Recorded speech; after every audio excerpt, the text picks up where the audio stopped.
Yeah, that's a lot of stuff.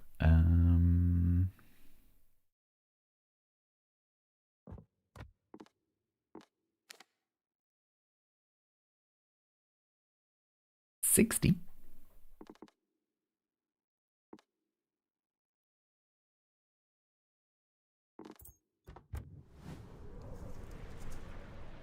Okay. This still isn't working.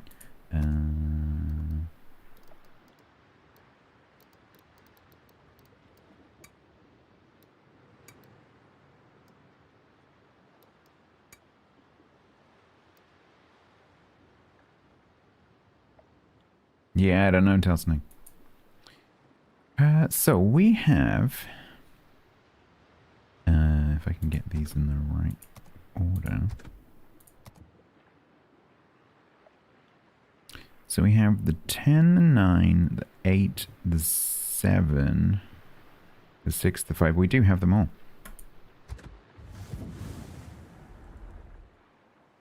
Yeah, I should have run. I'm not really concerned with figuring everything out.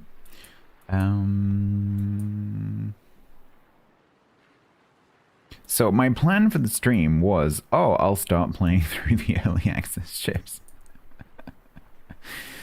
But I have them. So, I guess I'll just play them. Because, you know, I need to play them anyway. And I guess that'll be it. There's also the dockyard, which I'm definitely not going to finish, so I'm not really worried about. But we might be able to get that done this stream. Maybe that one. But there's no way I'm going to finish it, so I'm not even worried about it.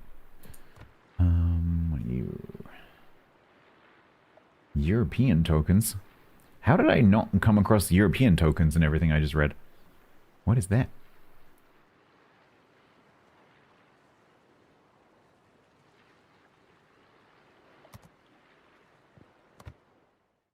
You can remove them, could you? No, don't do that. The thing is, I wouldn't be able to grind through them anyway because it's early access, so my thinking was kind of flawed. Because I would have gone like, right, let's start the tier 4. Oh, I can't get the tier 4.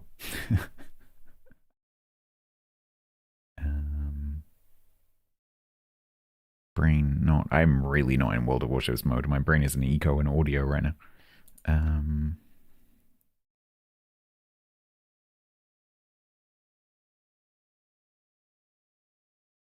Wasn't it out there? Okay. I see. All right, I guess let's just play. Is it me or is that a really weird font? Is that? Is that?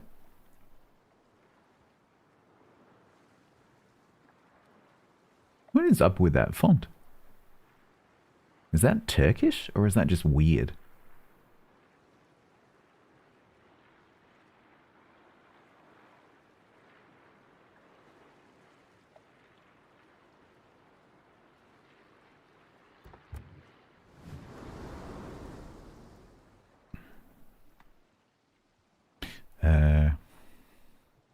Yeah, I know it says Ibrahim. That's not what I'm asking. What I'm asking is why does the I go into the B? Is it just a weird quirk of this particular font that they're using, or is that actually how it is in Turkish?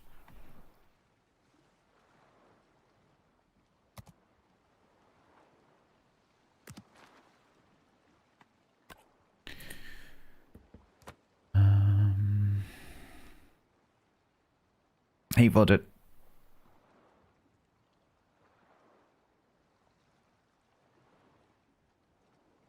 What? No, I'm not telling it what it can't. I'm just wondering what it is doing. I'm not telling it can't do it. I'm just wondering what it's doing and why.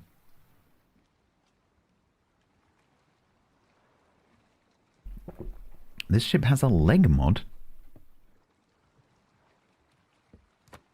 No.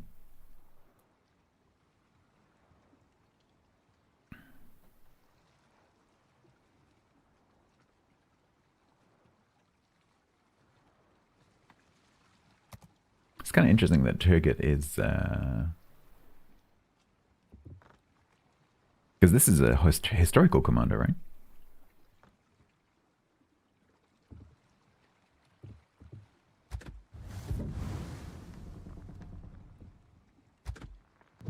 Or I just randomly generated someone called Turgot. Interesting.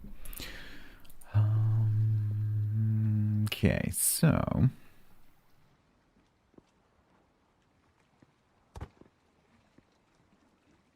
Yeah, I know. So that's why I'm thinking it's a historical commander, not a randomly generated name. I just find it interesting that that one ended up on my tier 4. But I guess if they filled from the bottom, then that would make sense.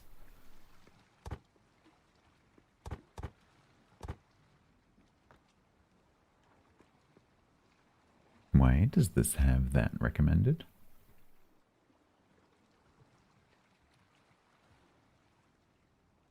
Does this have particularly good AA? Because it can't meet submarines. I think we'll ignore that recommendation.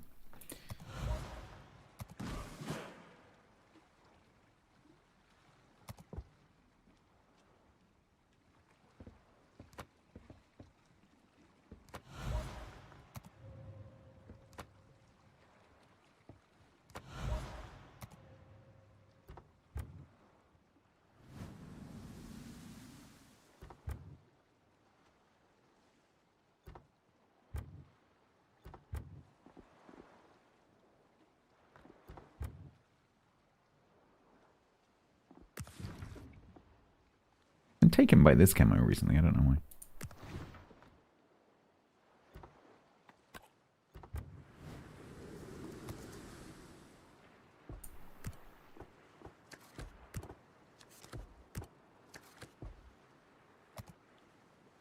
All right.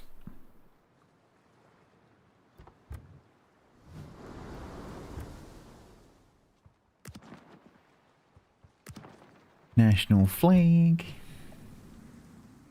All right, Ibrahim. Let's give you a whirl. I can't remember which ones I tried last time. It was... I think I played Loudon and Kios? I don't think I got to the tier 8 last Tuesday. Pretty sure it was just those two. So right, so what's going on with this? So we've got... Chunky... Oh, maybe I did look at this. Chunky tier 4 armor scheme. 283mm.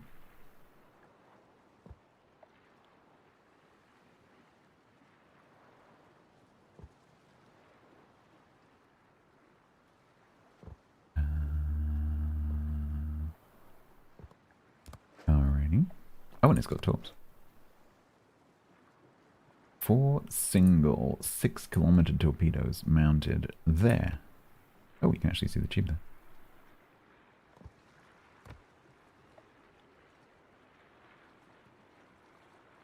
There we go.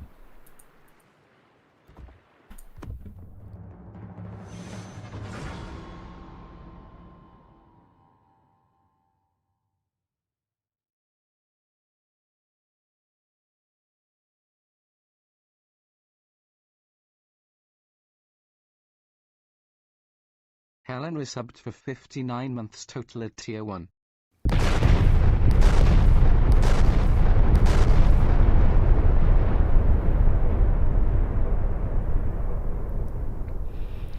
Helen, thank you very much for the 59.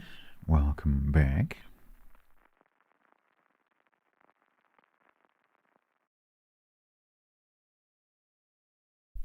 No. This is a blast from the past. Oh, I remember the days when a new line would come out and everyone would start with the first one. And so day 1, the queue would just be 100% whatever that was. And then day 2, everyone would have the next one. Yeah. I wonder if Yavo's just come out.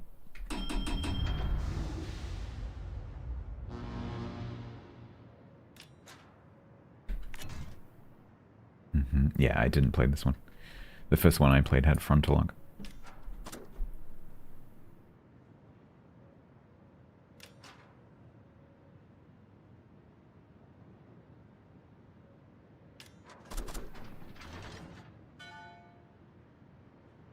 Then play more low tier.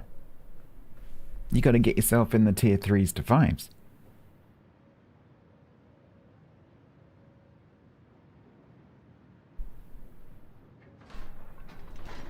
You've tried. There's not that many maps down in this tier, so you should get it reasonably often. Tier 4, I think, is the sweet spot, because then you can't get into the 5 to 7 range and get the tier 7 maps. If you play tier 5, you're more likely to get the higher tier maps.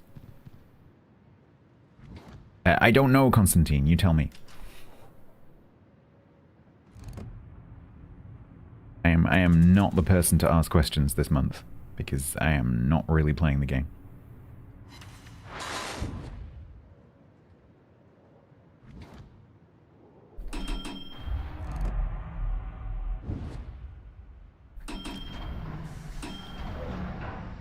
It is my month off.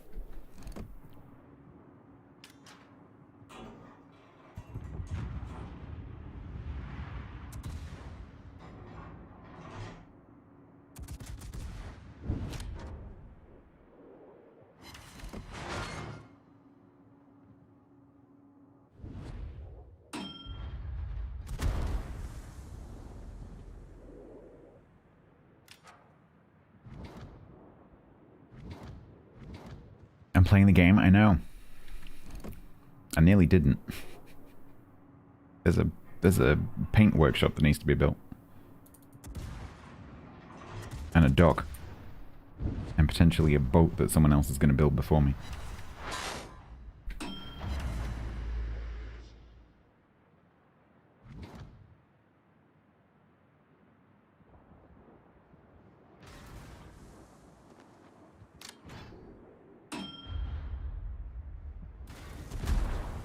McTech 42 resubbed with Prime for 34 months total.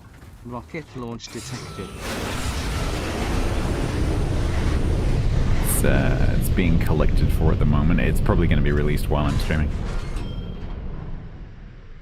McTech, thank you very much for 34.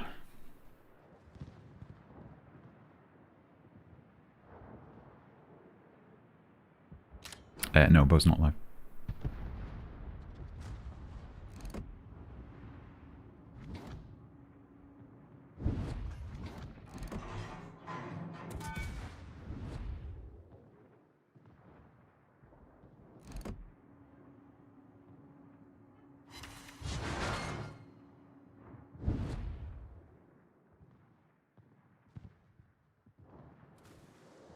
Yeah, that's a really good plan. That plan you've got right there, that's a great plan. You do that plan.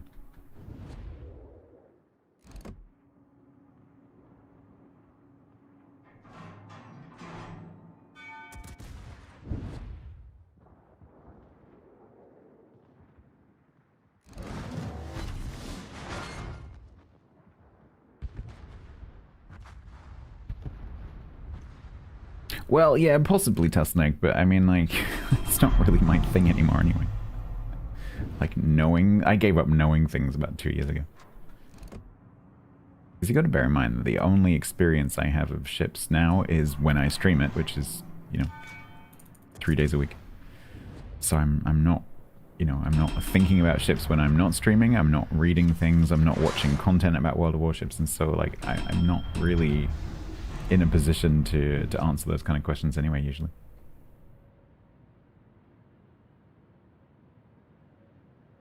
Well, team's not doing so great.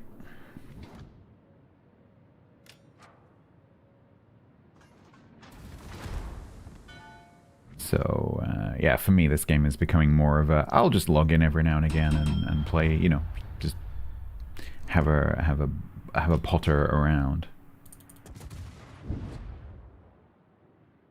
Much more casual the last couple of years.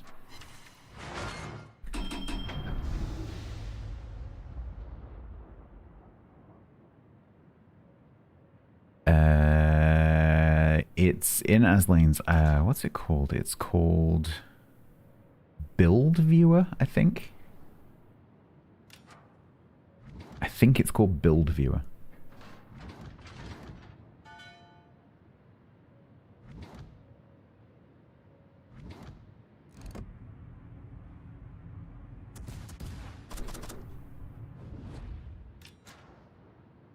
Honey New.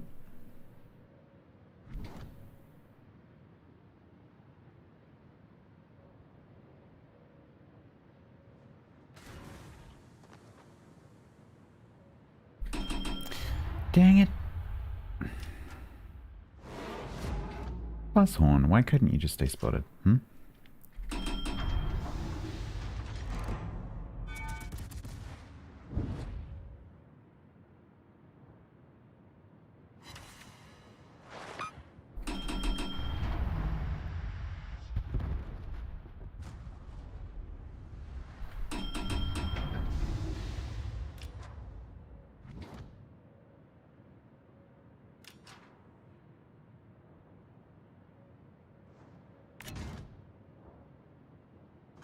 Uh-oh.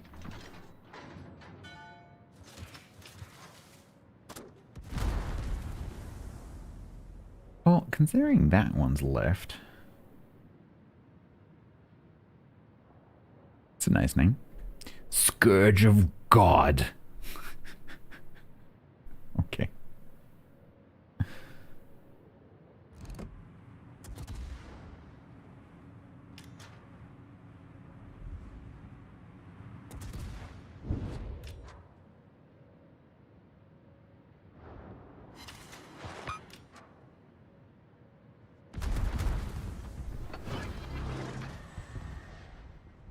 Will the destroyer make a mistake?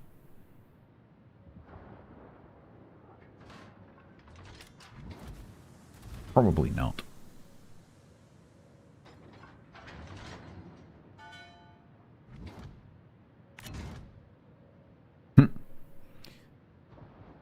Who's with they? I wonder. Because they weren't the Yavuzes.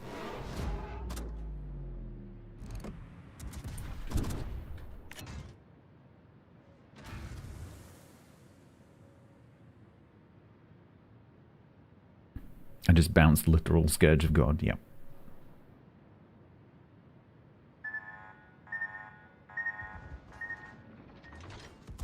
Clang. Not so much with bouncing that one.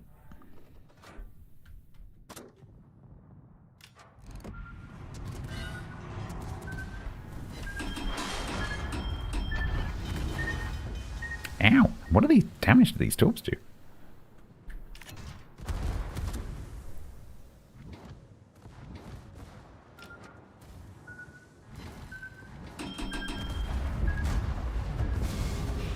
Cool.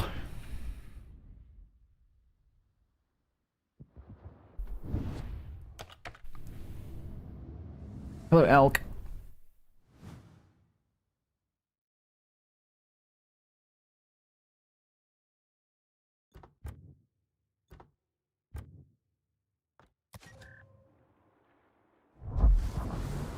I'm on the lead. I'm on the leaderboard after that match. Oh god. Which leaderboard am I on?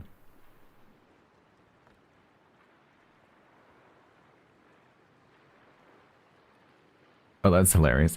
So I'm on a leaderboard with players who match my recent game activity, which is like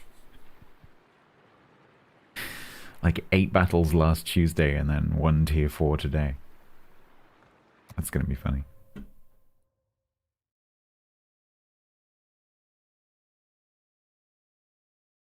Oh my god, I'm 6th.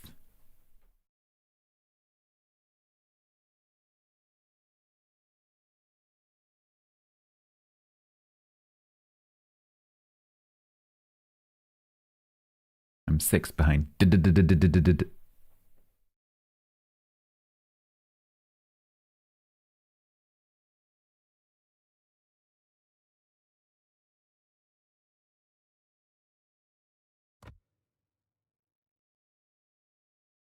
It's the best group you've seen. What do you mean by best, though?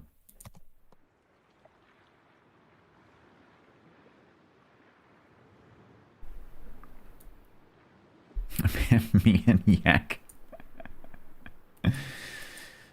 Yeah, but don't forget, it matches you with people who have the same activity that you have. And my activity this month is nothing. Like, it's like, log in, play a couple of games, log out again. See you next week. So, Senska, that is the first battle I have played in 15.0.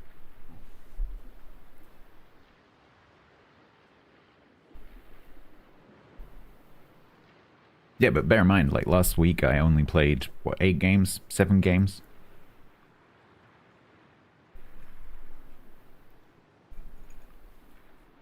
So it's matching with people who have that level of activity.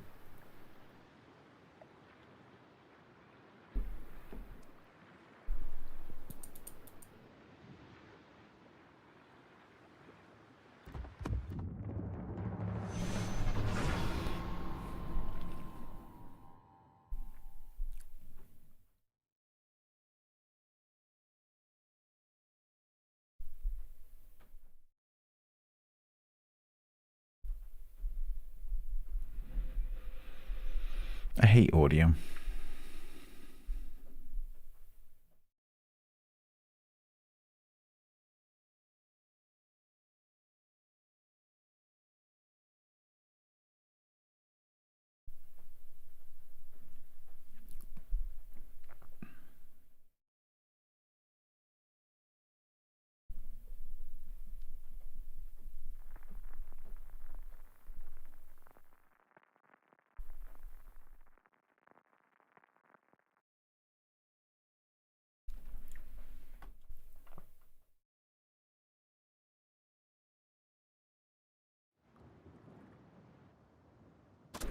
Slowly I turned, and step by step, inch by inch. Barnty. Incy. I'm going to solve this problem by not talking much.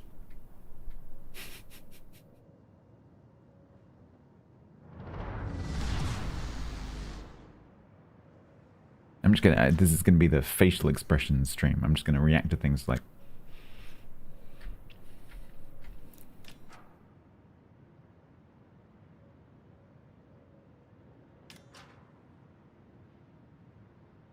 Someone should do something about that.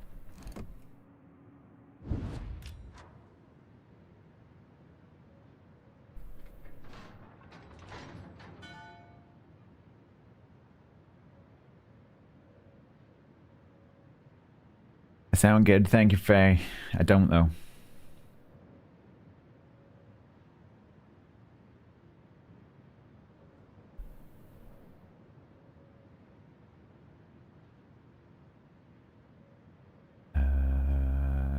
It's possible we'd have no destroyers here.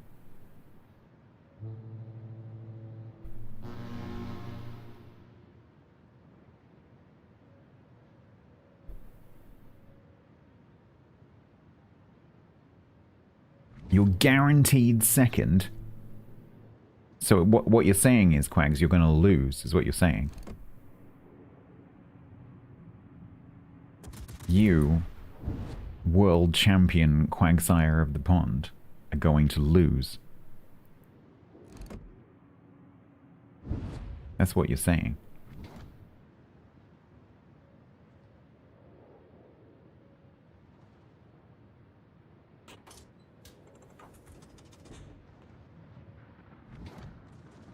I was about to say there's no prizes for second place, but there is.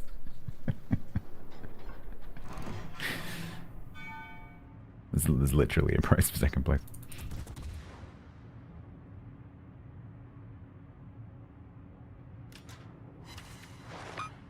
Alright, Gron.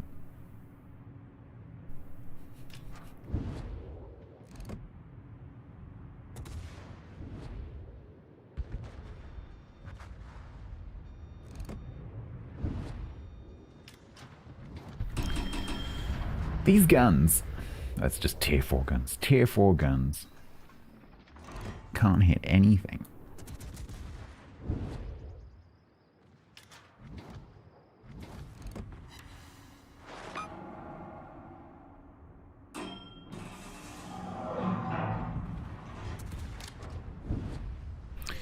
had to be the front turret, didn't it?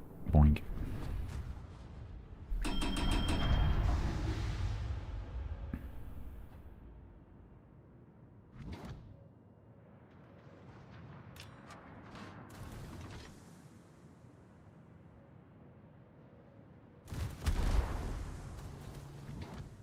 Oh, look, we're losing again. That's great.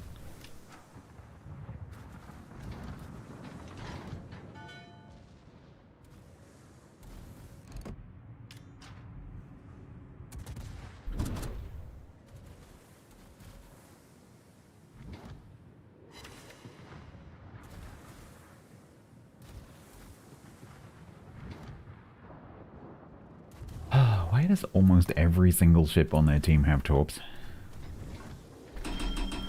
Possibly because half the team is the Yavros.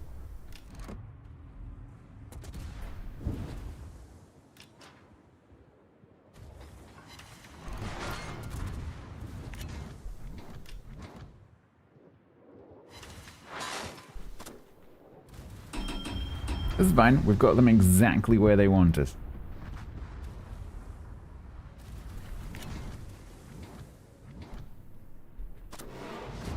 We've been losing some outrageous games. Mm-hmm. Ow.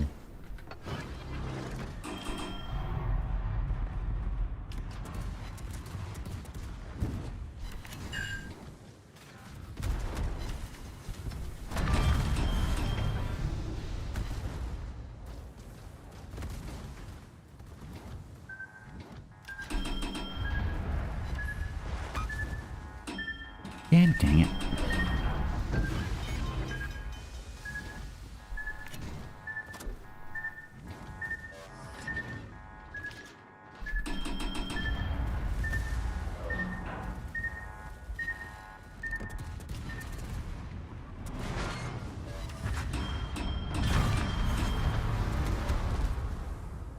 Ow.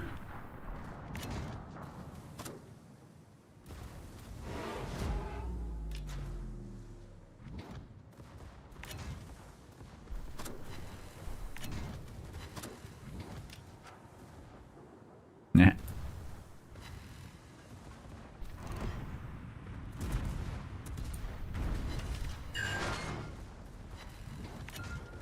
No.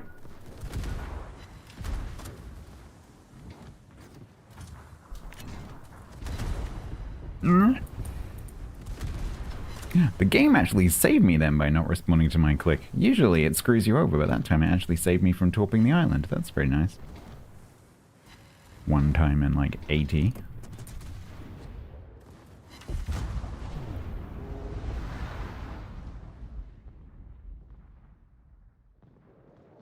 He's gonna die before the torp gets there. Boink. Nice.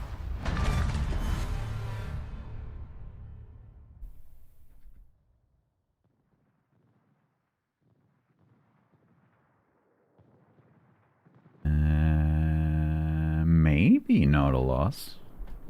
Potentially not a loss.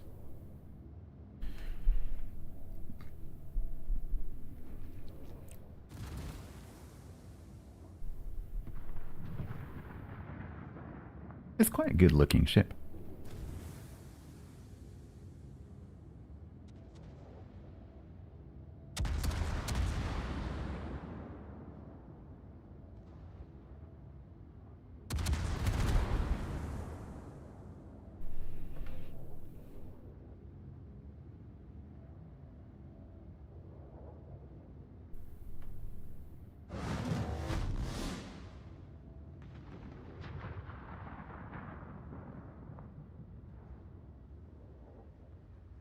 Molka? Yeah, I can see that.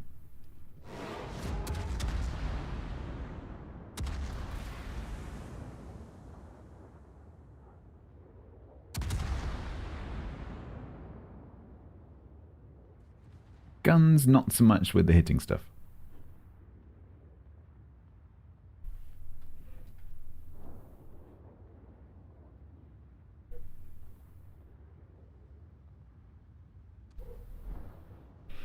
Yeah, Tier 5 is a Vibrus. I recognize the armor scheme. So I remember saying last week, oh, it's a bit like a Vibrus.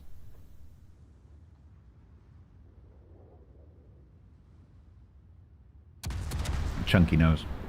Soft bum.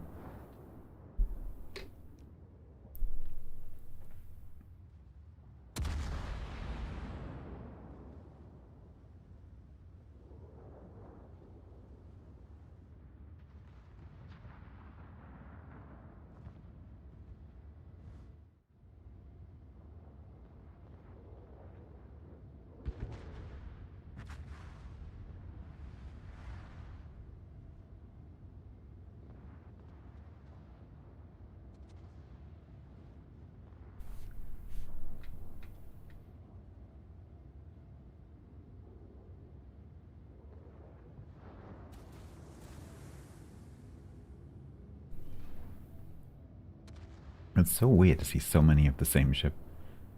Yavuz, Yavuz, Yavuz.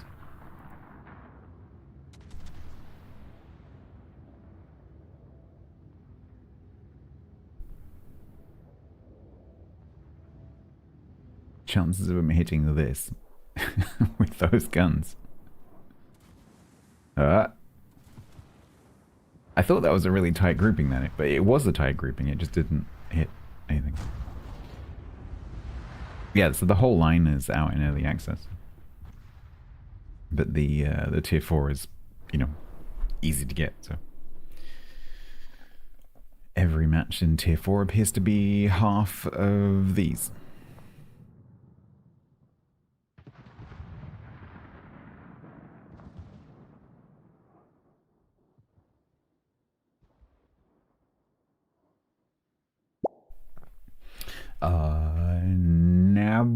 Nabujodonozo. Thank you very much.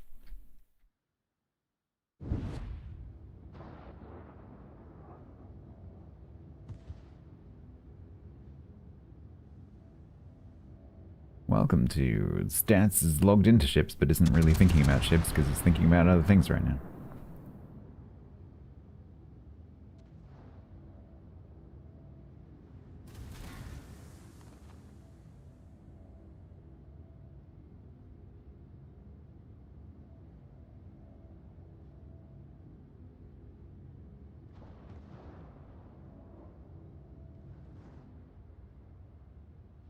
Apart from the fact that all our ships are up here, they're all really slow and we only have no caps.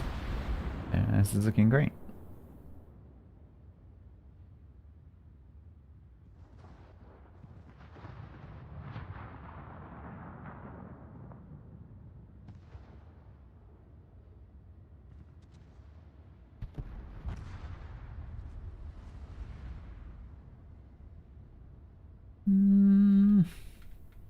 We kind of have time, especially if they can kill that one. The trouble is that one down there. Because it's going to take so long to get up here that they might just not be able to kill it, even if they all do, like, volunteer themselves. Oh no, he has come up. This is doable. This one is killable.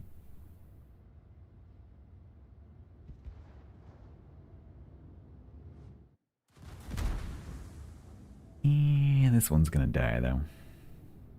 That one, if that one could go down, that'd be great. Don't. Nope.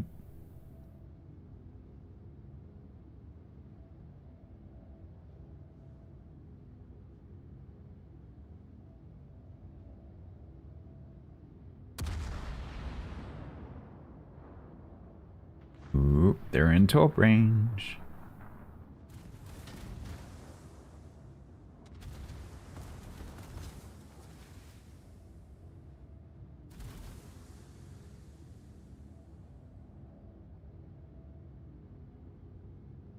Oh, he's still not dead, but he's burning.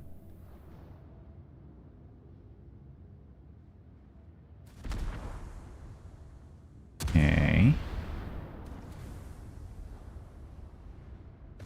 They're not going to reset that one.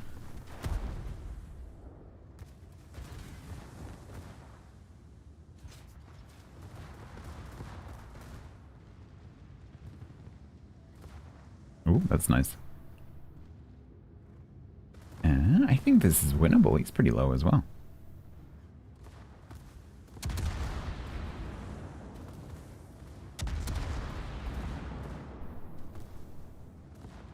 kind of surprised that this one is still alive.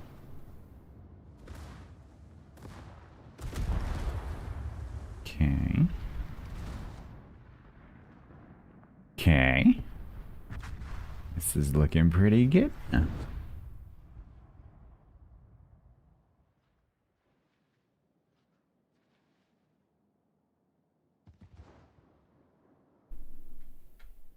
Time to never play it? Oh, but it's so bad. Just think of all the fun you're missing.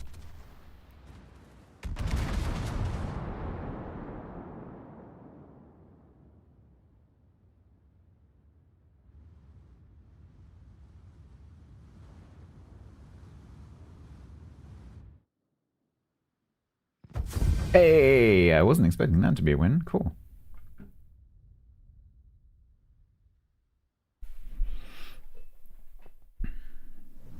Ah, console beta.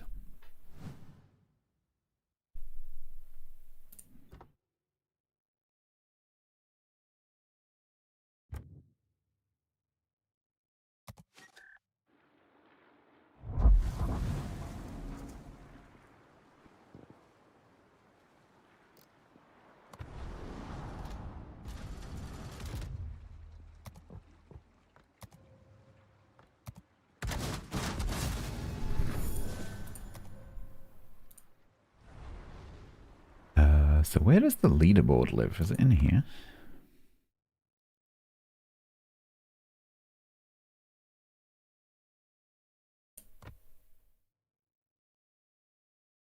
Maristow, I am very, you know... There are the two possibilities, well, three possibilities for the rest of the stream. I keep playing Warships for the rest of the stream. I stop the stream and fix my audio. Or I stop playing Warships and switch to Eco. Those are the those are the three possibilities. Oh, now there's more people in my league? How's that work?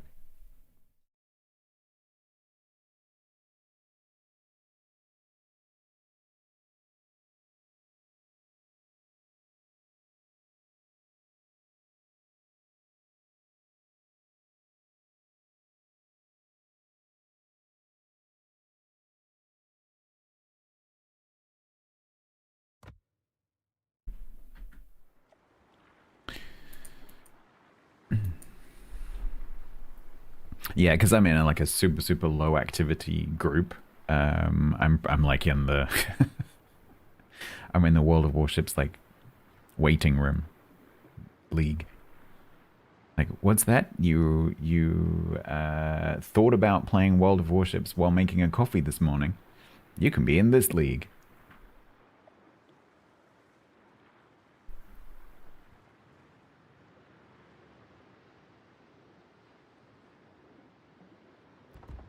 I'm not sure I want to do 10 battles in this ship today. It's a bit sedate. Digger the Knobhead resubbed for 67 months total at tier 3.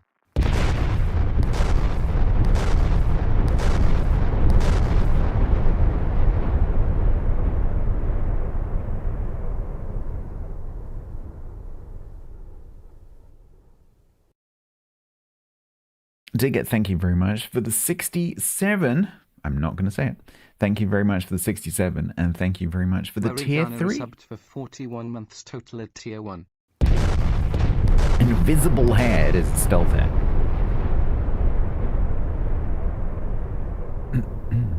Marion Garner, thank you very much for the 41 months. That is very kind of both of you. Thank you so much.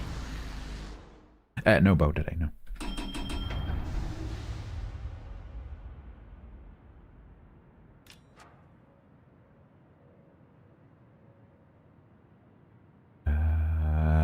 Huh.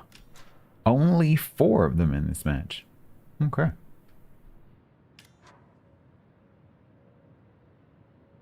And all the cruisers are bots. Oh no, one of the cruisers is a play.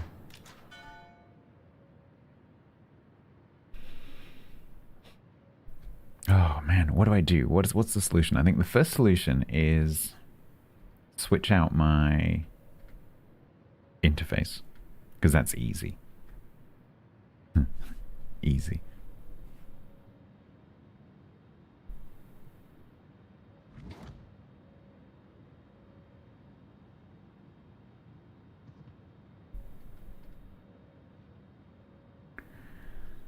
Oh, I hate audio.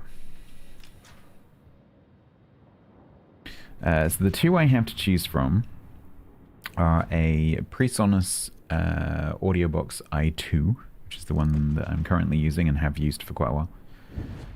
But I also have a very similar spec Behringer, which in theory is inferior. But it could be that this interface just doesn't go well with this mic for some reason.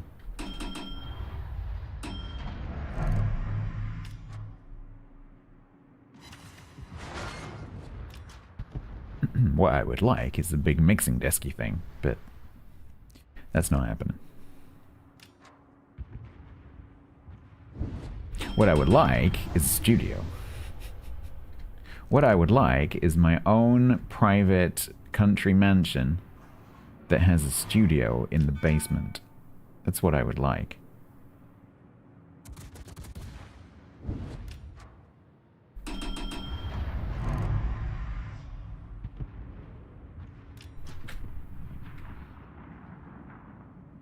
Yeah, but it's not a... Well, it is a 7, but it's a 7 dB.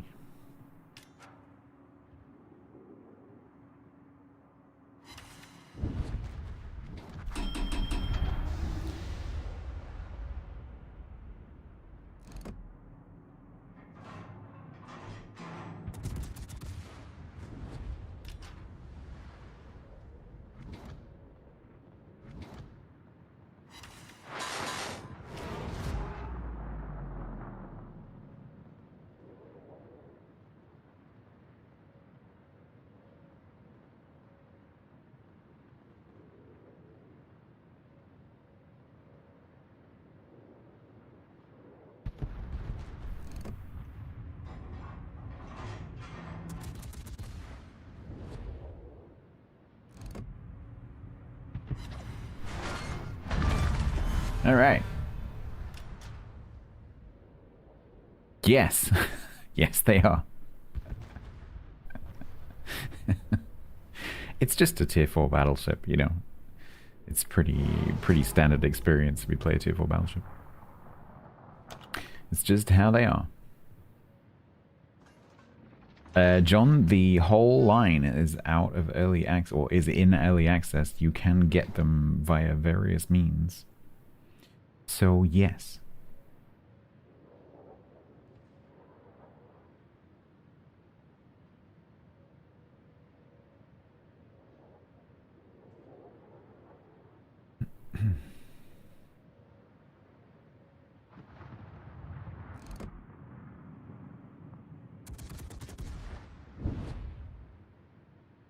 Chances of an over-the-island shot hitting with this thing? Yeah, I don't think so.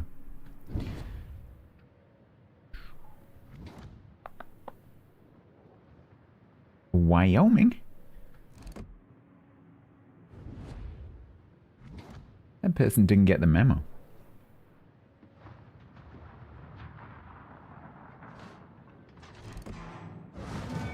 Are you gonna die to those tubs?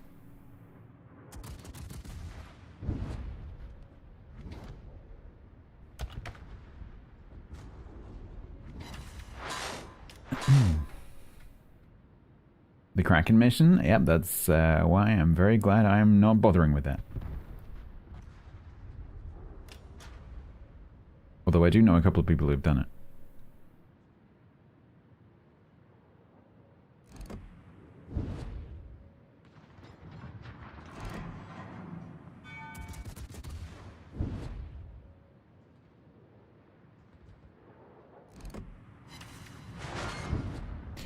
No, don't turn her out. I want to come and torp you. Stay there.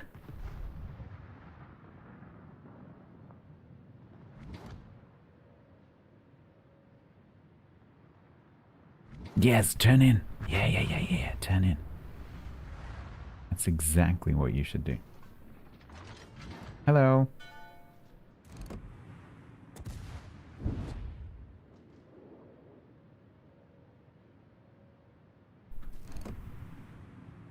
Should we try that again?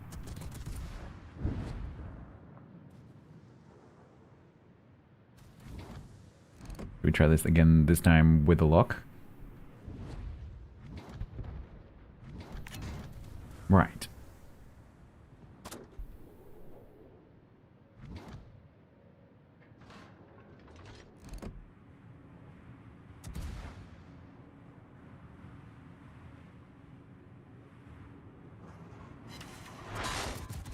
Let's play. Does this player know that it's had torps?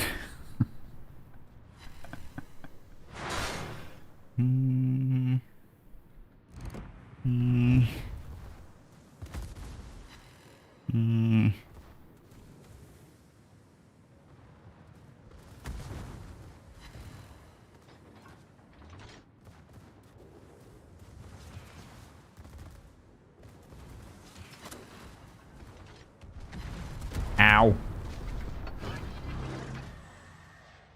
Bonk. Bonk.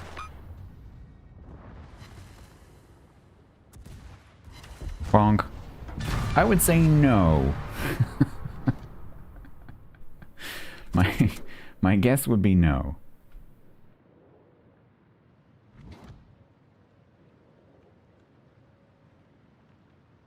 They do now. So I'm just inoculating them for the queue full of Yavuzes. Because if they keep playing their Wyoming, they're gonna need to know that, you know?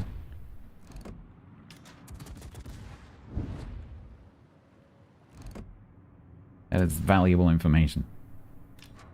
Cool, I'm so glad I shot that. Hey, Z-Bang! Yay, it's just me.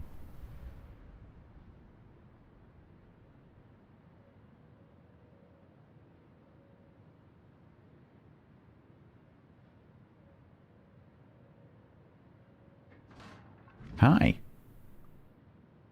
Marcus. Marcus.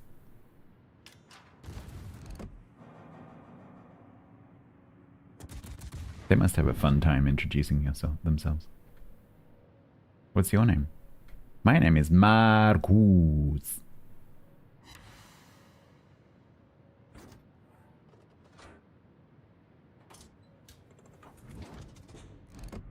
Oh, you gonna let that bet?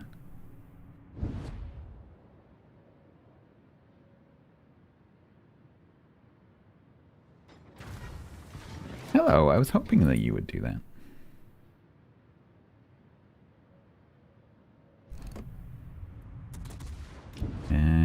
Chance of me hitting you? Yes, okay, cool.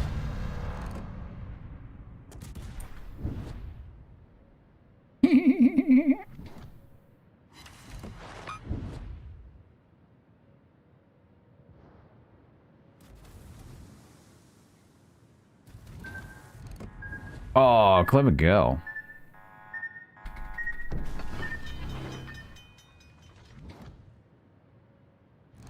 Clever girl.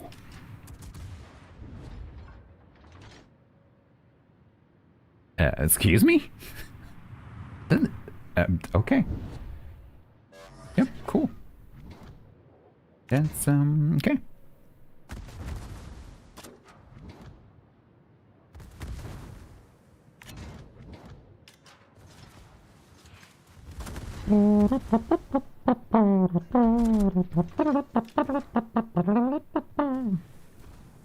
Marcus. Hopefully Marcus put the torps to my left. He did not.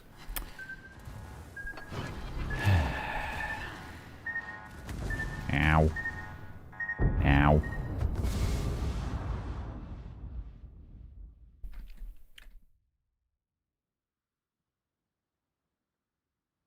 Oh, come on. Thank you.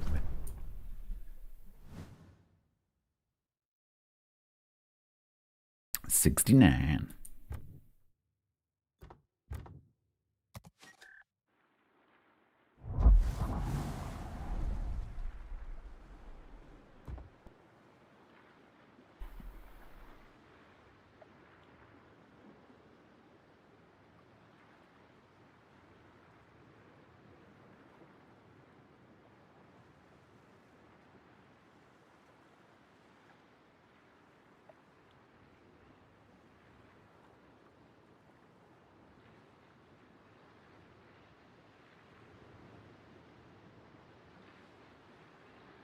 You get your bow, get this bow on your 15th draw. Hello, Brent.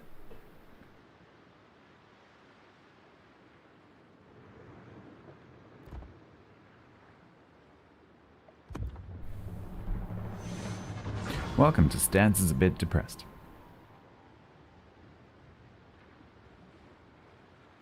Game? Penguin_Twitch said. Did the current Game? unique upgrade changes come with 3D mounting? Mostly asking chat here. Oh, thank you for qualifying. I have no idea. Oh, that means they've ruined my Republic. Oh, we should probably go and have a look at that later so I can cry. The game made the sound, right? It did. I'm not imagining things. It did make the sound, right?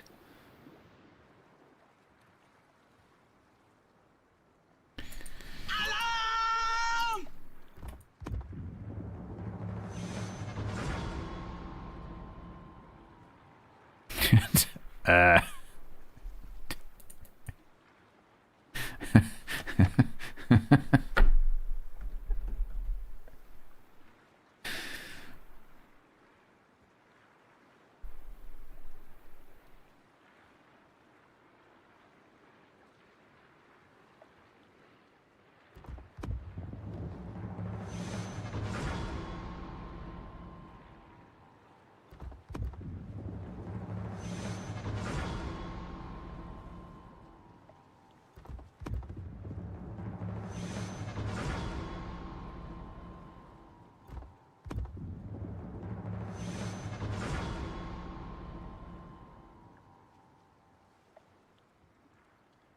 I think I broke it.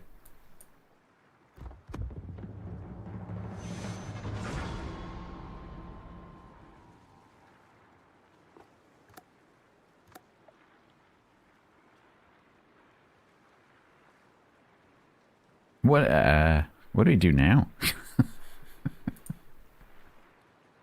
Maybe if I change ports, it'll kind of like jog it into...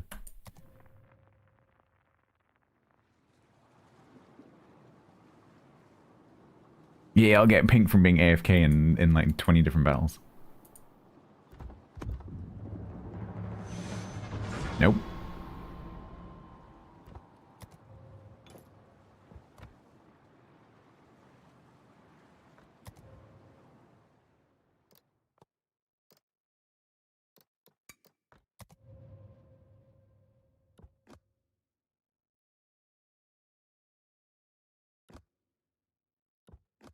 It's not like me ready up in the ship.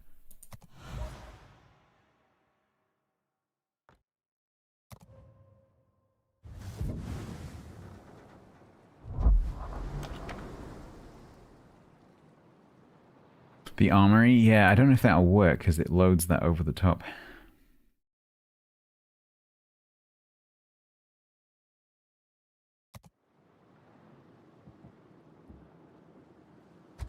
Even took my Yavuz away? Apparently so.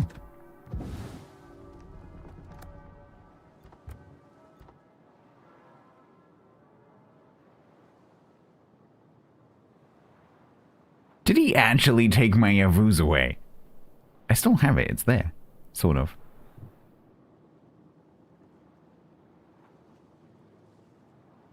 Did he actually take my Yavuz away? That is an Evan thing that he would do.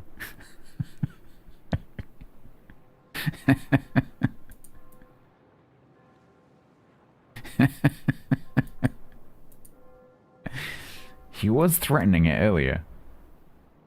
Maybe he's like, oi, Misty. Can you take his ship off him? Yeah, it's just that one. It's not the other ones, it's just that one.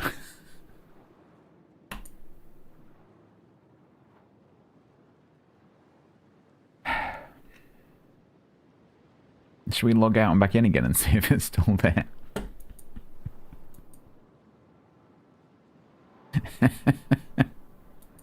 I'm just enjoying having a button that makes the battle sound, but doesn't actually go to battle. That's pretty fun.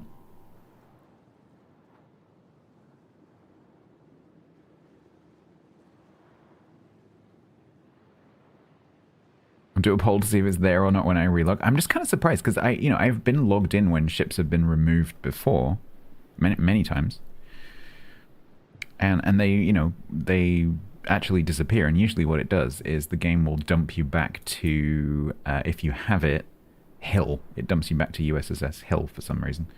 I think that's just the lowest ship ID or something. And so normally that's what it does. But it hasn't. Which is odd.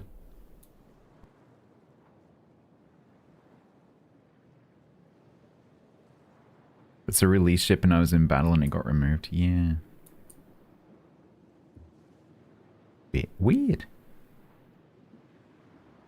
It's telling you to play Quagga's main ship. Talon.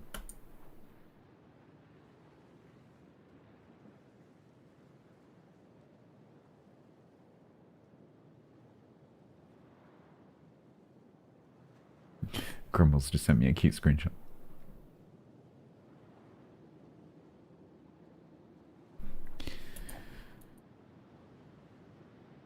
I could do that. Yeah, we could play a Republic and find out what it's like and then come back.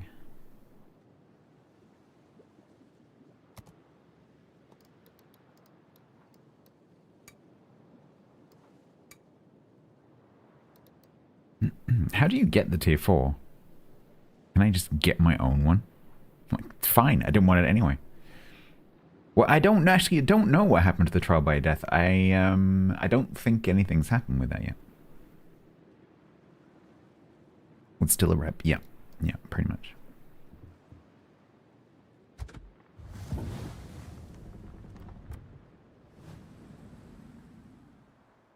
Oh yeah, I remember the bundle. Yeah, I didn't get it in the bundle.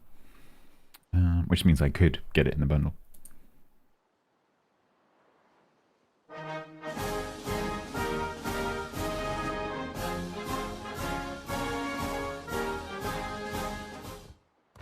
Okay, so what do they do now?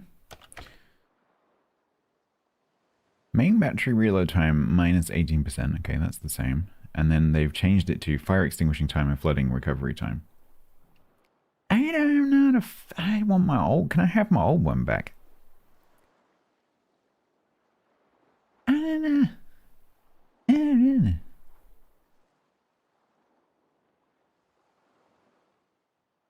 Oh, Don, I am sorry. I haven't looked in my Discord for quite a while. Sorry, I've been totally focused on eco.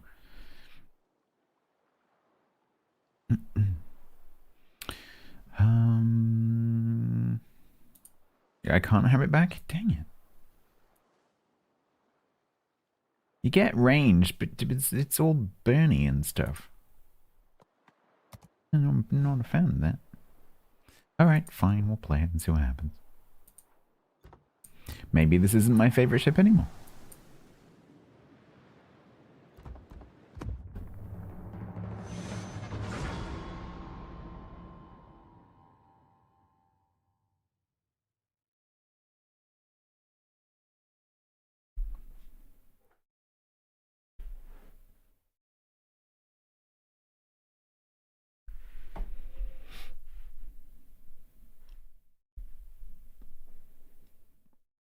Why are there 30 battleships in the tier 10 queue? Is this going to be full of Thors?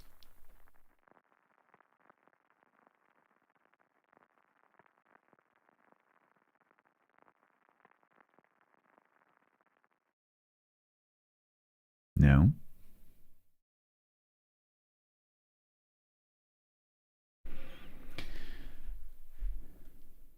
Wisconsin's apparently so.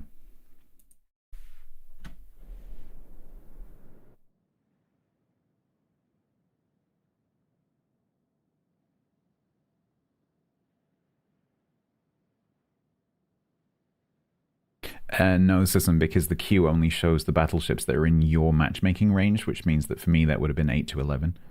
So those wouldn't have figured in that queue.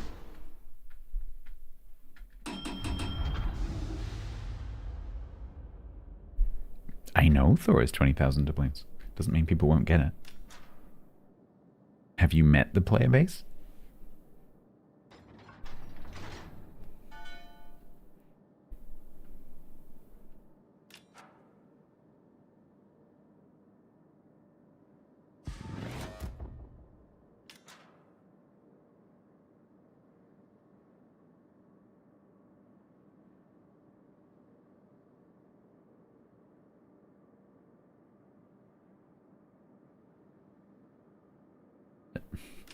I'm not used to having range. I don't know where to be.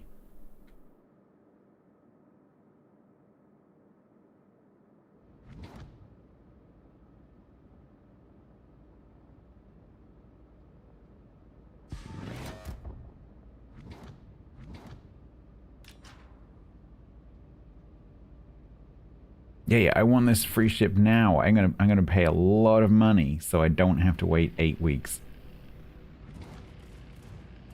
I don't personally. I mean, like, you know, do what you like with your money, but I don't understand that mentality.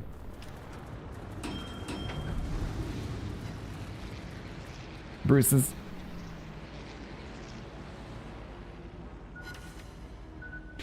Still a rep.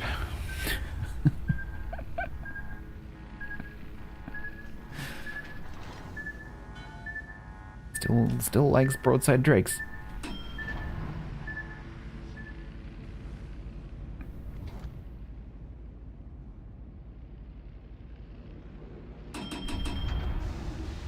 If you like the camos, hang it. If you, the word priorities comes to mind.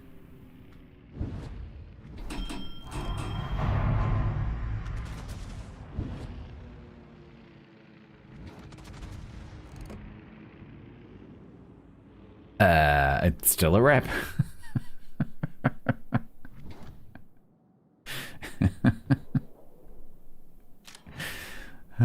Destroyer. Boop, boop, boop, boop, boop, boop, boop.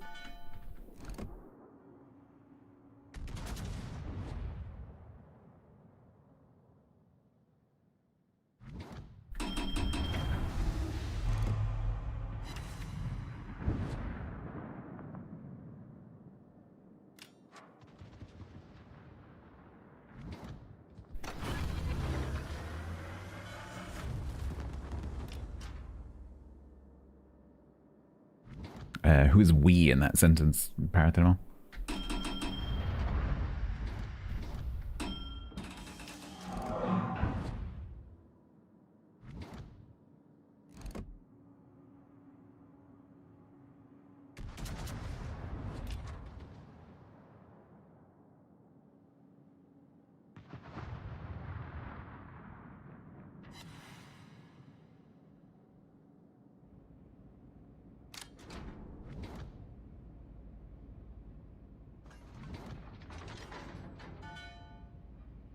Hi.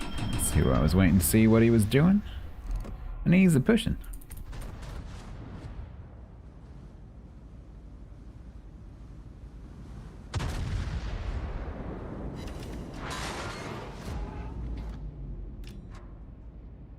Hi, Lima.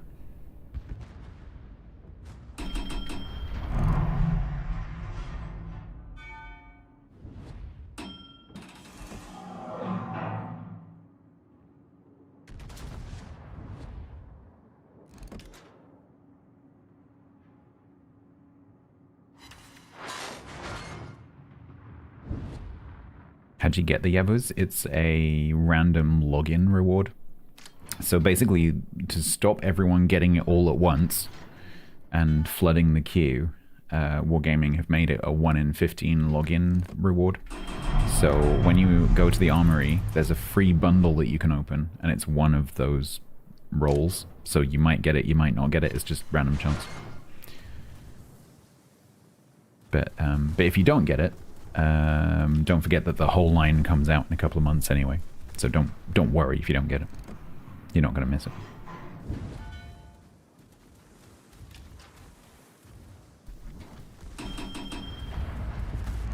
But I mean, it's 1 in 15, so in theory, you just, you know, if you log in every day, you can get it.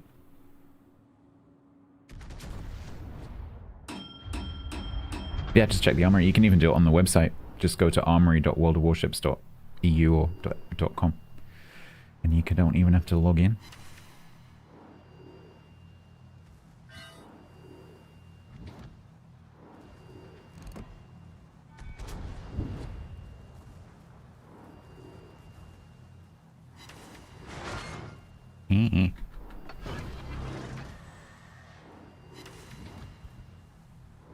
Torbjorn66 resubbed for 8 months total at tier 1.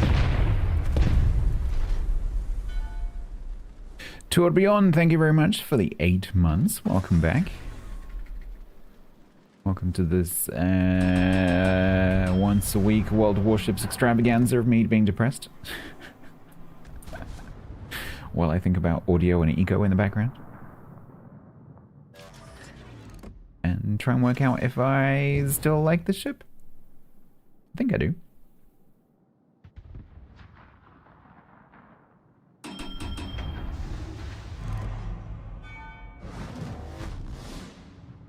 Keep turning. Keep turning. You're not going to, are you?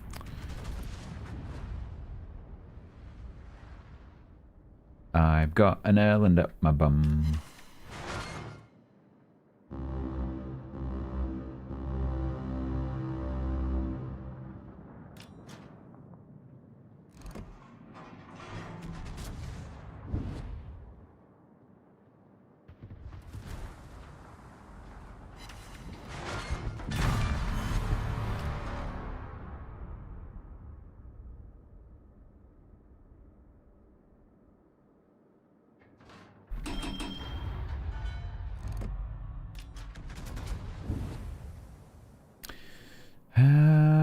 Well, we don't know where the Yugamo is. I'm guessing the Erland is there.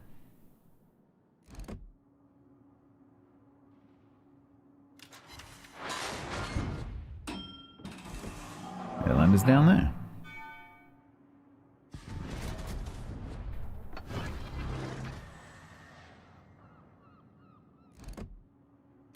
It's almost like everyone wants the Stalingrad dead.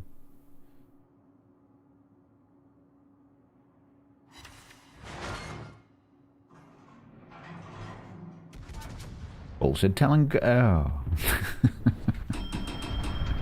It's always so satisfying when you see the Kuznetsov thing go off. But they die anyway. Yeah, Grant, Bo's also taking some time off.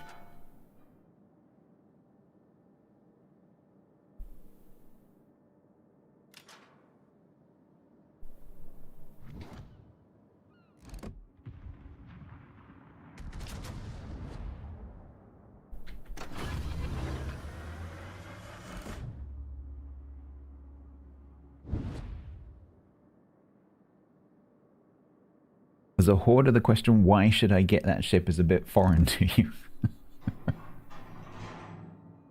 Is it more like, is there a reason why I shouldn't get this ship? That's how I feel about guitars. Is there a reason why I shouldn't get this guitar?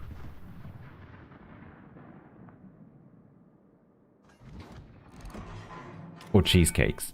Is there a reason why I shouldn't get this cheesecake as a cheesecake hoarder?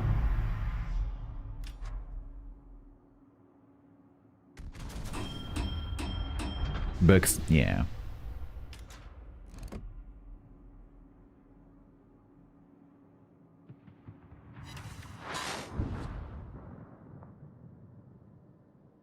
Doesn't mean I can't have more guitars, Wix. If you buy new guitars, you don't have to restring the old ones. Don't restring your guitar, just buy a new one. Take the guitar that has the crappy strings, put that in, you know, to one side, and because guitars come with new strings. Problem solved.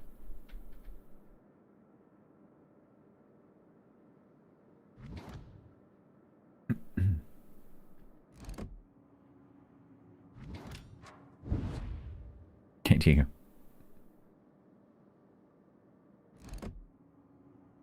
Danusa, is there anything fancy?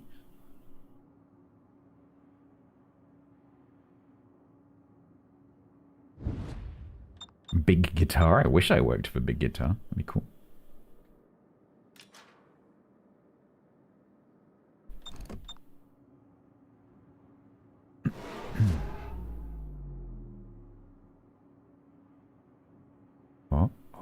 Oh, you gonna do it? You gonna do it? You gonna do it? You gonna do it? Go on, do it. It's a Washburn? Oh, I quite like Washburns. I don't have a Washburn, but I had a friend in school who had a Washburn. It was a really nice guitar.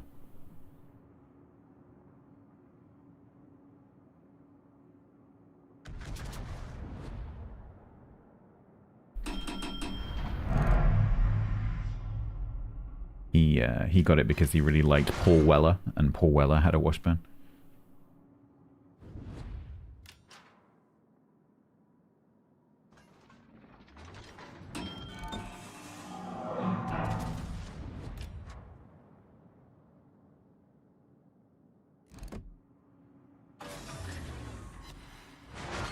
Yeah, this guitar he had was really pretty. It was a,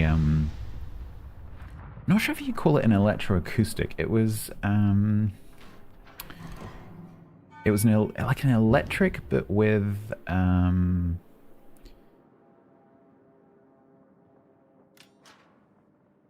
it's hard to describe. It had sound holes, like, rooted into the wood. But it wasn't hollow, it was solid. So it's basically like a slightly more resonating electric guitar. Ezekiel was arrested, news at 10. By whom and why?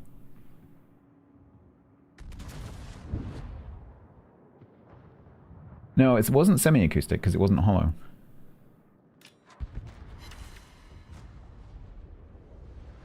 It was basically an electric that had fake sound holes kind of rooted into the wood. But it did make a little bit more of a noise than a normal electric. And yeah, it was that kind of thing, Bruce, yeah. But it was really pretty. Because it was kind of mixture of, I don't know, I'm not sure what the wood was, but it was like natural wood but lacquered. But it also had some like solid color, like cream going around it, cream and brown. It was beautiful, beautiful guitar. Really pretty finish. Who's Ezekiel? Headmaster of the Academy. Tell me you haven't been watching Eco without telling me you haven't been watching Eco. Hey, wait. Oh, Darlene. Yeah. Okay. Interesting. I get confused because the other admins are playing like 6 different characters each.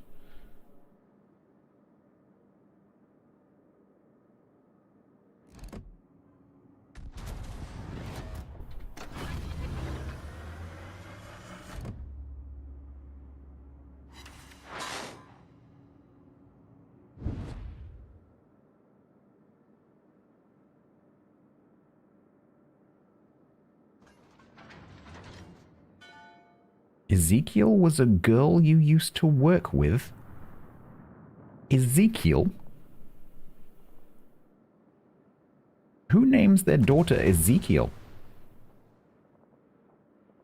Am I running leg mod? Well, this is my first go with the new leg mod. So, yes.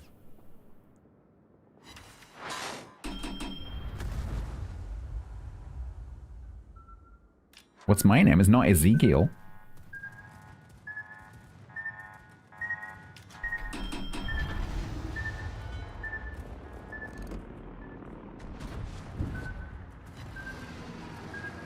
Yeah.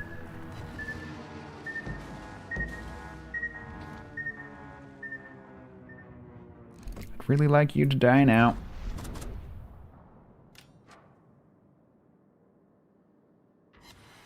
Got him.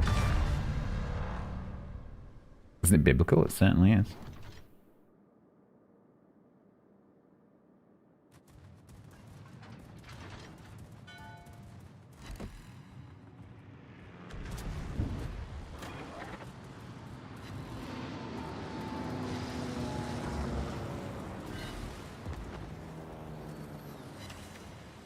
I freaking hate torpedo protection hits. Hi, Shinano. Hi, Kagero.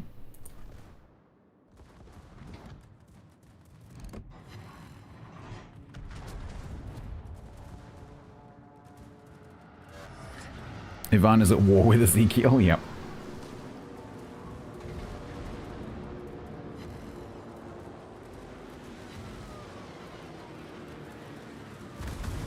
What is Ezekiel 2517? I don't know that by heart. Oh, is it in Pulp Fiction? It probably sounds pretty cool in that case.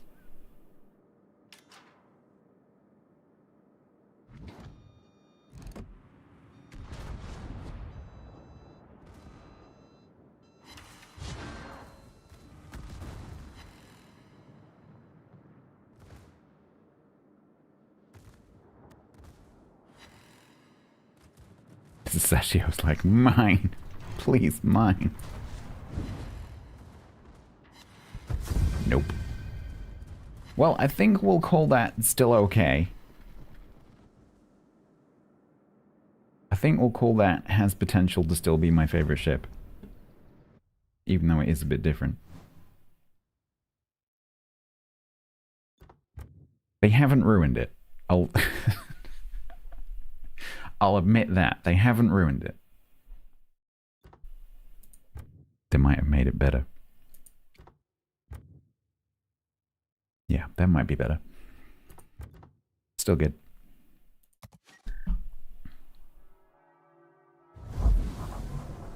Popping a cap.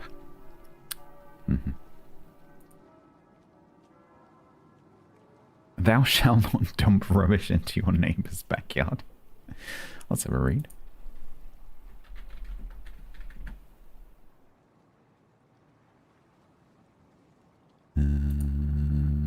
Bible book list. Ezekiel.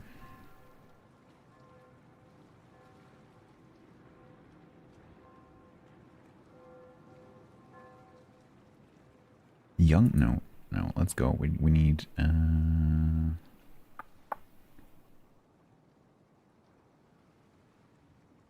need that.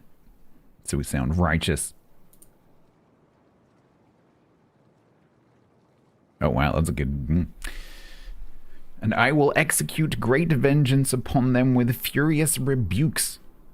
And they shall know that I am the Lord, and I shall lay my vengeance upon them.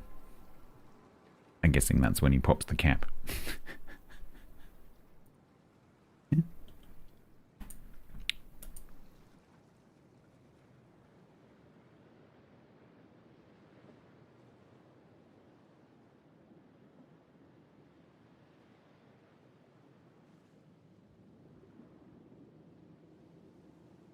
So what it does has just changed this update.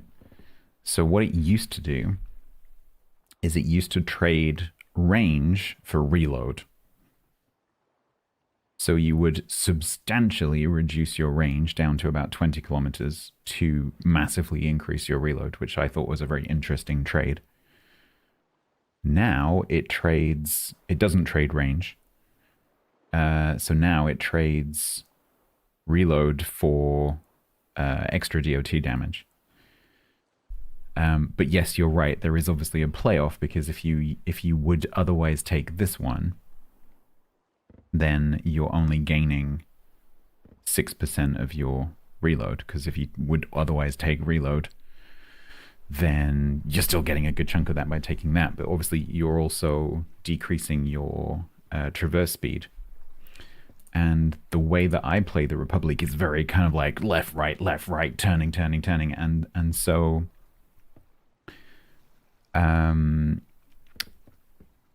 not having, but having more English, having more better a reload, having improved reload, which is more improved than this is, and not having to deal with that worse traverse speed is really nice. And the fact that you pay for it with a bit of extra DOT for a battleship is not that much of a problem. So it still works. I don't think it's as interesting as it used to be. The old one was a bit more of an extreme difference, which I quite liked, because it made the ship play differently. I think these unique upgrades should make the ship play differently, and this doesn't really.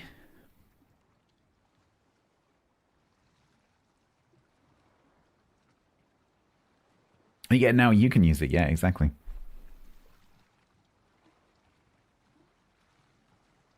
Yeah, I was about to say, actually, with the extra 15%, you could potentially spec into Furious, and that would kind of make sense with that.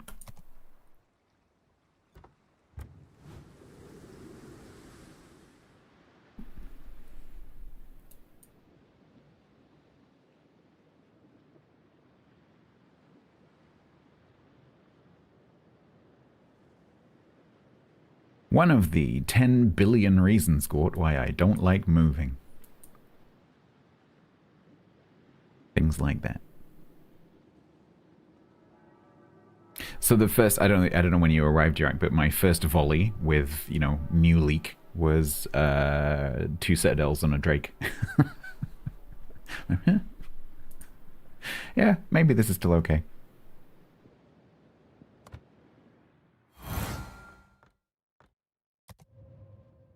Watcha. Yeah, pretty much. Certainly longer range than the end of my old range. For sure. No, no, no, no, no, no.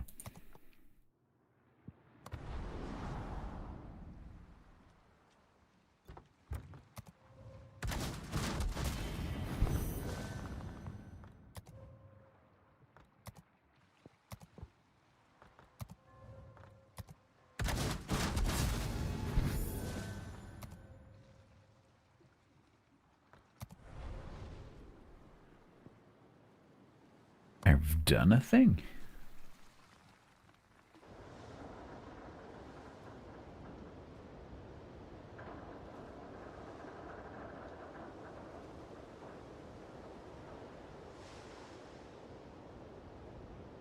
I've got a thing in a Discord that I'm in right now where a ping is pinging.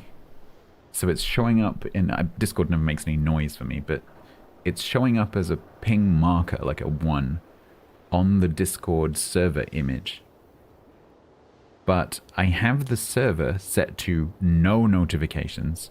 I have the channel that these @everyone's are going out in muted. I also have that specific channel set to no notifications.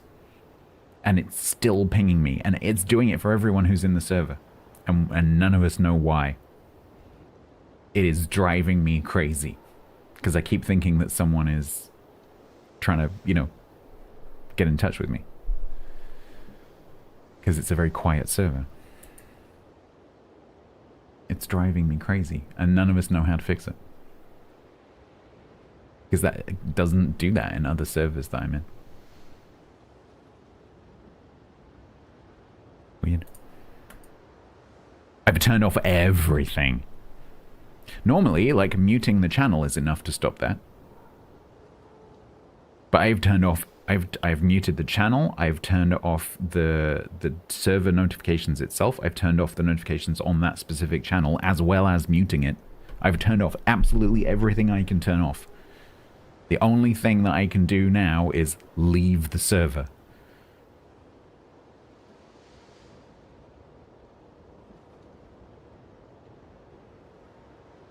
I don't know what you mean by ping ping, Grant. To me, a ping is the 1 on the thing. Have I tried muting the entire server? Well, yeah, but then I wouldn't get a ping. If someone like @statsed me, I wouldn't see it, and I need to see that. It's just that there's one particular channel that has some automated @everyone's going out for people starting streams, and that is making the icon have a number on it when it doesn't do that in other servers that I'm in. Because I have plenty of other servers that I'm in that I've muted individual channels and it doesn't ping me.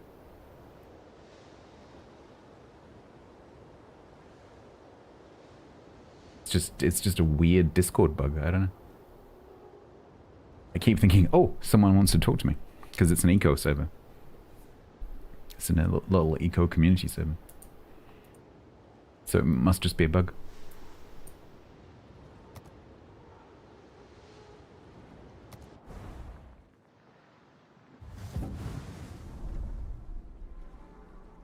No, it's a real ping. It's a Twitch Go Live channel.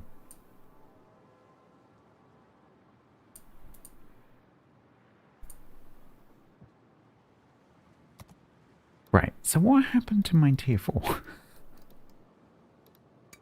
Now that the port has reloaded, it's still there.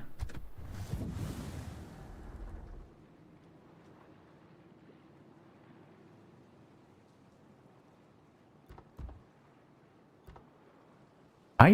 Hmm. Hang on a minute.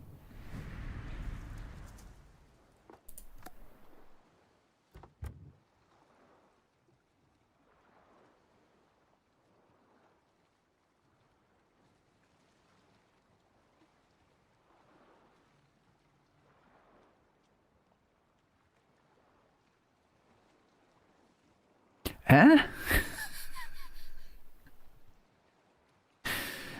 So, ship removed, Yavuz. No, Azeroth, you're not understanding what I'm saying. There is a channel that has automated go-live announcements that say at everyone from a bot when certain channels go live on Twitch. And it says at everyone. And I've muted that channel, and I've turned off notifications on that channel, and I've turned off notifications on the whole server, and it's still pinging me. From that channel specifically. It's nothing nefarious, it's just a bug.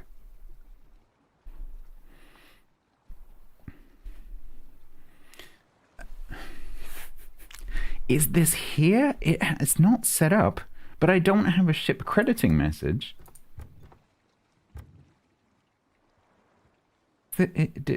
Does this ship exist? Because I haven't been given it again. If they took it off me, it looks like they've given it back.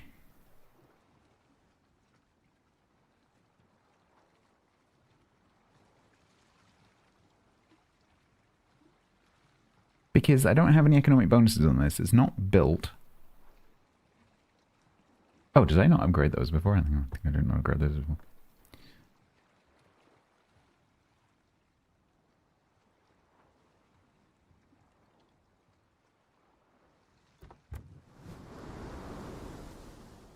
This one also says 3k and not 100. 113? Why would the other one have had 113? Did it? Why would it have had 113? I'd never played it. Really?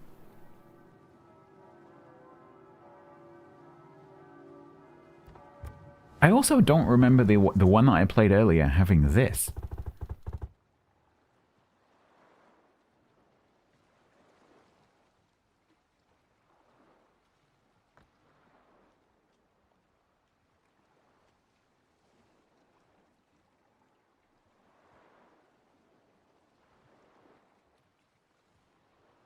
I'm wondering whether maybe they credited the wrong one to the CCs and they only just realized while they were watching me.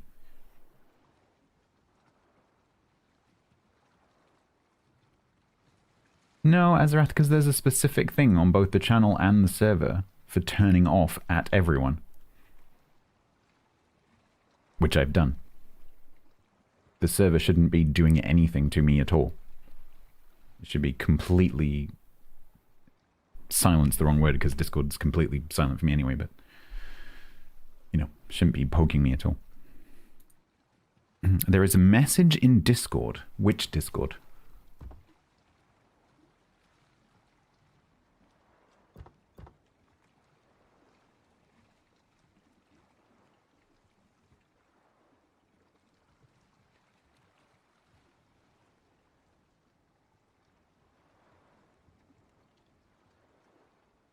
Oh. Yeah, I can see it. It's causing an issue with doing it. So Misty has messaged the CCs saying that it's been removed because it was causing an issue with the daily bundle. Presumably if you rolled the Yavuz, something weird happened. You can claim it for free in-game.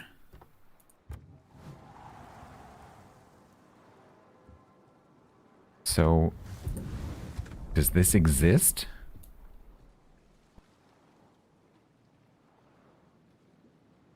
Or not? Can I build this? Let's have a look. I don't know. It's weird. It's like they've taken it off us, but they haven't taken it off us.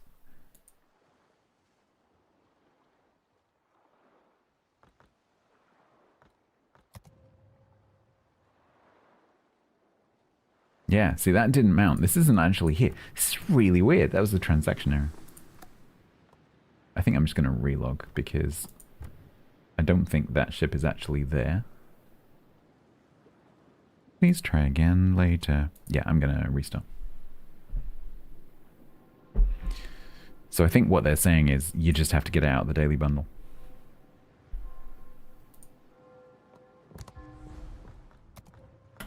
Let's see what happens.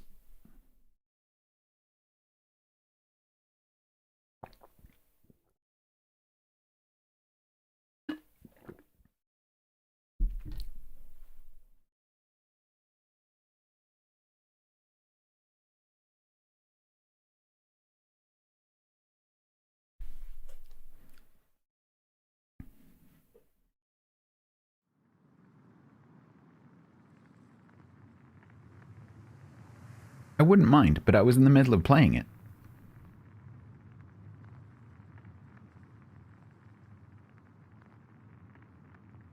I'm kind of wondering whether I'm going to still have it when I log back in.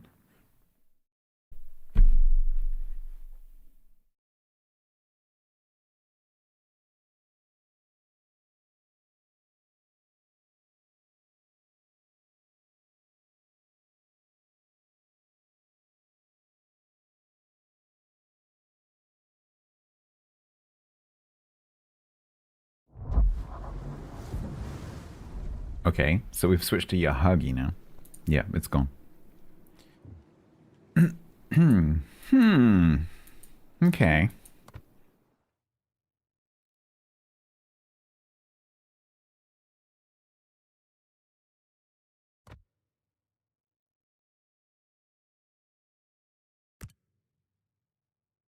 So at some point, I would have to roll that, I think, to get it back. Fine, I don't want to play the TF4 anyway. Fine. See if I care.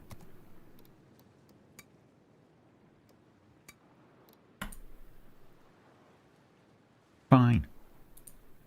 I'll play the TF5. Did it eat my captain as well? I hope not, because that was the historical one. Should we see if he's gone into the reserve?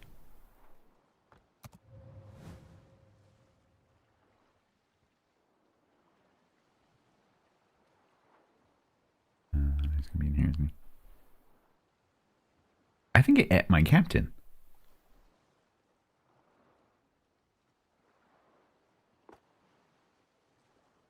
Oh no, there he is. It's okay. He's safe.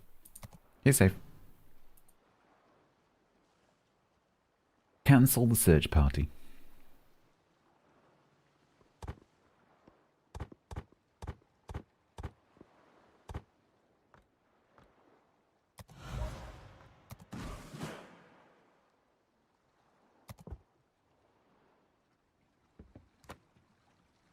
Take it off as the one you got your Kraken in. Cool. You have to record what I do. Why? For what?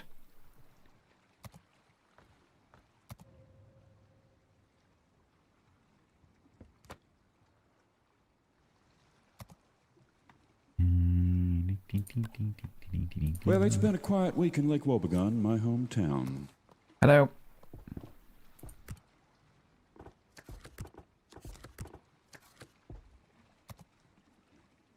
I know what I'm doing, not this month I don't. The more I play ships these days, the more I feel like I don't know what I'm doing. Or what's going on. Okay.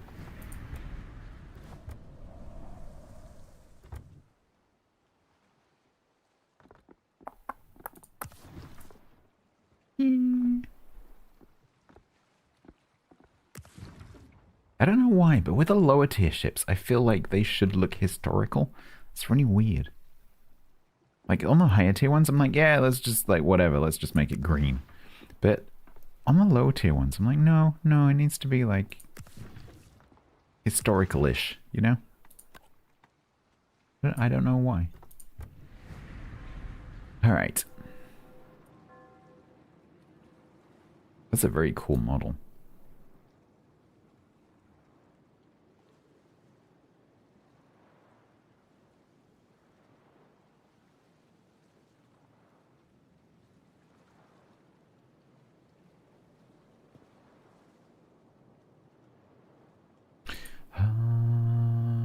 Okay, are we ready? So this, I think, did I play this? I can't remember if I played this. I think I either played the 6 and the 7 or the 5, the 6 and the 7. I'm pretty sure I played this.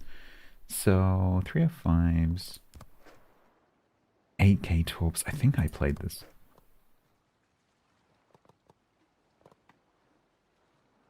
Oh yeah, and this is the first one that gets the juice-based speed boost. Yeah, yeah. But is otherwise, yeah. Otherwise a bit slow.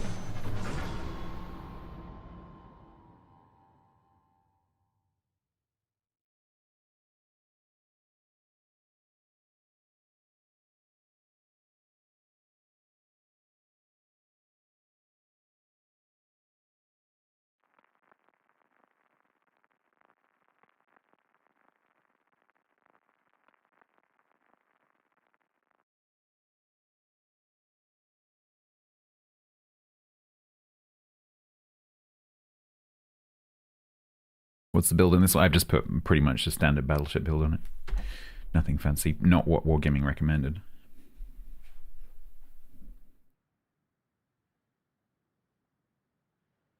That is my standard battleship build pretty much. The only things I would choose from would be the speed changed for turret turn on some ships.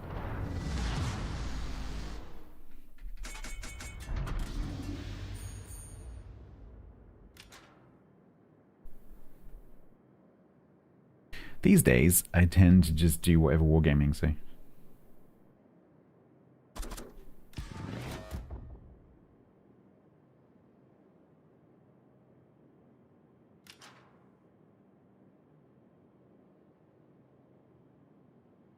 Why camouflage? Because I like the camouflage.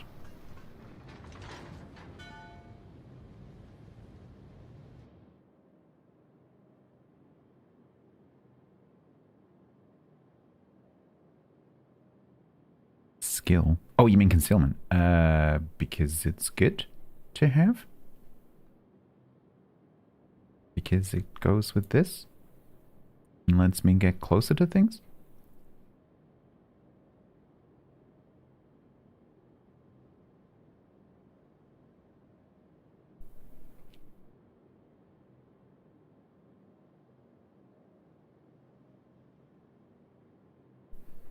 I put it on almost every battleship.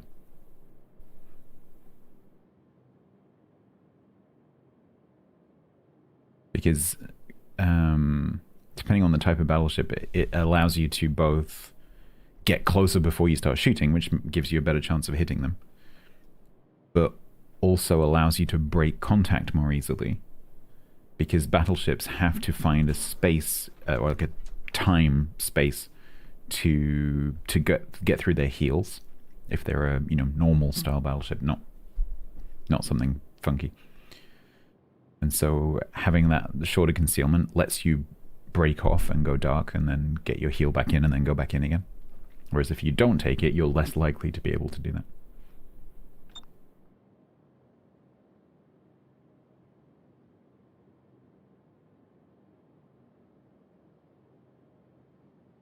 And then if you're taking this as well,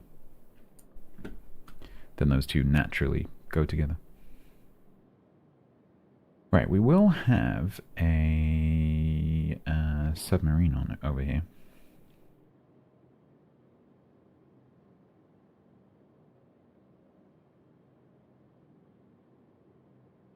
So, oh, he's over there.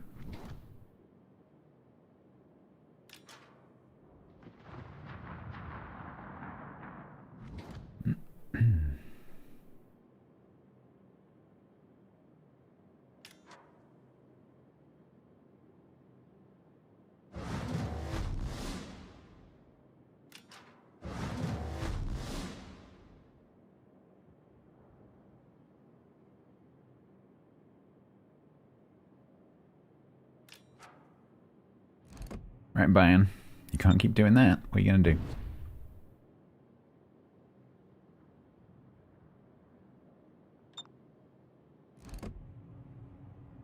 Yeah. 10 in, 10 in, 10 in. Nope, it's going to turn out.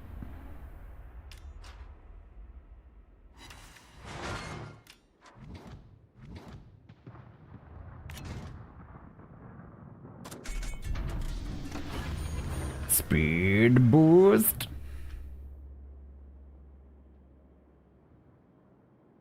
And a boop.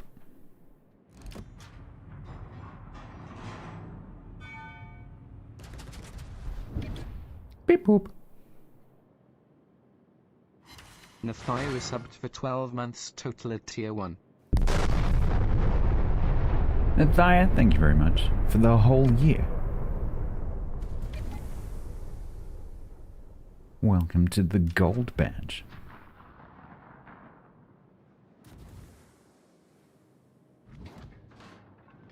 Okay then, good job, sir.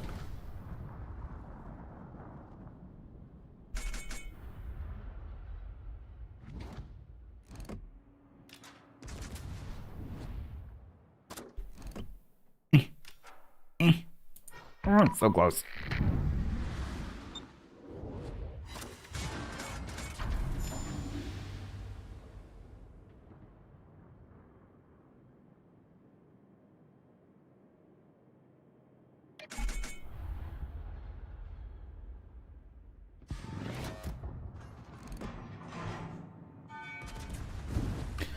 Silver, what are your ribbons telling you?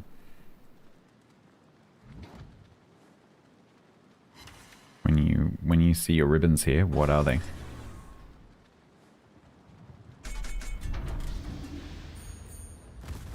Because that will tell you what you're doing.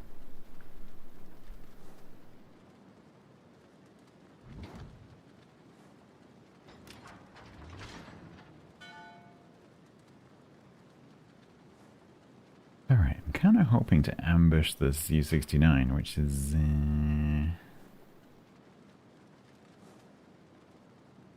debatable.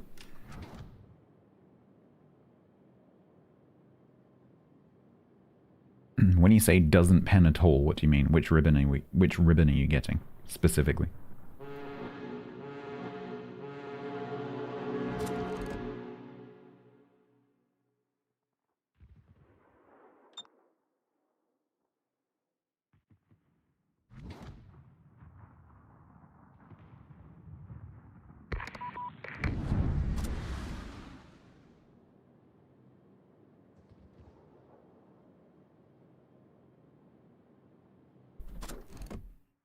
A little bit too fast. He slowed down. You need to pay attention. So, because which ribbon you are seeing is going to tell you what you're doing wrong, right? Or whether there's anything you can do about it.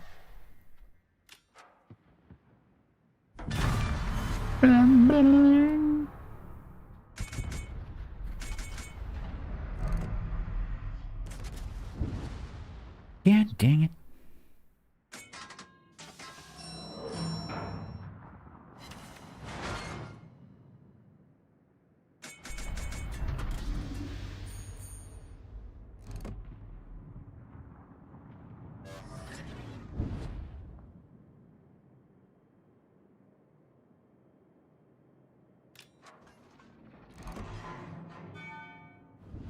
Right, the question is, where is the Furutaka?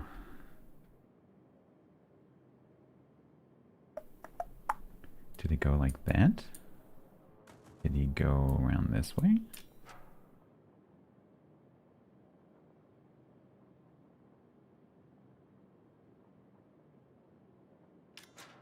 Hello?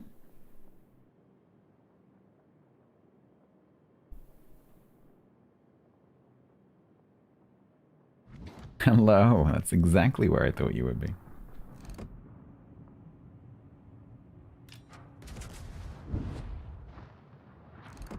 Bet you're thinking old poop now.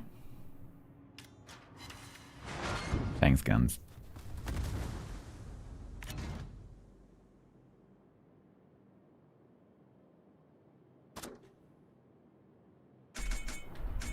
Ribbon, these things. So, when you watch this volley. So when your shells land, assuming that some do land, these are ribbons. So you get the like Citadel hits and kill ribbons, but also you get overpens, pens, non-pens, top protection hits, ricochets, and so on. And so that will tell you what happened with that volley. And so if you fire a volley of AP and you look at it and what you see is all ricochets, probably you've made the correct targeting choice in terms of where you're shooting on the ship. You haven't waited for them to make a turn to a good angle, or you've just selected the wrong ammo type, because maybe you would have been better off on HE. And so those ribbons will tell you a lot about any mistake that you're making in terms of both or all of ammo type, target selection in general, and then also like where you're shooting on the target and what angle they're at. Because if you're shooting, for example, with these guns, if I'm shooting a battleship, if it's very heavily angled and I know that it's like a low tier battleship that's got a really chunky nose, I know I'm not going to get any pens shooting the front of it, and so I'm likely to aim up here on the superstructure, where I'm only going to get 10% damage, but at least I'll get something. Or if I have time, or maybe for the subsequent volley, if it looks like they're going to stay like that, I might even switch to HE, especially if I see that they have damage controlled submarine torp flood or a ping or another fire or something like that, because then I can get some tick damage. There's no point in, if your AP particularly isn't doing anything, volley after volley after volley after volley, don't keep doing that. There's no point in keeping to doing that.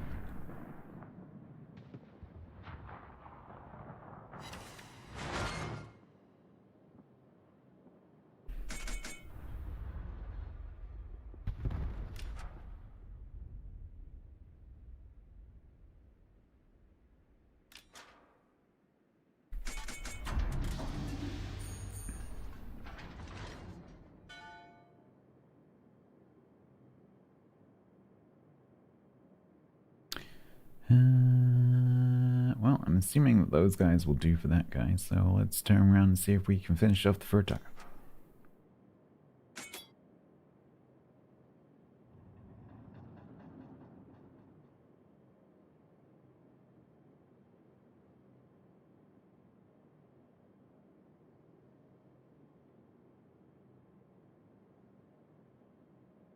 I like the ship, which is not surprising because I really like the Viribus Unitas.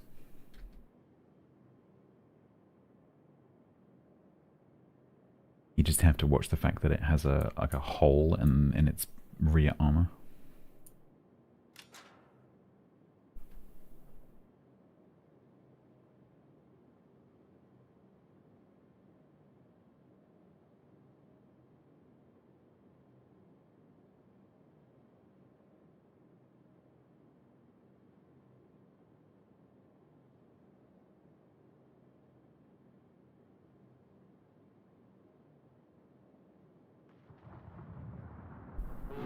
Hi! You are not supposed to be there.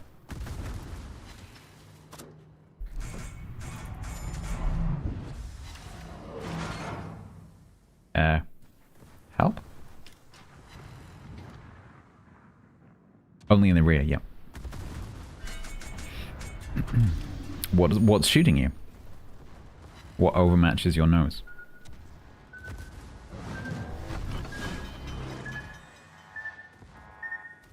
Yeah.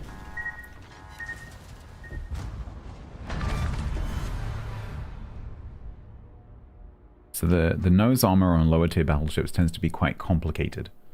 But generally speaking, they tend to have a very thick belt and then a kind of a squishy upper nose, which is the case with this one. And so if someone hits you on the point of the nose,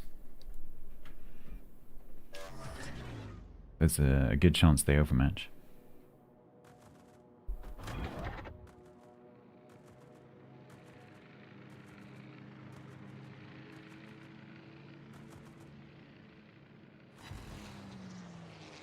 Yeah, But do you understand why?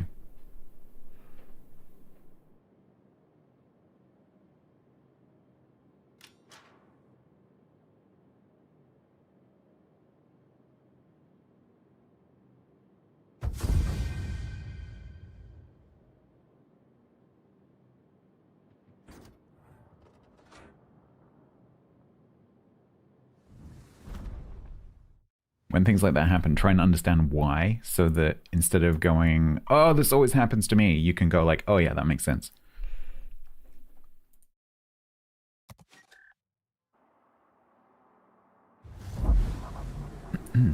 So let's look. So nothing's overmatching that, right? So if a battleship shells, any battleship in the game hits that on the point, well, okay, on the very point they could actually technically go through, but let's ignore that. So if they hit the slope, let's just assume that comes to an actual point. They're not overmatching that, so nothing's penning that. From the side, they can. This, however, can be overmatched, right? And can very much be penned from the side. And then if you look at where the citadel is behind that, so you look at the point of view of a shell hitting the nose, so the question is, if something goes through here, like this circle here, can it hit the citadel behind? So then you have to consider, okay, what angle is the shell coming in at? So if you've got point blank range, can something that pens that hit the citadel? The answer is no, because the citadel is down here. But something that's coming in at this angle, can something that overmatches that hit the citadel? Yeah, of course it can, because that's the citadel. And it's directly behind it. And so if you have something that pens 19, so 19 times 14.3, so anything larger than 271 millimeters, so 272 and upwards, which is a lot of the battleships that you're going to meet, will overmatch that. And if the shell is coming down at enough of an angle, which means they're far enough away, then yes, they can absolutely citadel you through the nose. Yep. And so instead of, in those situations, when that kind of thing happens, instead of going like, oh, I always get this problem, try and understand why it's happened, so that next time it happens, you can be like, oh yeah, that battleship has, 330 millimeter guns or whatever it is. And I was nose in, which is, it's a good angle generally, but it makes sense how that happened.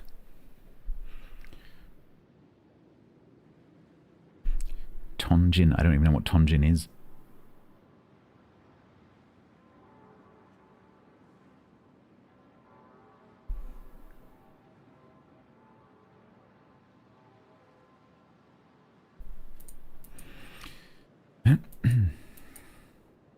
Sorry, Panzer, I don't know what that is. If you're looking, if it's a test ship, just go and look at the dev blog. All of the, I can't show you anything here that's not in the dev blog. So just go and look at the dev blog.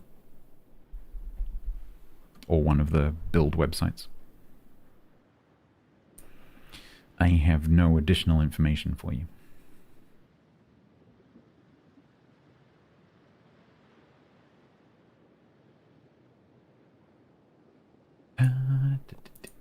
Right. Cool. I like this ship.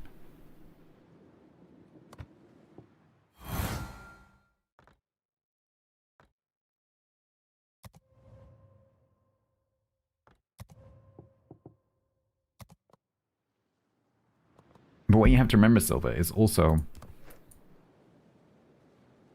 that, check what you overmatch, right? So this overmatch, and I highly recommend this mod so you don't have to work it out or memorize it. So 305mm AP overmatches 21mm, which means you overmatch yourself, and the standardized weakest plating that goes on the nose of a battleship at tier 5 is 19. And so a lot of the low tier battleships you will overmatch as well. And so if you see a Tegadov and you aim at the upper nose, you can overmatch yourself. And that extends across lots of ships. So let's look at the buy-in, for example. This is something you should get into the habit of doing. Instead of complaining, go and have a look and try and understand. Replace complaining with understanding. And then kind of going, yeah, that makes sense. So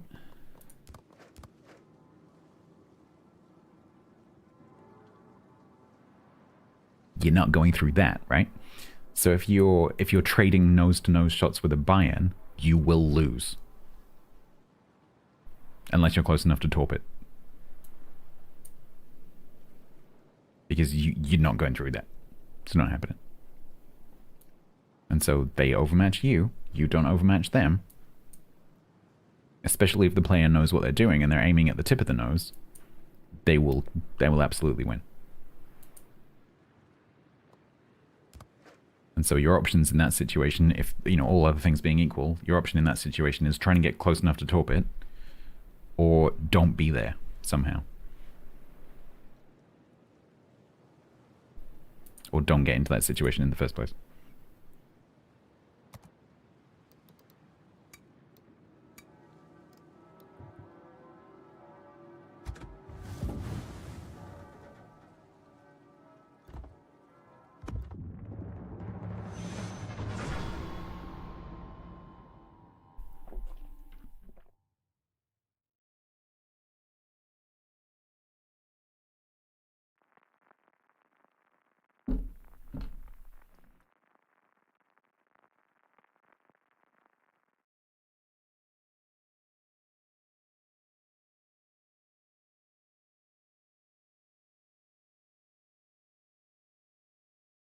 So, conveniently enough, there's a buy-in in this match.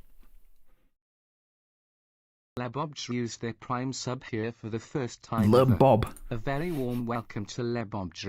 Enjoy your Lebodger. complimentary rocket. Lebodger, as my bot thinks your name is. Thank you very much. For the brand new Prime, welcome. This month, I'm mostly playing Eco. This is a one-off ship stream, just so I, keep my hand in. But thank you very much for the Prime. We will be back to Eco tomorrow. Probably quite a long stream tomorrow. Because I'm expecting to be able to make the bigger boats. So I'm setting up a paint workshop. Because my character has taken painting. So there is a lot to do.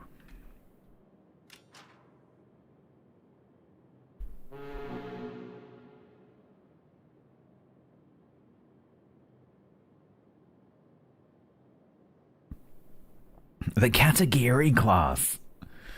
So Tiger has already, in character, given category. So Richard Robert Roller has given category the idea of calling it the category Moran instead of a catamaran. And then my character named his boat, the boat that he's designing. The Roro, because that's the way my character pronounces his name. And it is actually a Roro. It's a roll-on, roll-off barge.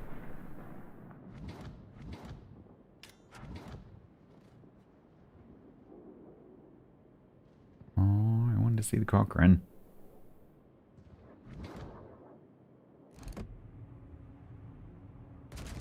I don't know which one to aim at, so we'll aim at both of them. And hit both of them. Cool. That is not how you kamikaze.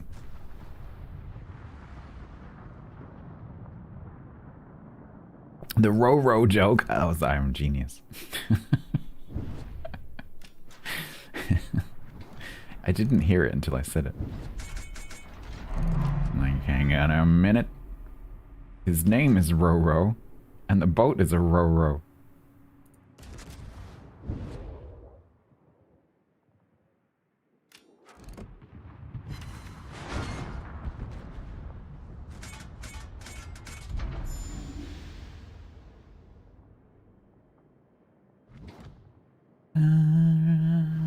Okay, let's see. So this Cochrane is going to cross in front of me.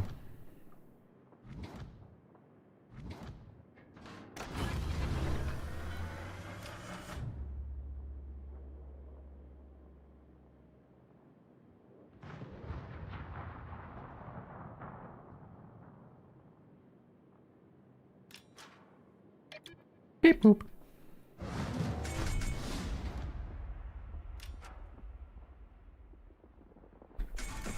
There. My finger got overexcited. Boop. Oh, too far. Oh, not too far back. Okay, I thought that was a bit too far back. Apparently he keeps the Citadel in the booty. In the booty. In the booty.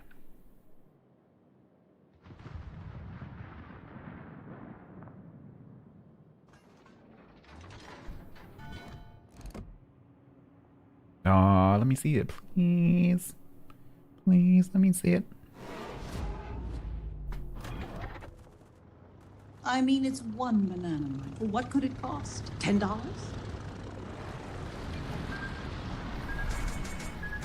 T-bone. Dodging. Hi.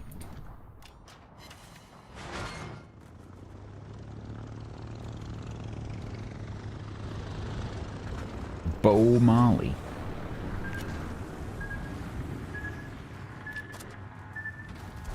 Ow. Ow. I can't remember how many torps they have and where they're loaded and stuff.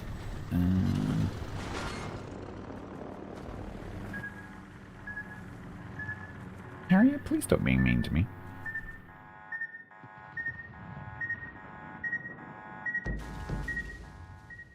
Are you gonna keep doing that? Oh, I have more. Excellent. I found some more torps. Several feet of snow. Enjoy being snowed in. Oh, I found one extra torp. Okay.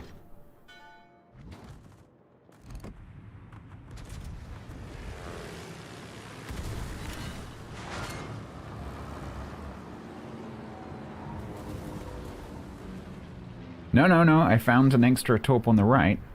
I still have the ass torp. I haven't used that yet. We might have to reverse this guy very aggressively. Oh, unless he takes that torp. Boop.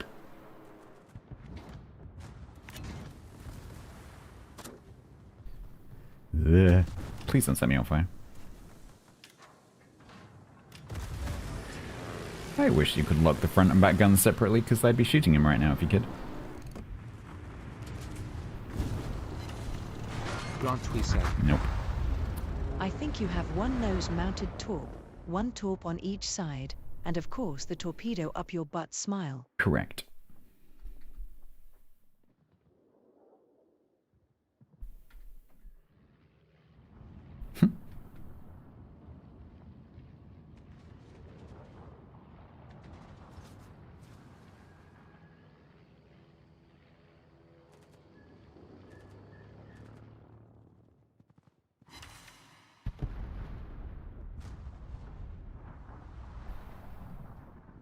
Go on, Minnie, get him. Go on.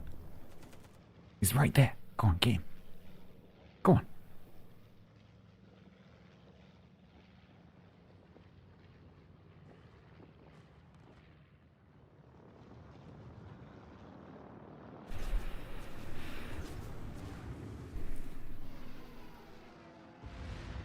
Chisel though.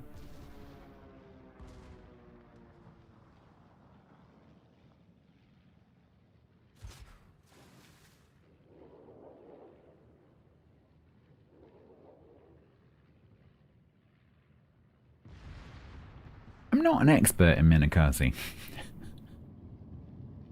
But I'm pretty sure those torps won't reach. You know?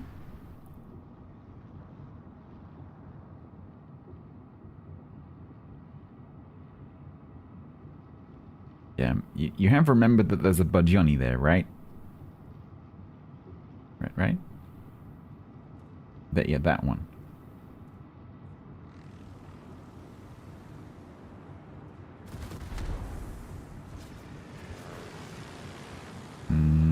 Pretty sure they're not going to hit him either.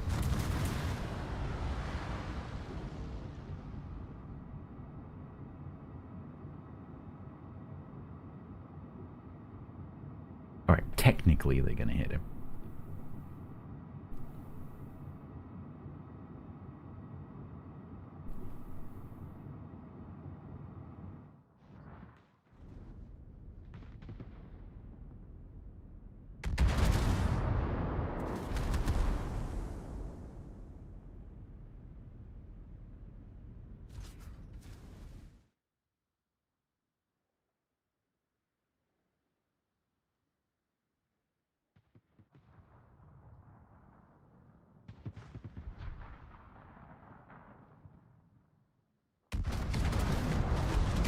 Yeah, ripple fire, stylish.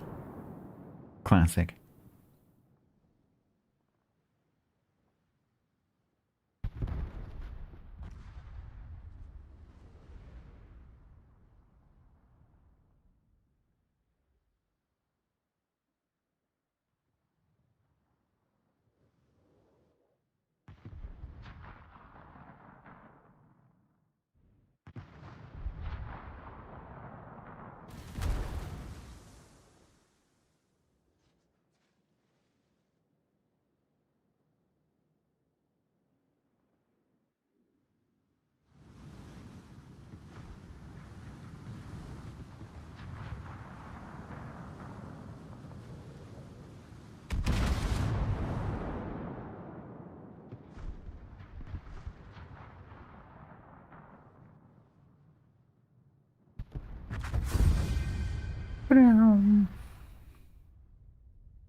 I don't care about this, and yet somehow I do.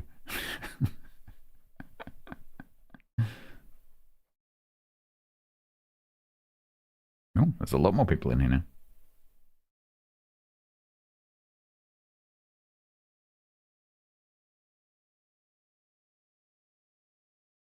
There you go. Those of you complaining earlier.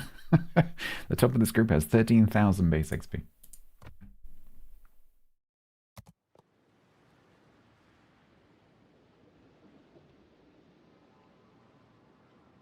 For those of you that play too much or in groups that have like 250,000.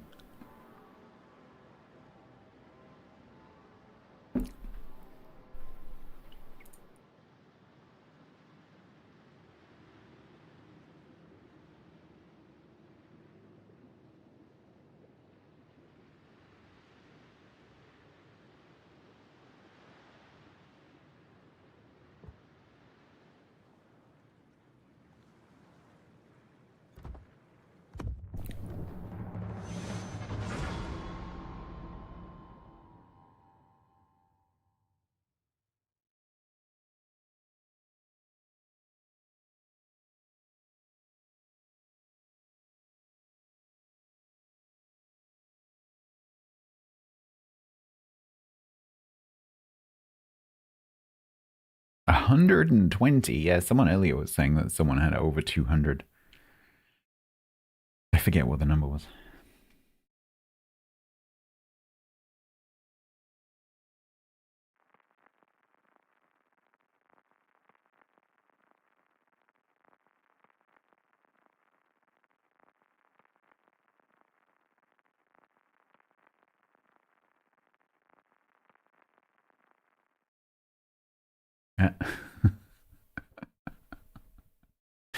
Oh, this is giving me such retro vibes. I remember back before early access. Like, oh, the new French battleships have arrived. Let's all go and play the Tier 3. All at the same time. And all get into a 12v12 match in the same ship. Over and over and over again. Because, oh, we don't have any economic boosters either, so it's actually going to take us a little while to get to the next one. Instead of one match.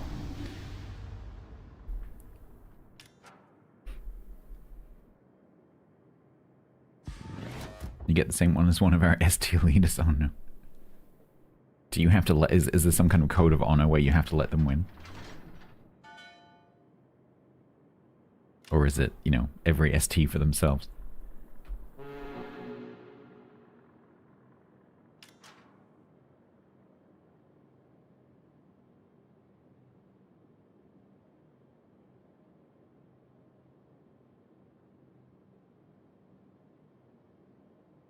$12v12 Nassau's? Yeah, I remember that as well.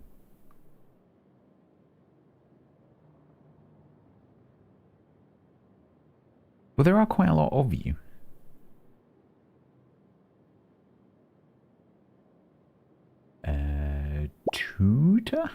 Tweeter? Thank you.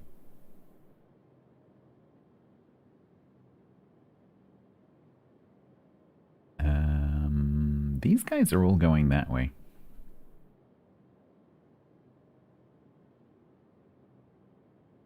Oh, they're bots. Okay. You're a bot. You're not a bot.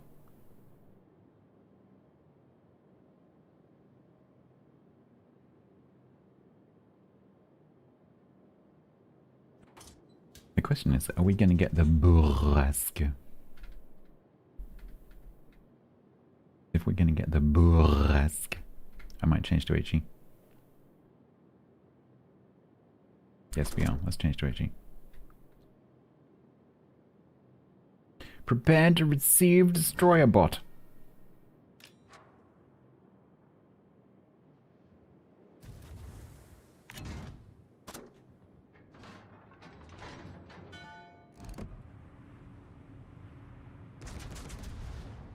Don't you stop. Tricksy little...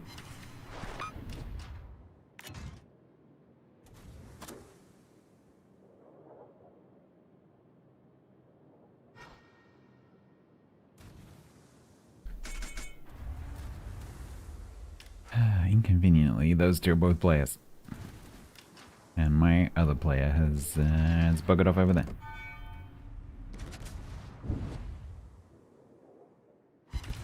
Okay, that's a good chunk. What is my secondary range? 4.5. Come closer, little one. Yeah, every non-battleship's about. Yeah.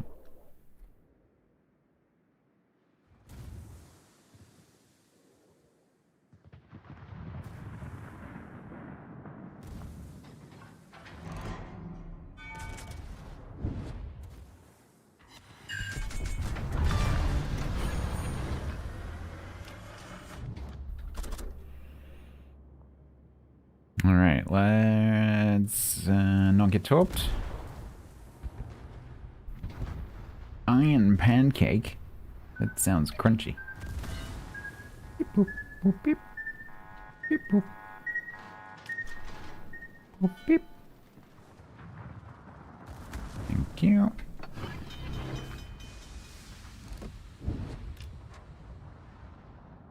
Can I keep up with my turret 10? No.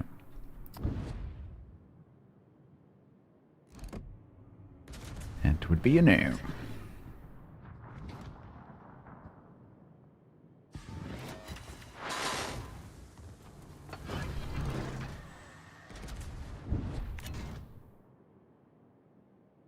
What's the speed on these? 60. Wiggle.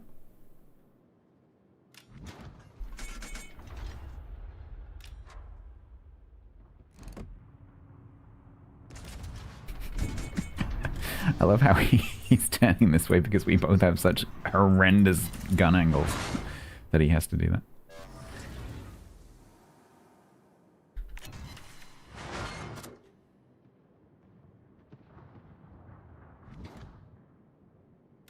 Where are you going? Like, literally, where are you going?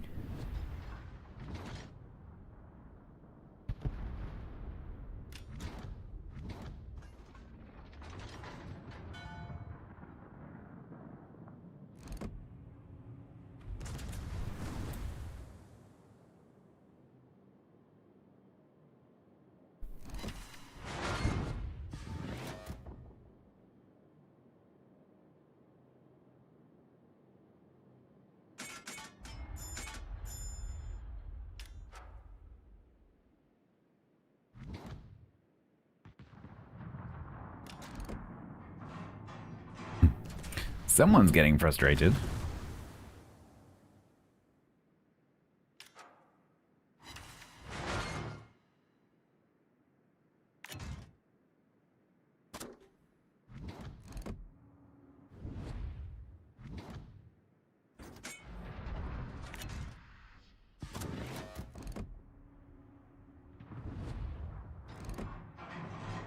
Oh, not quite. Oh, maybe.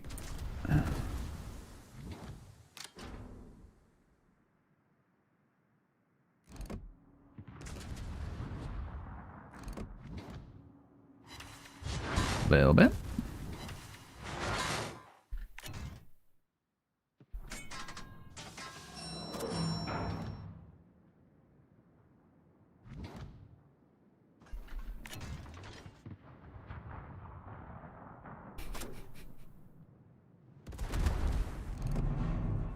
Okay, so we're back on the AP. I'm slightly concerned because my butt is quite squishy.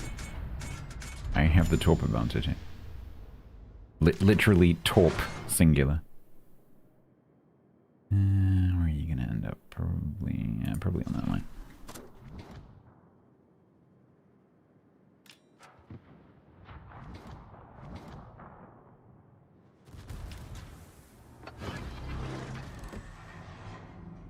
Chase me.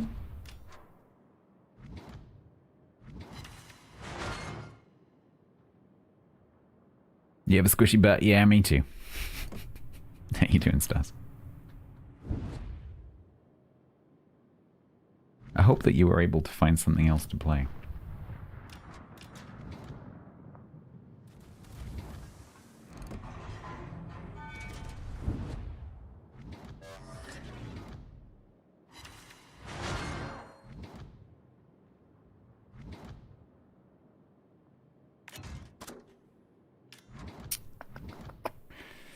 Okay, let's concentrate on this guy.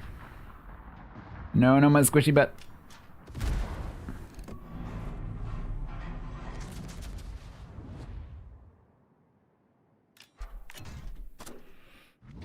Enshrouded, nice. Grumbles has been putting out some Enshrouded ASMR content, so he's making like these amazing creative builds, and which is what he does on Sundays generally with the streaming group that he plays with on Sundays. And then he's using some of those builds and like doing camera flybys and like slow motion pans and stuff, and then putting nice music to it. Pretty cool. On his YouTube.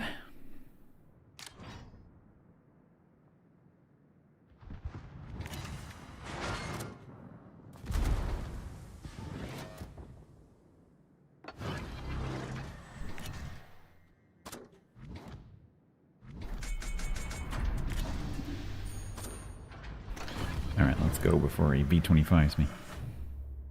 Go, go, go, go, go.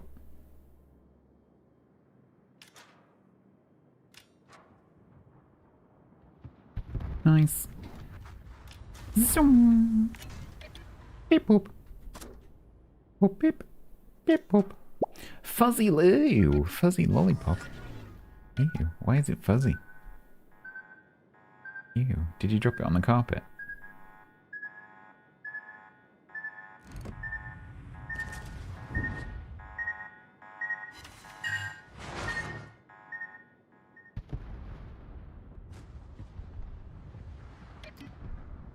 Beep boop. Beep boop.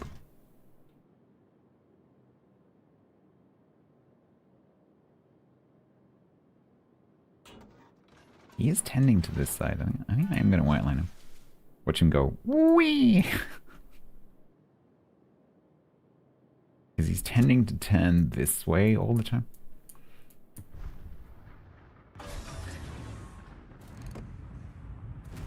Yes. Keep coming. I'm not touching my rudder, because if I don't touch my rudder, you won't touch your rudder. Why AP? Because I overmatch his nose. Going back to the discussion earlier. God dang it.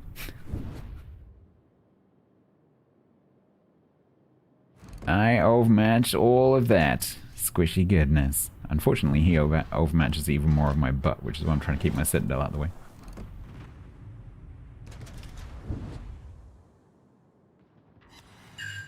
So I keep breaking his gun because I'm penning the nose and then hitting the barbette, but I'm too close to get citadel.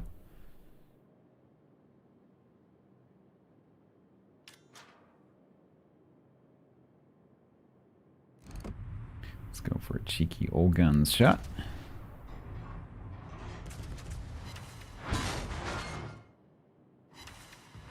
There.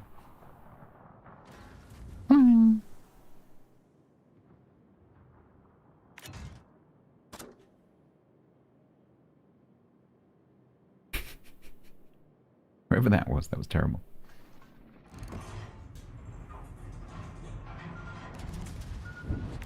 Oh no. Whoop. The barbette is the turret, Diego.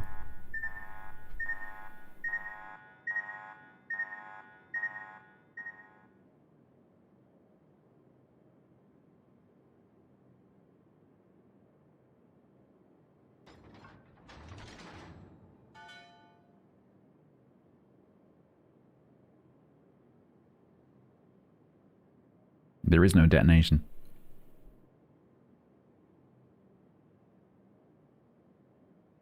Game mechanically, the detonation used to be tied to the citadel. Not the guns.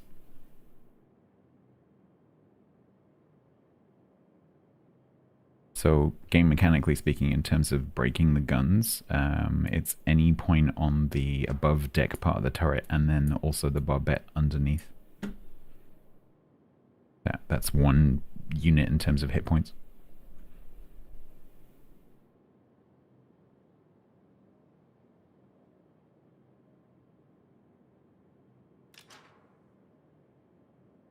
So if you can, like in that situation, if you overmatch the tip of a ship's nose, but you can't get a citadel because you don't have the angle, but you can hit the barbette, which sometimes sticks up above the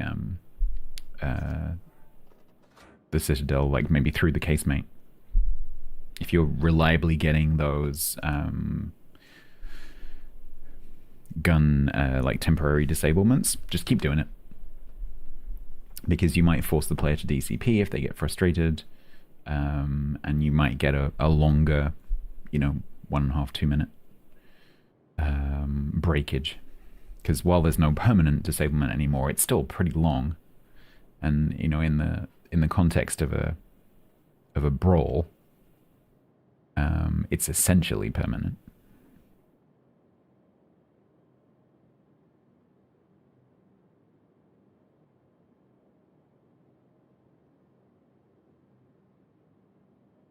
No, Jack, I don't think it was. I think it was just a bit of maths tied to the citadel hit points.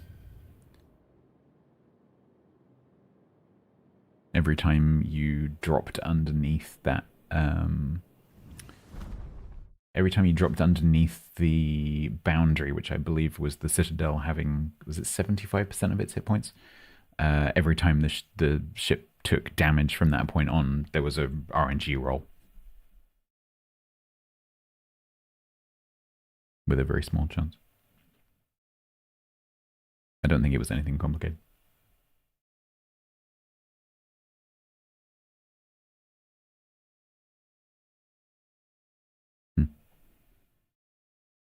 Magazine modules. Yeah, I think that was just I don't think that was like a thing with a hitbox.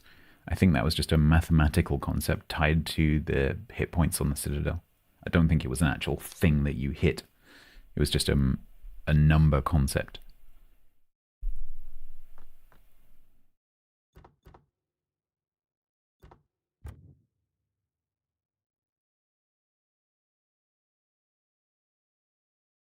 Yeah, but for the destroyers, they tied it to the that central part, whatever it's called.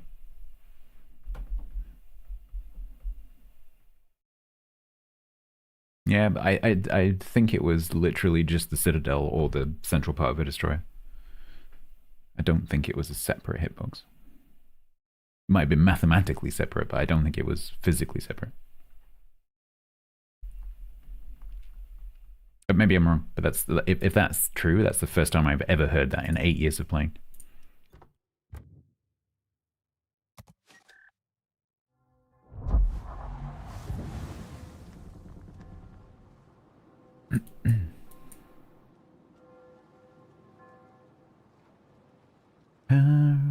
Okay.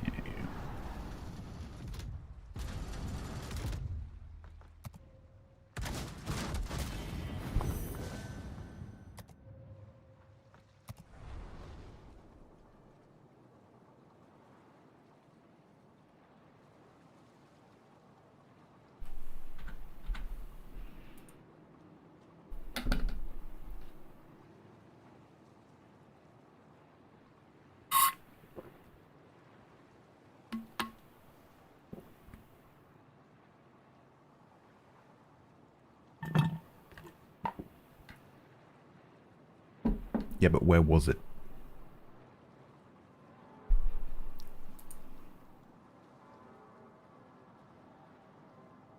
I think what you're imagining is not how it was.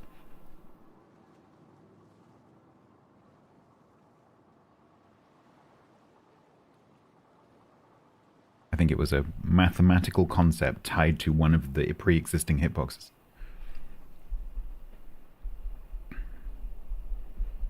I'm not sure if that's the case.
Yeah, I've just, if that is the case, I've never heard of that and I've never seen that video.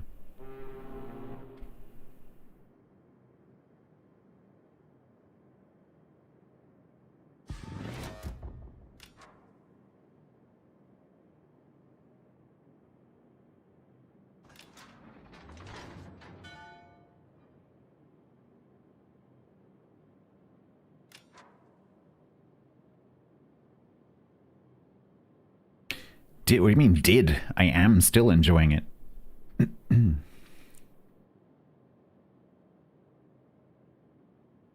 will be until like the first week of January. I'm very much enjoying Siberian it. Hamster is subbed with Prime for 38 months total. Rocket launch detected.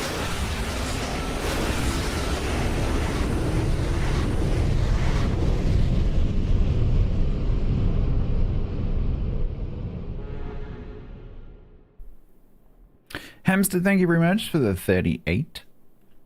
Appreciate you. Thank you so much.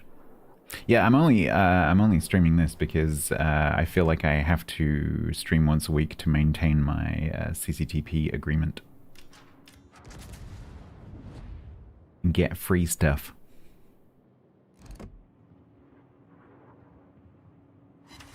Also, a bunch of you seem to forget that I exist if I stream other things. So if I pop up on ships every now and again, everyone's like, oh, Stats is back. Like, I haven't been anywhere. I've still been here. Just haven't been playing Warships. I remember that last year. I had loads of comments like, oh, have you been somewhere? Like, no.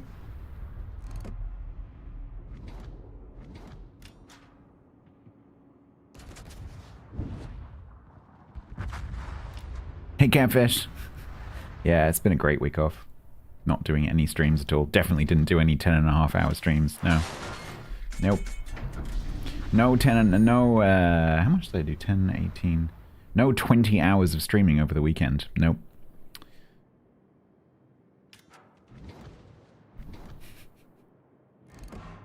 I was knackered yesterday after that.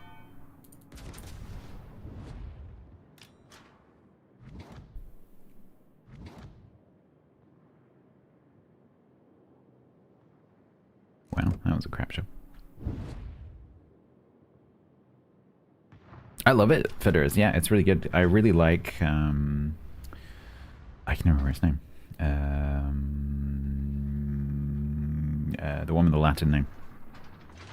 I said it earlier, and I've completely forgotten. Veribus unitis. Yeah, I really like that one, and this is the same hull. But with torps, what's not to like? Ugh. The turret turn, that's not to like. Oh, come on.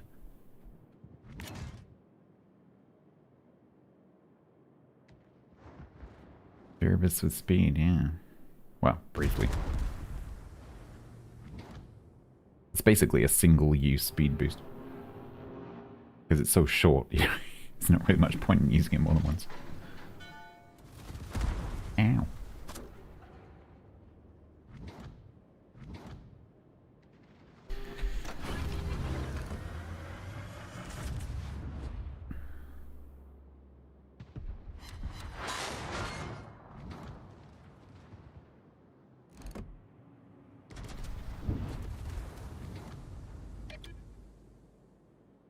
It's not, no.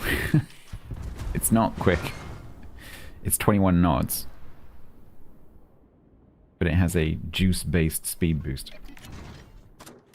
But it only lasts for a minute and a half. So for the vast majority of the match, you're really slow. That doesn't stay the same as you go up through the lines, though. There.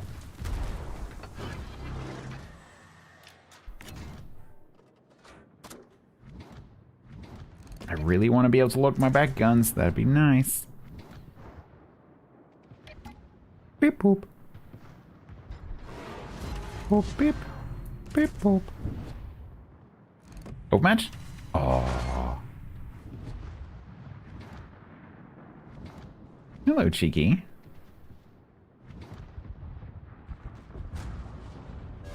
What are you doing?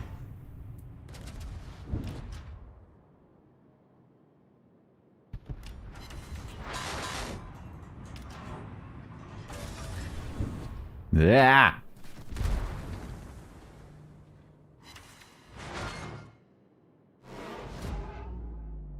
This match is not going great.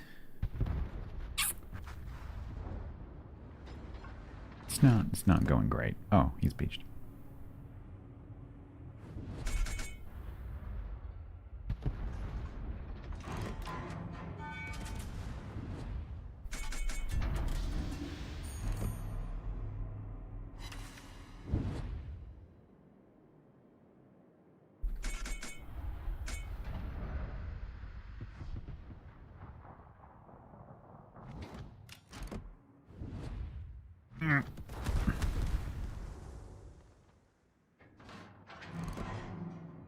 You come in, the ship sucks? Yep.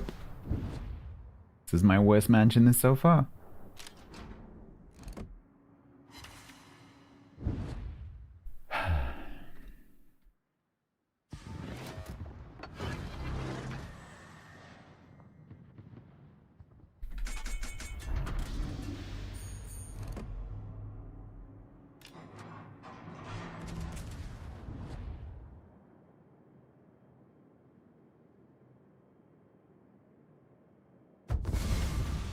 Dang it. Derek, thank you.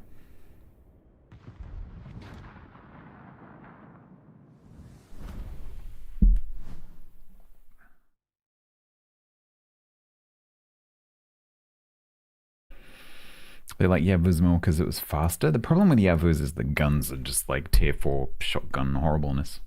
I don't know. I just like this one. How good the games? Pretty good. Started off with Yavuz, and then Wargaming had to remove it because of a bug. So now I moved on to this one, which I really like.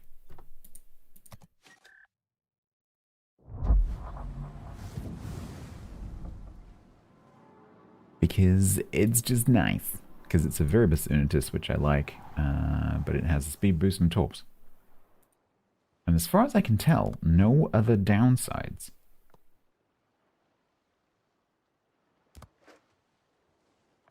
Because if I remember correctly, Viribus also has longer reload.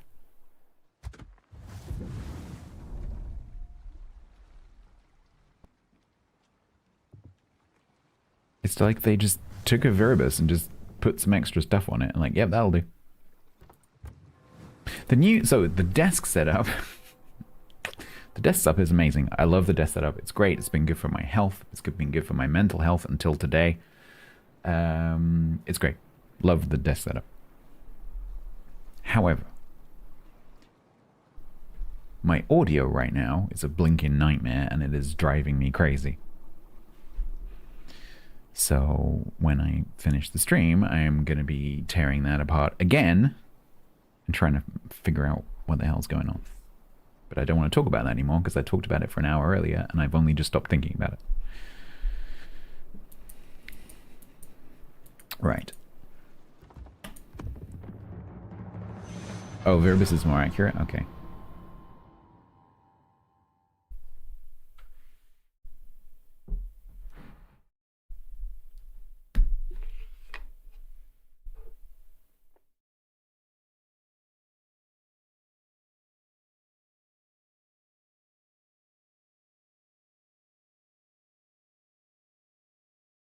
Nine.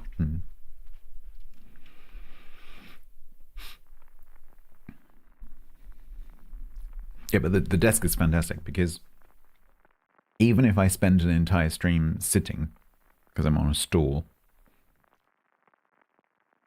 I'm still moving more because it's a mobile kind of like bendy kind of stool. And so I'm just naturally kind of like swinging and moving my hips around and like switching my legs around and just shifting my position. And so even if I'm not standing, my body is just more active. And I can feel that difference in my body really, really strongly. And, but also psychologically, not feeling like I'm installed sitting at the desk, which I did before, has meant that I'm more likely to just walk off and go and do something. I'm like, oh crap, I didn't take the laundry out of the dryer or whatever. Previously, if I was sitting at my desk and I remembered something like that, I'd be like, I'll do that later, and then not do it. Whereas now, if I remember something like that and I'm standing here, I will almost certainly just go and do it because I'm already standing up. It's a very interesting psychological difference. Like, it practically makes no difference. Because it was almost just as easy previously for me to get up and go and do it. It's just psychologically I wouldn't do it. And so I'm getting things done. Just little things. Remembering to take the rubbish out. Remembering to go and do laundry stuff. Remembering to whatever. And that has a knock-on effect because then I feel like I'm achieving things. And so it has a positive psychological impact that is starting to... And just the psychological benefit of having changed the setup in the first place and achieved that, which was really, really hard. That is also having a knock-on effect. Which is something that I hadn't considered because I've done it for physical benefits, physical health reasons, which it is definitely helping with. But I hadn't considered the fact that it might have a psychological benefit as well, and that might actually be the the larger of the two benefits, which is really, really interesting. So yeah, no, I love it. I wish I had done this 2 or 3 years ago when I first thought about doing it.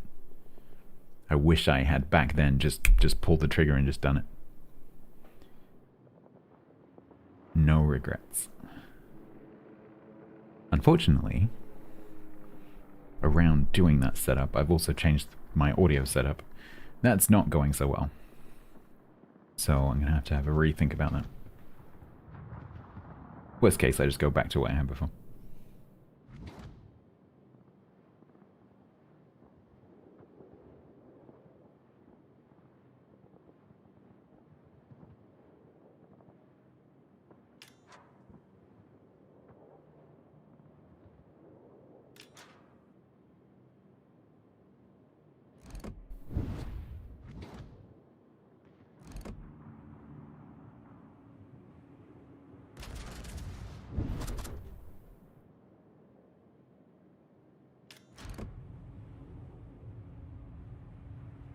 Oh, are you stuck?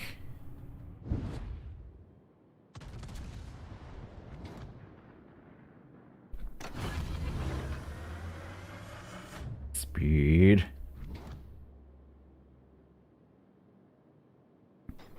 Do we go XLR? I wish I had a go XLR. No. I have a... It's not a bad interface, but it's a PreSonus Audio Box i2.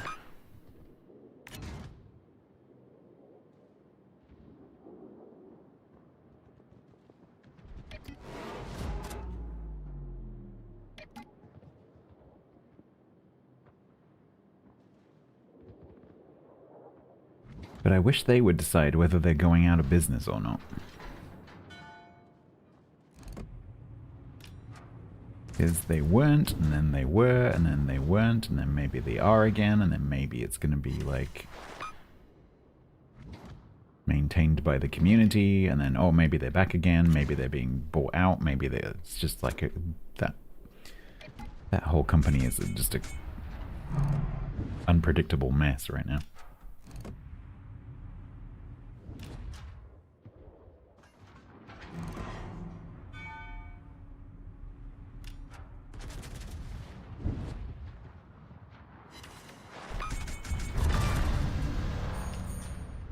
Alright, Destroyer's dead.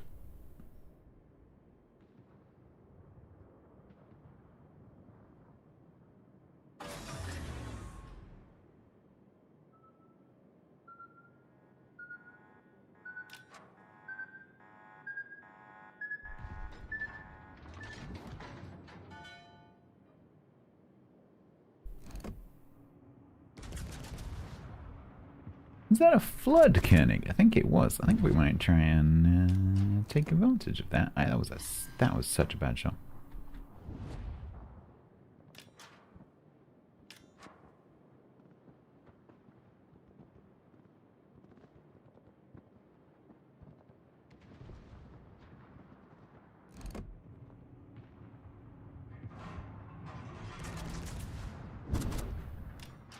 That's gonna give me a fire, right? Right? Yay. Boop, boop, boop.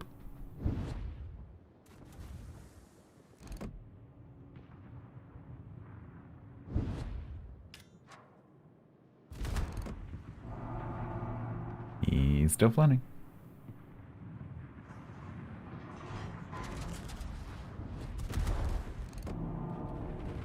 And boop.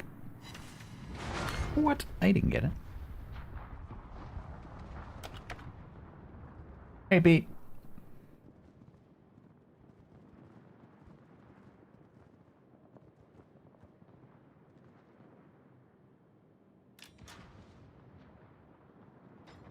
He studies magic, what, referring to economy and finance?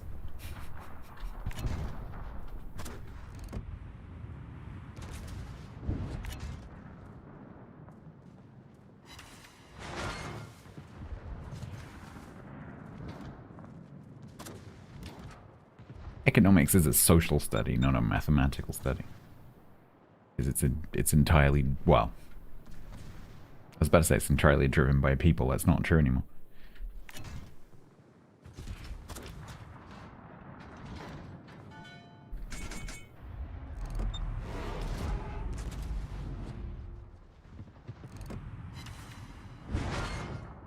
We made up with my potato. Nope.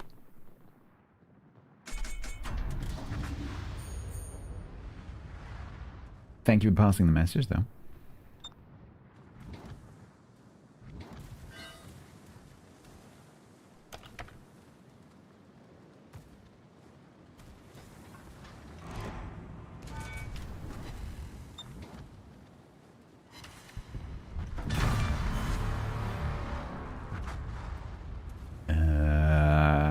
Okay, let's get in the camp.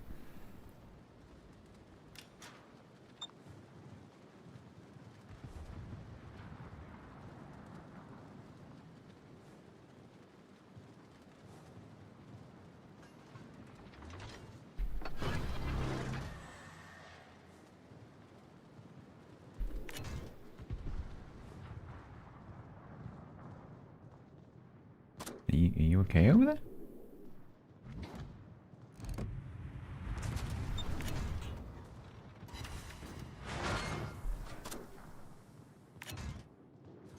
Let's just assume that you're going to keep going that way, because you're aiming for the gap.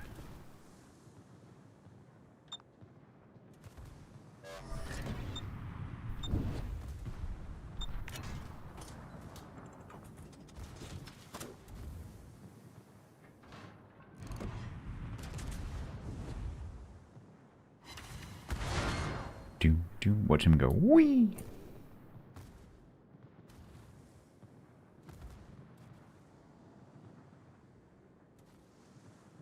What is it your ship is demanding I take off? What? My ship's not demanding you take off anything. Oh.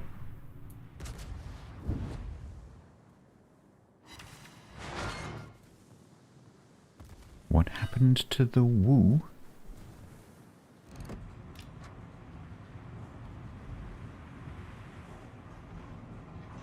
What happened to the woo?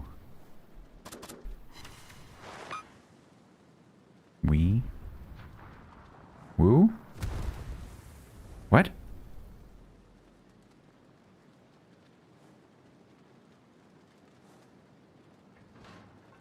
Chat is being very weird.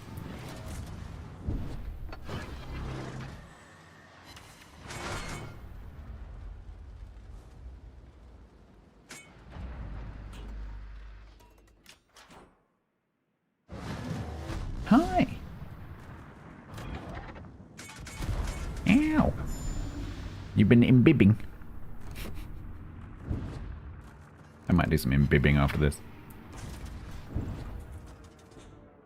We got a bottle of cider. Zoider. Got a bottle of cider to make some stew. Or you think I might just stick the cider in me? And not have cider in the stew.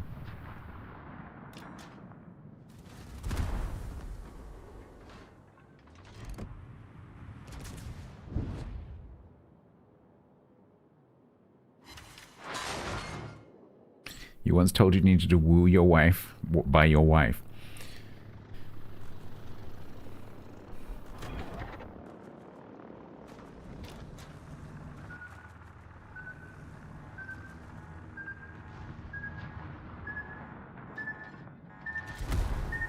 Hey, dodging.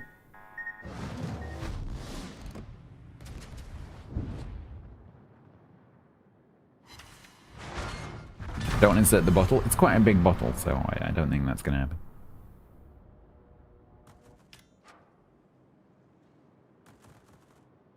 Boy, got a brand new combine harvester.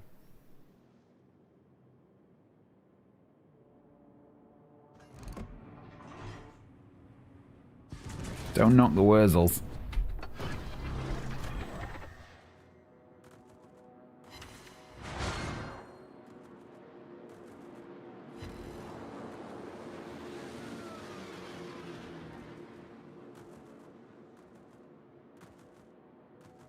He will be done for eventually. Just might take a while.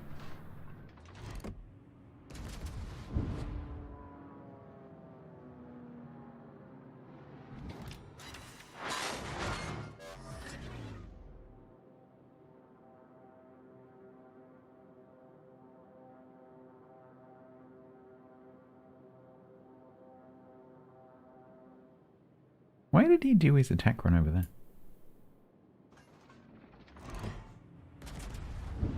Can I get it before it goes behind the island? The answer is yes.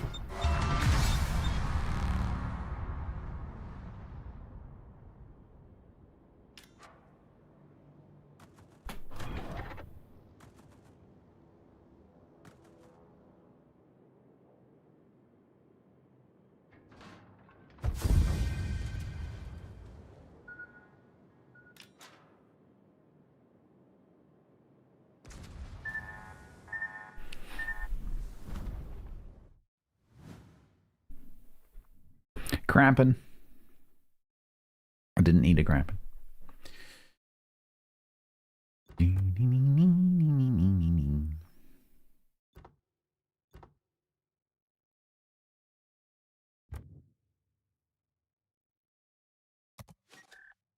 have an interesting bag of crisps from Japan. Fish and chips flavor. They form like small battered fish and chips. That actually sounds really good. I'm quite a big fan of like fishy potato snacks. They're not very common here, but occasionally you'll find one. And they tend to be quite good. So that actually sounds quite nice.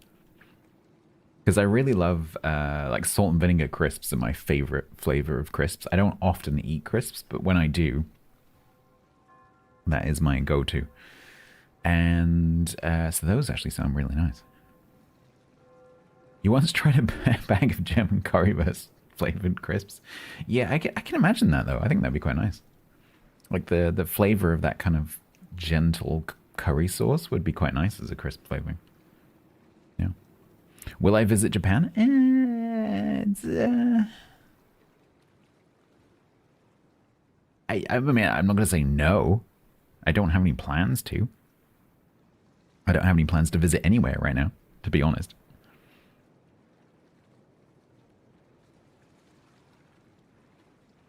But I'm not against the idea.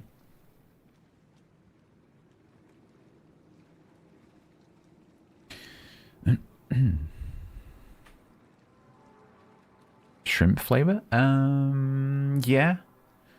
So we have, I guess skips.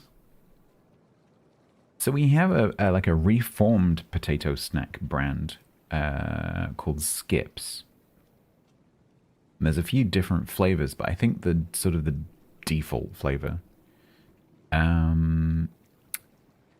I don't think it's actually fish flavor. I think they're vegan, but I think they're supposed to taste a little bit like prawn crackers that you get from a Chinese restaurant.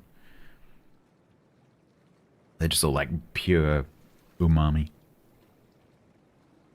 What's the best country I visited?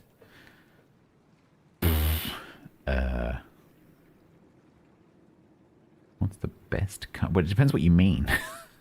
What do you mean by best country? Do you mean the one I enjoyed the most?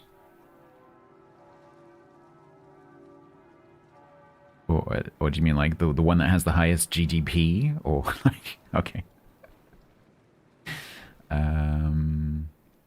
That's a good question.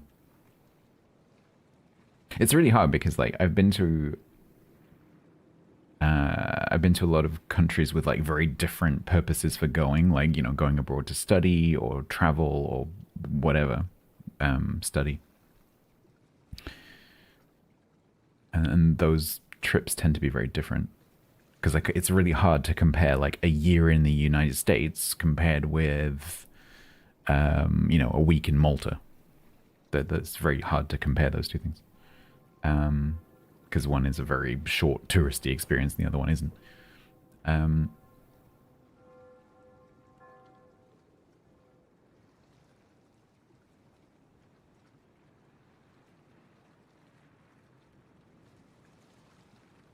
a big fan of I'm a big fan of this country. Because I've traveled a lot around the UK as well. It's pretty nice here. The current government's a bit shit, but the like generally speaking, landscape-wise and people-wise, this is a pretty nice place. I quite like traveling around this country. We've got some amazing landscape. We've got some of the most beautiful coastline in the world. This country is amazing when it comes to coastline. Amazing, like cliffs and beaches and all sorts of things. Some beautiful fishing villages and bays. Lots of different kinds of landscape. We've got rolling grasslands, we've got marshes, we've got beautiful winding rivers and deep valleys and little mountains and big mountains and flat mountains and pointy mountains. Forests. Yeah. I'm sorry, I'm gonna say this country. Yep. I'm not much of a fan of nations in general. I don't like that political concept. But in terms of like geography and culture, I like this place.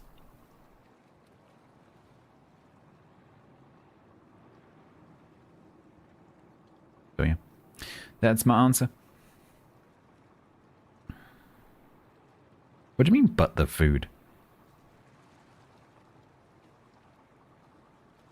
You think our food is bad? Either you haven't been here, which is usually the case when someone says that our food is bad, or you're not eating in the right places. You're just, like, you're buying like fast food and like petrol station pasties, you know? You're not going to good restaurants. Or having home-cooked food.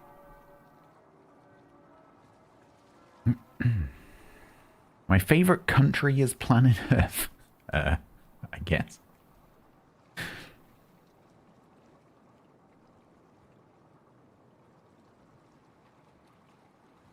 Well, it's one of the things that makes our food culture so amazing is the fact that it's influenced by so many other countries. Doesn't mean it's not ours. Exactly. How dare you say bad things about Greg's? Oh, you're talking to me. Look, it's part of our food culture. A lot of people like it. Frankly, I like that kind of thing. I love, like, greasy pastries. I'm all about the greasy pastries.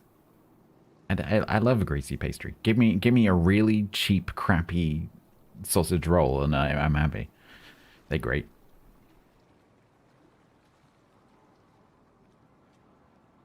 Yeah, it's one of my points of shame, actually, Burbold. I've talked about this quite a few times on stream. One of my points of shame as a Londoner, albeit a southern Londoner, is that I've actually never been to a pie and mash shop, which is a traditional thing in London, because they're not very common anymore.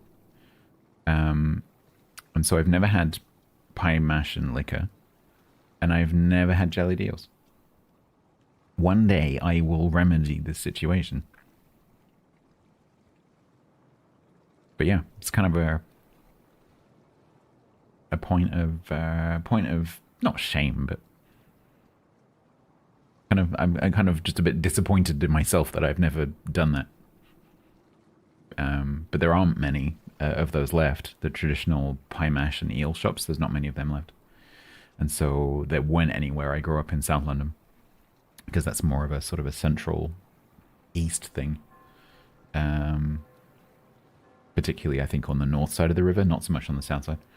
And so I just never came across them as a kid. I wasn't even really aware of them as a kid, to be honest. Like, I'd heard about jellied eels as a kid, but I'd never come across them or had the opportunity. And pie shops I'd never heard of until very recently, which is interesting considering that's where I grew up.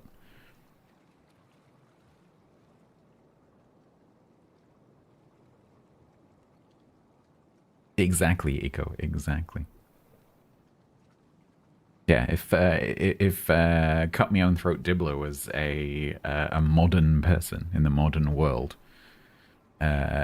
you know, being the inventor, founder, or like CEO or something of Greg's would definitely definitely fit the character.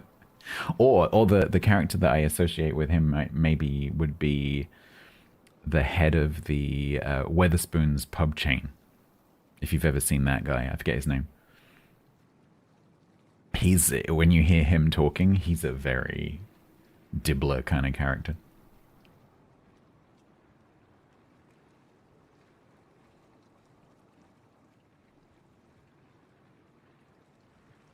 Yeah, very similar, Bonty. So I haven't been to Maine, but I've been to the Northeast in general. And yeah, some bits of this country are quite similar to New England, geographically speaking. But then some other bits of it aren't. And so, like, for example, Scotland looks a lot like the Appalachians because it's literally the same mountain range. It's just that Scotland is colder, and so the climate is quite different. But geomorphologically, it's the same. So yeah, we pack quite a lot of different landscapes into this small island.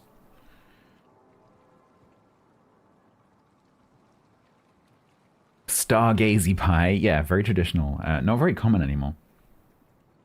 I would be surprised if someone in their teens or 20s these days in the UK has heard of Stargazy pie.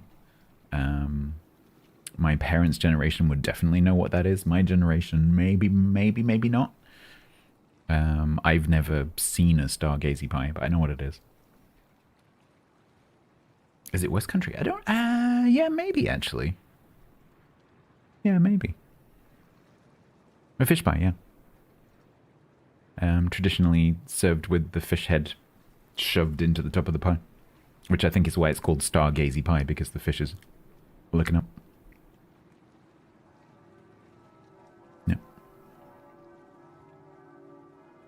There's another one, I'm not sure if it's the same pie or if it's just a variation on the theme, but there's another one that has traditionally little clay, you put a little clay bird chimney in the pie essentially to let the steam out. You shove it in the top. It's kind of similar.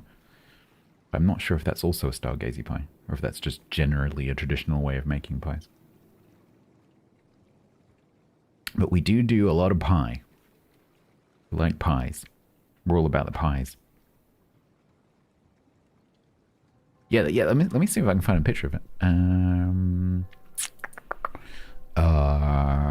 What the hell do I search for? Bird. Pie vent. Yeah, there we go. Found it. So they're just, I don't think it's associated with any particular pie. Maybe traditionally it is. Why are food pictures also always so crap?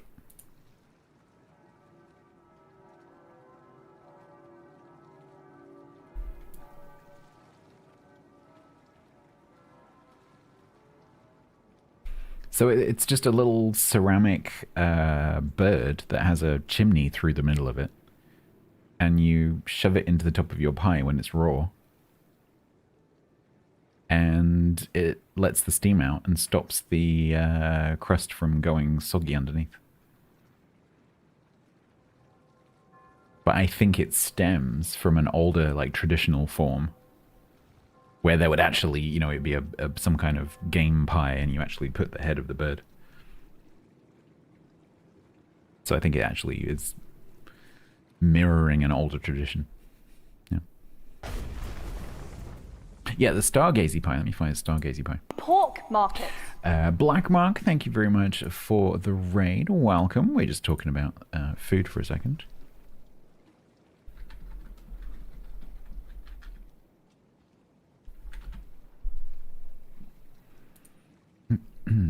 Just for those of you who might be of a vegetarian persuasion, just be aware, or don't like fish, just be aware that I'm about to put something on the screen which has fish in it. Literally, pictures of fish. So, let's have a look.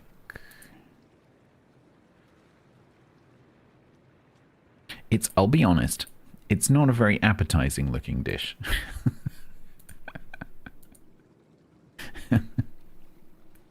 Personally,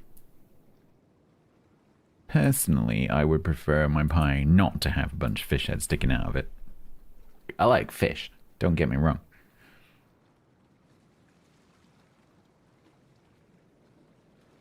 And I have no qualms about being served a fish that has its head on. I actually prefer that. But when they're all sticking out of the pie, I don't know, it's just a bit weird. But yeah, this is a Stargazy pie. But I have never seen one in the wild.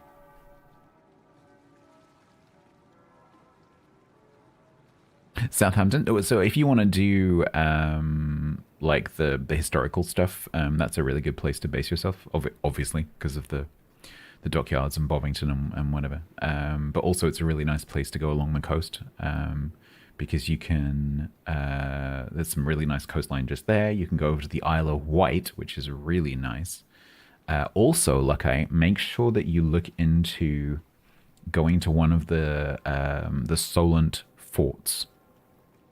I highly, highly recommend. I haven't been since I was a kid, but there's definitely still there, and you can definitely still go to them. Let's see if I can find it for you. Maybe you know about this already. So there are these. There are quite a few of them. Conveniently, this one has a website printed on it, which might help you. So during the First and Second World Wars, actually I think they predate the First World War even,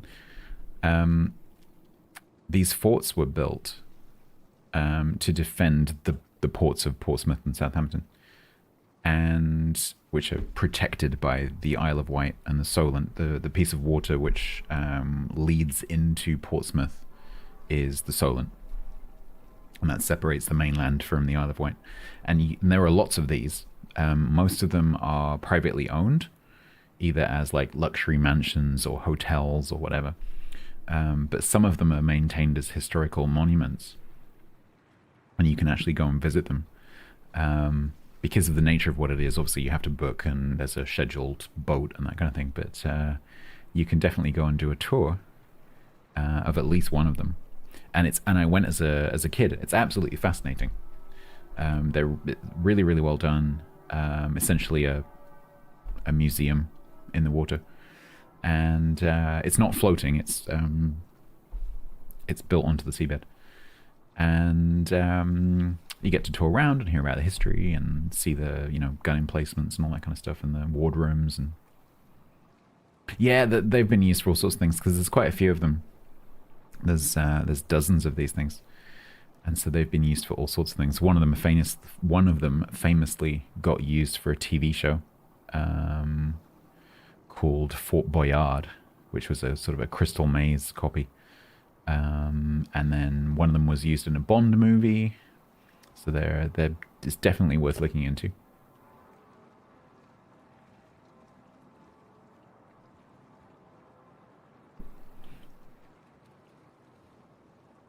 And that should marry up quite nicely if you're going around the dockyards. Which Bond? I'm not sure, actually. I don't know. I'm not a Bond buff.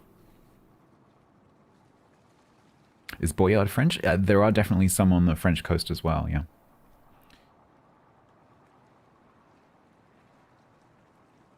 But similar thing. The man with the Solent fort. The man with the Solent fort who turned it into a luxury hotel. Yeah, I think you're right, Penguin, yeah. Yeah. So yeah, but really interesting history. It was Melinda Messenger, yes. Yeah. Around the same time that she was working on Eurotrash. Do you remember Eurotrash? With Antoine de Caunes and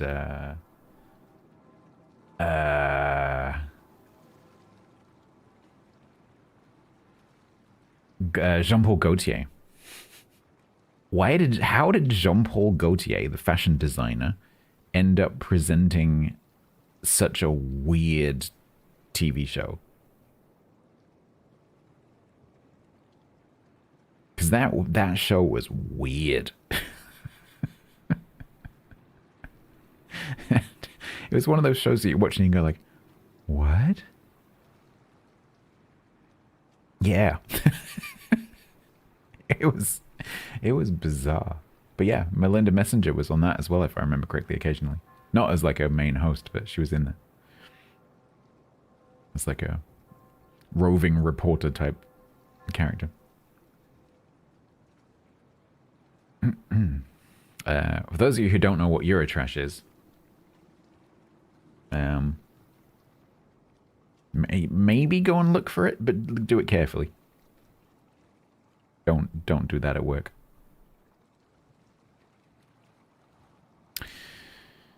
Yeah, unusual European hobbies. Yeah, that's one way of putting it. Yeah. Yep.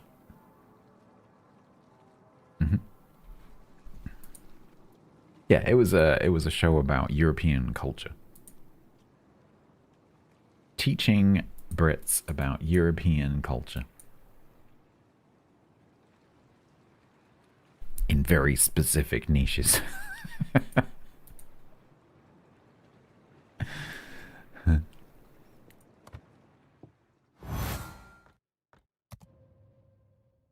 Nail bomb, hello. We've just been playing that. Hey. Compensation.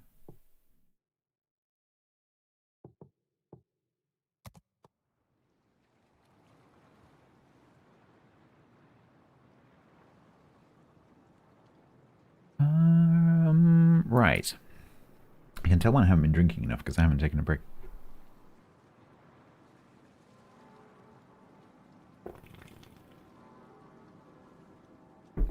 So I might do that. Should we do a giveaway? I haven't done a giveaway for like 2 weeks.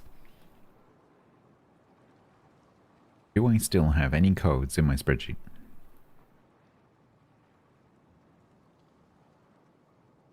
Yes. PP Rat said. PP Rat. Victoria Silverstedt was a semi-regular during 2003, often appearing in the studio with De Corns to present the Naked Germans of the Week feature. Yes. What? No, that's true. It was bizarre. It was a bizarre show.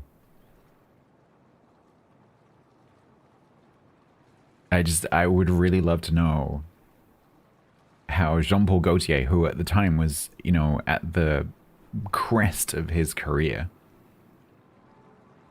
Not that his career declined after that, but, you know, he had just become really famous as a fashion designer. How did he, at the cusp of becoming one of the most famous fashion designers in the world, how did he end up as a presenter on that show? I would love to know that. Like, hey, Jean-Paul, we know you're you know, like, really busy with all your fashion stuff and that you're becoming extremely rich.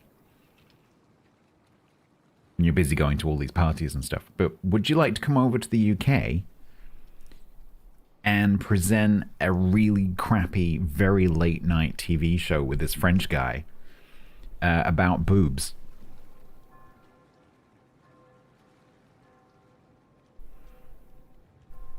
I can't understand. I can't understand what are the conversational steps that happened to lead from A to B, you know? I would love to know that. Maybe he just saw the concept and like saw the script or whatever and was like, yeah, that sounds cool, I'm in. Maybe he did it just because it was a laugh. It's possible. Yeah. It's entirely possible. He did come across as being quite a cheeky guy, like with a good sense of humor, so maybe he just thought it'd be fun. Yeah. Or maybe he liked Victoria Silvstedt. It's possible. Yeah. Or maybe he liked Anton de Corn.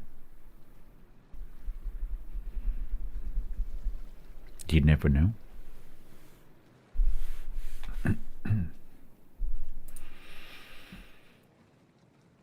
Yeah, I did say boobs, yeah. Welcome to the conversation.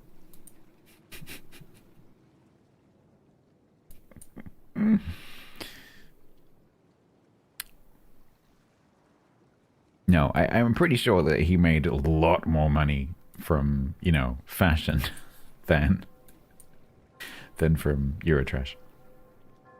Mm-hmm. Yeah. All right. I'm going to take a break. When we come back, I'll do a little giveaway. And then we'll probably just carry on playing Take It Off. Maybe. I might move on to Laudon. What nation is that? It sounds French. But it can't be French.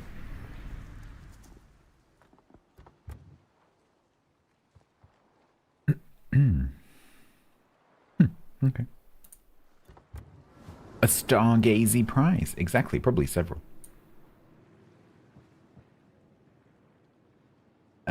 I will be back shortly.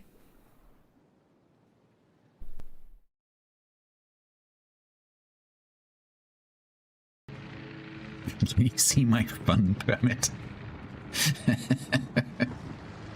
Yeah, hang on a minute.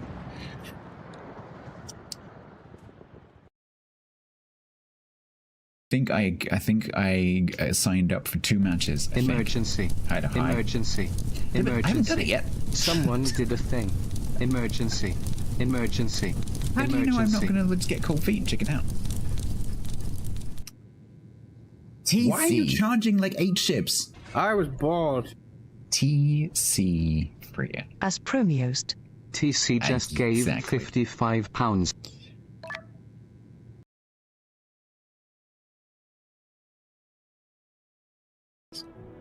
Cannon. Fire. Okay.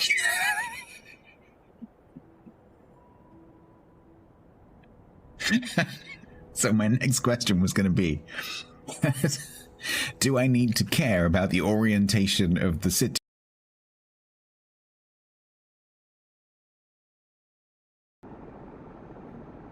It's an engine sound.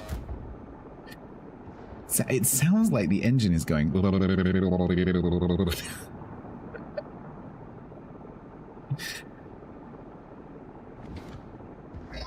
It's literally motorboating.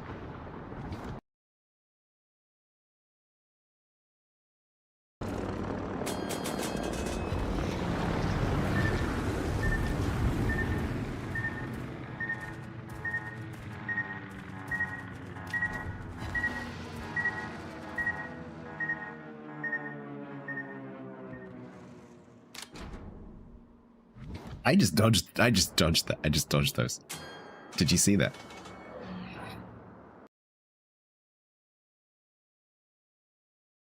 No one tell him. Shh. No one tell Piper. Shush. Don't tell Piper. We can find a camo to make it look like an actual ship. Just give me a second. You're here. No, shh. Like now it looks like an actual ship. Like. This is the key to winning. No, don't clip it for Piper.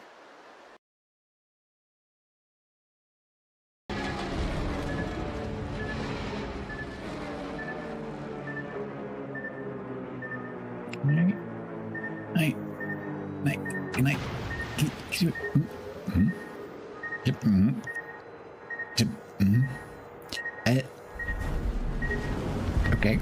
Okay, cool. That's a clip. That right there is a clip. Please clip that.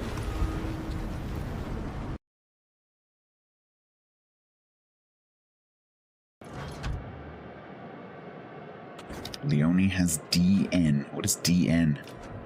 What is DN, chat? DN?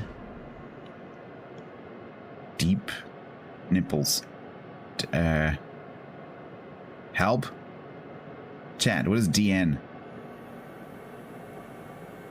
Dynamic numbers? I have no idea. DN?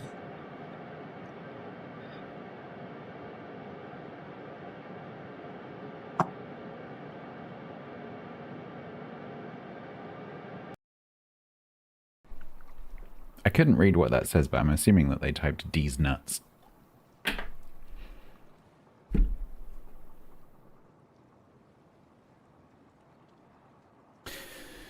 Right, let's put the camera into standing mode, because I'm standing up now. Hop. Enhance.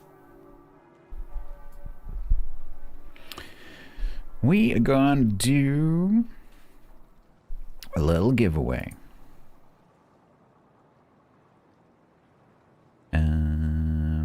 Now, because I'm only streaming ships once a week at the moment, and I didn't do one last week because I just forgot about it. Let's do a few prizes, shall we? So, let's do, how many of these are? Let's just see how many I've got.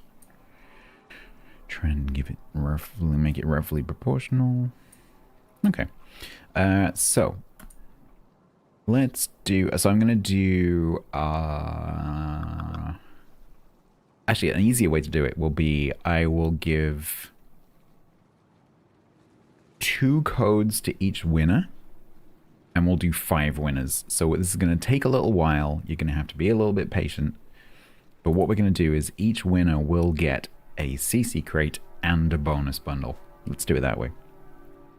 So you will get whatever comes out of the CC crate plus 30 blue bonuses and 10 camos. For those who care, these are codes from 1411. All right. 30 blues, and yeah, you're not wrong.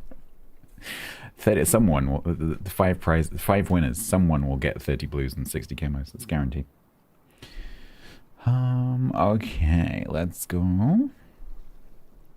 If you would like to enter this giveaway for one of the 5 sets of prizes, you need to be following this Twitch channel. You need to be on Twitch, not on YouTube. You need to make sure that you know where your whispers are, because that's how we're going to communicate the prize to you. You need to be playing World of Warships PC version on the NA, EU, or C regions. I'm surprised I can remember this. And to enter, it is !bloke away in the chat. That is now open, and you have 60 seconds starting now.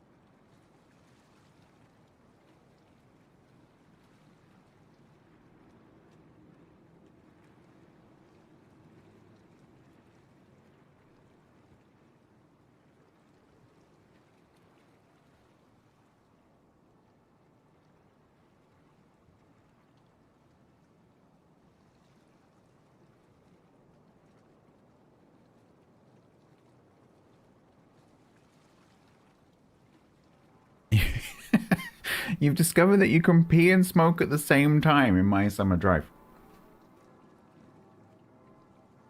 Nice.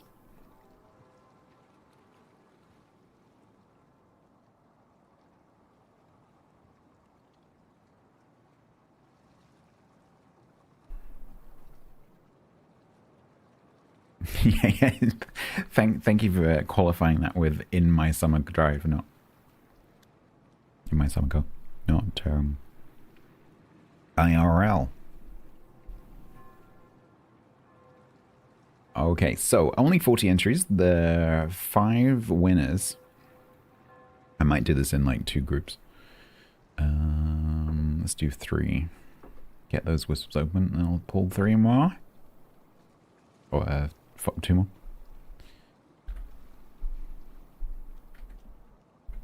Alright, so about, thank you. And General Federates.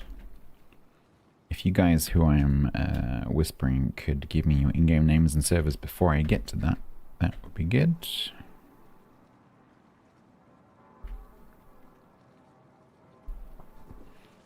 And also Ozma, and also Mr. Cabana.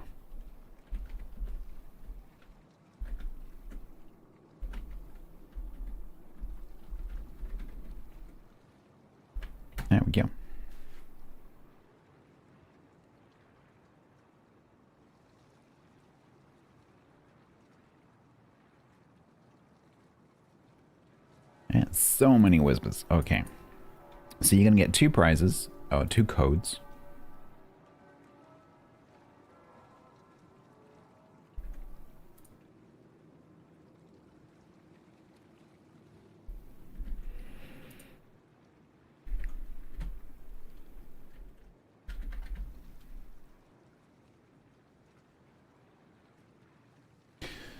Oh god, this is going to take a while.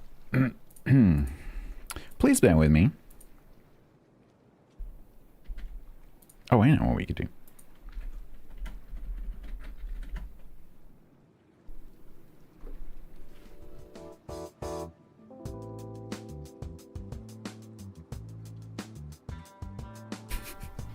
We could use the paddling music. Ah, yeah.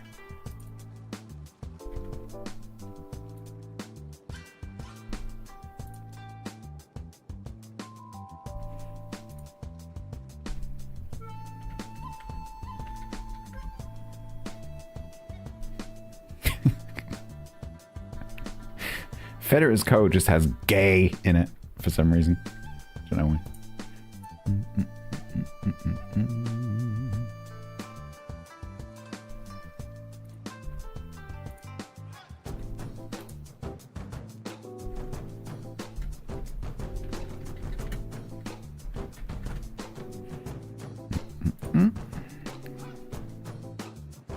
CC, yep, that's fine, no problem.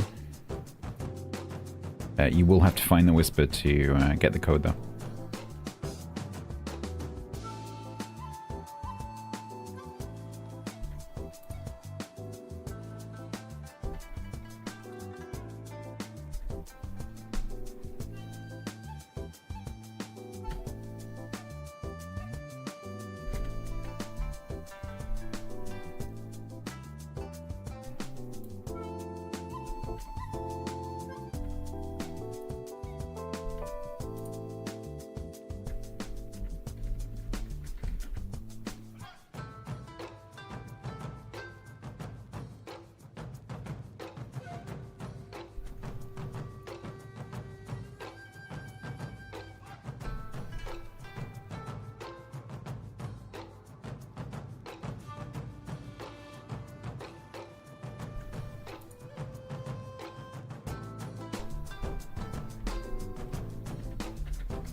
Alright, that's 4 out of 5.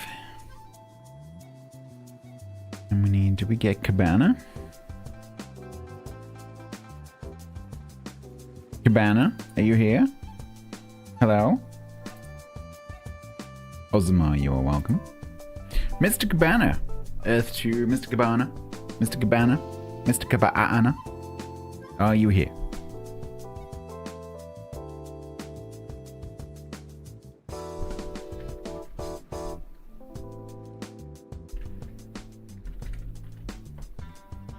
That's okay.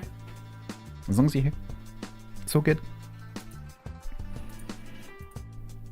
I sent you a whisper.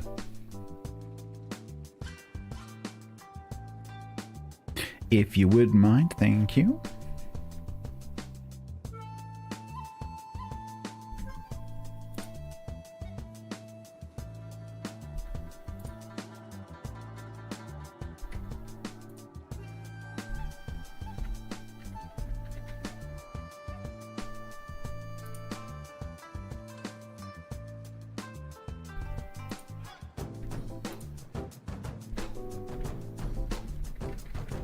There we go.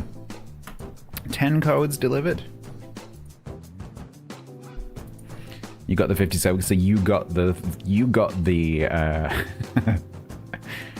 30 blue bonuses and 60 sub camos that we were mentioning earlier. Make sure you claim the other code.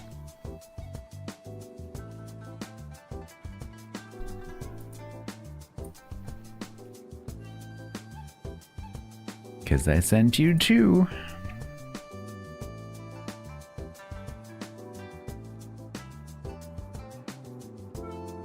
How prevalent is stream sniping? Not very often. Yeah, so yes. I don't think it's a World of Warships specific thing. I've heard streamers in other like team first person shooter kind of games complain about it, and I think it is a big problem in some games. If you go to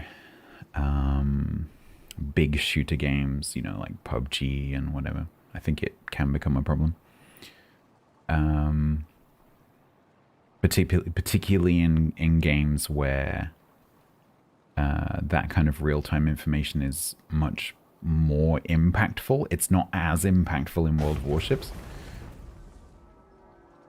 Obviously, in competitive, it has an impact, but in random battles, especially if someone's playing a battleship or a cruiser, it's not that much of a problem. It's a little bit more of a problem for submarines and destroyers because obviously you're not spotted as easily. But just the nature of World of Warships makes it less effective and therefore less common in ships. Mad God, thank you very much for the 41. Thank you very much for bringing your friends. Welcome. We've just done it. Unfortunately, you've just missed a giveaway. But now we're just having a little chat about stream sniping. And then I'll be going back and playing some European battleships. So welcome in. Yeah, so it doesn't have as much of an impact on World of Warships as it does on some other games, I think. Does it happen? Yes, definitely happens. Let's make sure that we're talking about the same thing. Oh, there's going to be ads, by the way. I'm sorry about that. If I'd noticed 2 seconds earlier, I would have paused it. There's a difference between stream sniping and sync dropping. So, at least in the World of Warships community, sync dropping is when you try to get into the same match as someone else. Not necessarily a streamer, but you trying to end up in the same queue and then try and get into the same match. And the purpose of that could simply be, oh, I like playing with, you know, I want to play in the same match as the streamer that I'm watching. Some streamers encourage it. And that's fine. There's not much of a problem with sync dropping. Stream sniping is when you use, and interestingly, in the roleplay community, this would be called metagaming. So it's using information that you gain from a live stream to gain an advantage over the enemy in a game. And it doesn't necessarily have to be a first-person shooter. It doesn't necessarily have to be something like World of Warships. So, for example, one game that's really, really prone to it that I was watching Grumbles play last year is... Oh, man, what was the game that he was into? It was an MMO sort of attrition top-down war game where there was sort of lots of battles going on all the way across the map, and it was about map control, and players could like fight on the front line, or they could like bring resources from the rear. There was like medical stuff. I forget what it's called now. One of you will know. But that game is very prone to stream sniping. Or probably metagaming would be a better term for that one. Foxhole, yeah. Foxhole is very prone to that. And so Foxhole streamers tend to hide a lot of information. Because if the enemy sees your movements for your team, then they can counter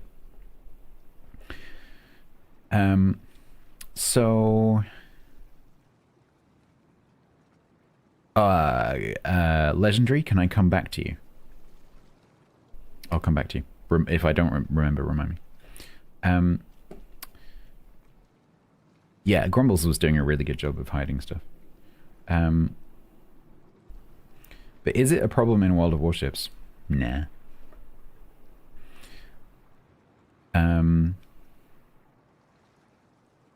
So I've seen it.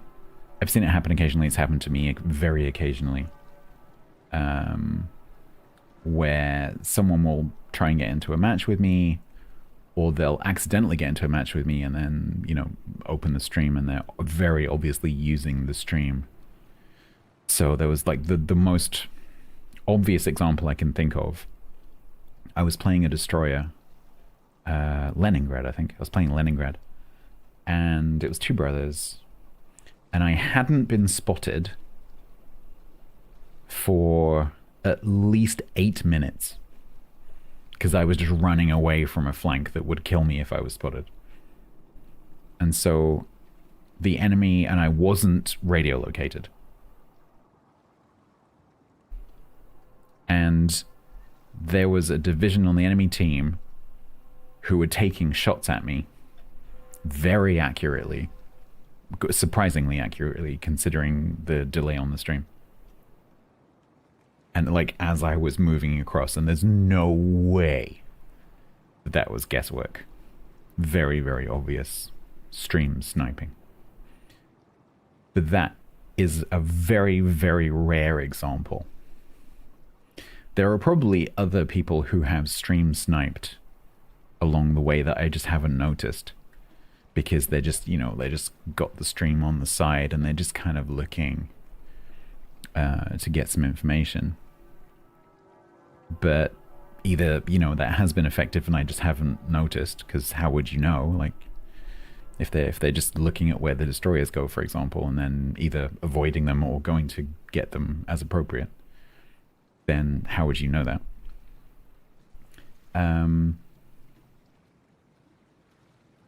Or they're doing it obviously maliciously, but they're crap at it. I've had a bit of that, for sure, where people are definitely sync dropping me, but they're just not very good at the game, and so they're not able to use that information. Or I've also had it where people have become so focused on trying to ruin my game or sync me that they're playing terribly because they're totally laser focused on me and forgetting about everything else, and so they just die and don't have a good match. You got 100,000 free XP? That's a very, very, very rare prize. Congratulations. I hope that comes in useful. Fantastic. Good job. So yeah, it does happen. It's not very common. Do World of Warships streamers, back when I used to channel surf, do World of Warships streamers tend to complain about stream sniping? Yes. Is it anywhere near as bad as they say it is? I don't think so. And frankly, the streamers who are popular enough that they might have a real problem with stream sniping, because, I don't know, maybe they're like more toxic than average, and they have that kind of I'm the best, I'm, you know, whatever, I'm God's gift to World of Warships kind of attitude. They can also deal with it because they're good enough players that it doesn't matter. Because it would, genuinely, I'm not talking about anyone in particular, but I am talking about a certain subset of streamers who I'm sure you can imagine fall into that category. And don't get me wrong, there's a niche for that stuff. Like that kind of content is super popular for a reason. And so I'm not saying that's bad. That's fine. But they will attract that kind of grief just because of being popular mostly. But they have the ability to deal with it unless it's someone of a similar caliber who may be able to do something effective. Generally speaking, those kind of players are good enough that it doesn't really matter. And frankly, it probably gives them something gives them some content to talk about anyway. I remember back when Mr. Gibbons used to play World of Warships, and I used to watch Mr. Gibbons a lot. And he had an incident with some players sync dropping him and stream sniping him and like really trying to like constantly ruin his matches. And he loved it. He absolutely loved it, because people were coming to his channel every day to see this happening, because it went on for weeks. And he, you know, he just adopted this like, come on then, all right. He adopted this kind of attitude that, cool, you're giving me free content, thanks for that, this is great. And he had a great time.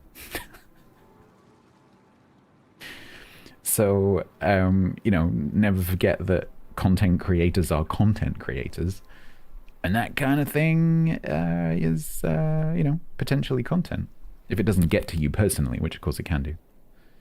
And I've definitely had my fair share of that, as well, as my regulars will know. So but yeah, is it a big problem in World of Warships streaming? No, not at all. Bathgate Angel, hello. Does he not stream WoWs? No, he stopped streaming WoWs about 3 years ago. He does a lot of stuff now. He does World of Warcraft a lot. He's a big WoWs WoW player. There's a lot of variety content, history stuff. He also has a DJ channel. I don't know if he's used it recently, but he did for a bit. He did, because he used to be a DJ.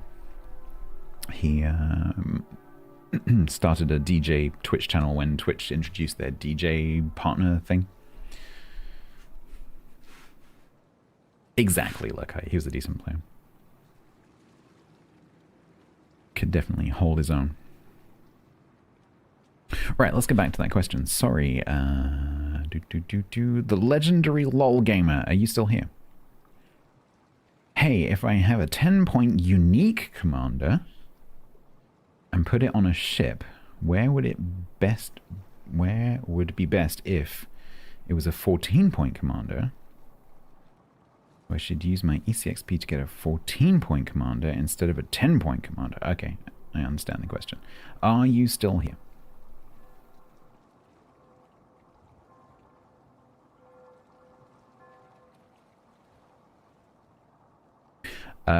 So I think your question is, you think that a 14-point build would be good to use that captain on a specific ship, but you haven't said which ship. Should you use Elite Commander XP to get that commander up to 14 points? I would say yes, that is exactly what ECXP is designed to be used for. Yep. If you can, and you're planning on playing that captain a lot on that ship, and your premiums, because don't forget you can also rotate that captain through your premiums. Try and get that captain to 21 points.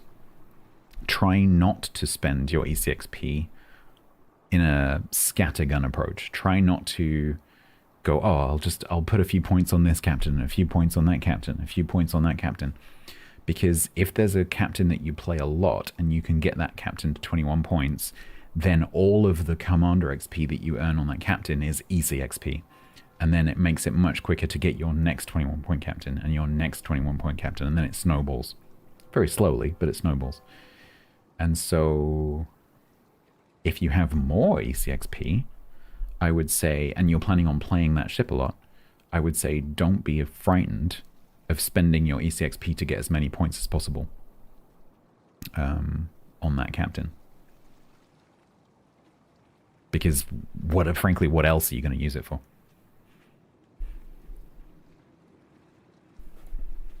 Because ECXP is a bit more limited than free XP. Does that make sense? Question about German destroyers. Do both lines get better after the gainer? Because it's giving you a headache. Yes. Yeah. So in the old line, I would say Z23 is where it gets good, right? So the problem with that 7-8 boundary with the destroyers is the, concealment module thing, right? So apart from the Japanese destroyers, for example, where they have pretty good concealment at tier 7 and below without having concealment upgrade. Generally speaking, most of the destroyers in the tech tree at tier 7 have terrible concealment. And then once they get to tier 8, they have their concealment upgrade, and so they get built-in, get additional concealment. And that is a massive difference. So tier 7 destroyers versus tier 8 destroyers is like black and white difference. It's one of the weirdest transitions in the whole game. And I wish it wasn't like that. Because it's just it just feels really artificial to me. It's just bad game design in retrospect, and they could have changed that quite a few times, and they haven't done it. Whatever. So Z23 compared to Geta feels really nice, because suddenly you're in a ship that is much better concealed. You have a good hydro to go with that. You've got the complete cap contesting package, which Geta doesn't have, because approaching a cap in Geta, you're quite likely to get spotted because your concealment is that much bigger. And if you're in a tier 8 game or a tier 9 game, chances are the destroyer that's opposite you is higher tier and has better concealment. It's just going to outspot you. And so the Z23 that you're opposite, if you're against your higher tier equivalent, doesn't even have to try and hydro you, because they can just sit and spot you across open water. And so that boundary always feels really weird, which is why at tier 7 and below, the run and guns, if you ignore the Japanese destroyers, which are a bit special, the run and guns, like the Russian destroyers, for example, the European destroyers, they tend to feel more comfortable because they don't rely on concealment. Because if you're playing a Minsk, you can set it up without concealment on the captain even, and just run and gun the whole match, spotted the entire time, and then your concealment is irrelevant because you're not trying to be stealthy. And so they tend to feel better. Whereas the lines where you're trying to be stealthy and you're trying to sneak and you're trying to cap contest, those are the ones that feel a bit awkward up to before tier 8. So there's a very long answer to your question, but yes is the short answer.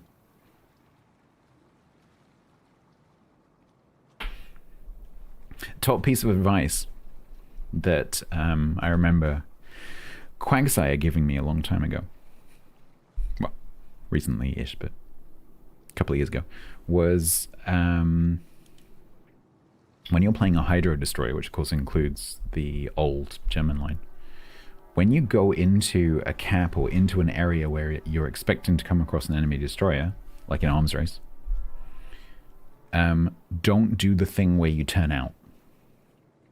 Because the strength of ships like the Z23 to Z52,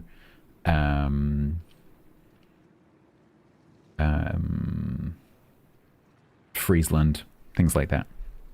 The strength of those ships is you've got a destroyer that's coming into the cap, opposite you. And assuming that they don't also have a hydro. They have to do that. Oh crap, it's a Z25, Z23 or whatever. And they have to make that turn if they haven't done it initially. And so one of the two things is going to happen. Either they make that turn early and you push forward and they see your smoke coming forwards, or they see you and they realize that you have a hydro and they just leave, and then you have the cap and your hydro to spot any torps. Or they haven't made that turn early and they turn through your hydro, or they just keep pushing you, and then they're in your hydro, and then you're in your smoke, you're concealed, they're in your hydro, and you just murder them. And those are the two situations which you want to force, and you can't force those situations if you turn out. So in strong hydro destroyers, this doesn't include the 3 kilometer hydro on the Brits, because it's not long enough. But on the large hydro destroyers, you need to be aggressive. That was a really good piece of advice. That doesn't apply, obviously, to the destroyers that don't have hydro. The Elbing line are really anti-cruiser destroyers and can also do a significant chunk of damage to battleships as well. They are definitely not anti-destroyer destroyers. They're like little cruisers.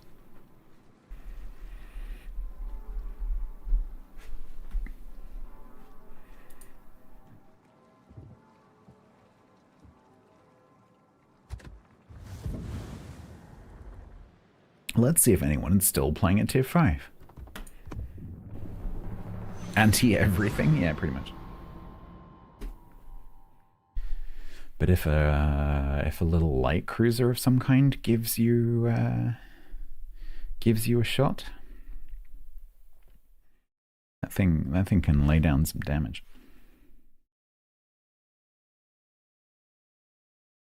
Yeah, and when you play them, you really do need to think of them as little light cruisers and not destroyers.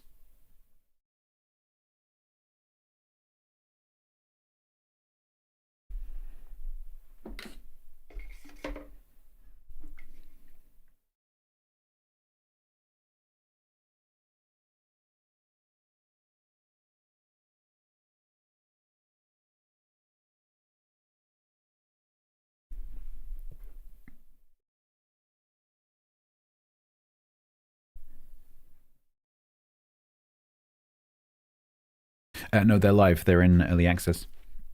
If you go to the patch article, the update article for 15.0, all the information in there about how you get all the individual ships is in there. Early access typically goes on for 2 patches, so 8 weeks. At the end of early access, the line is released and you can play through it like any other line. So if you don't want to engage with the early access stuff, then don't worry about it because they'll be free later.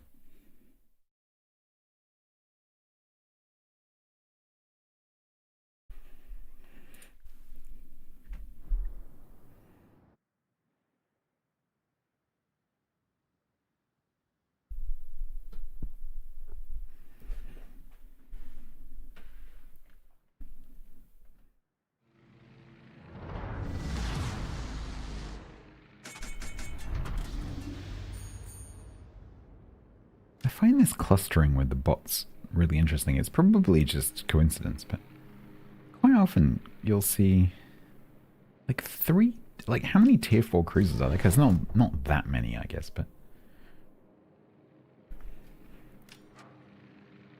you do quite often see several bots with the same. But I guess it's just random chance.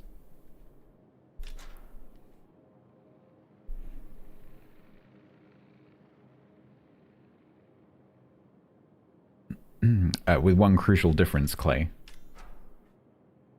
which is that Nuremberg has a citadel and is strapped to it, and that citadel is strapped to a Nuremberg. So no, not really. It's one of the big advantages of Elbing is the fact that it doesn't have that.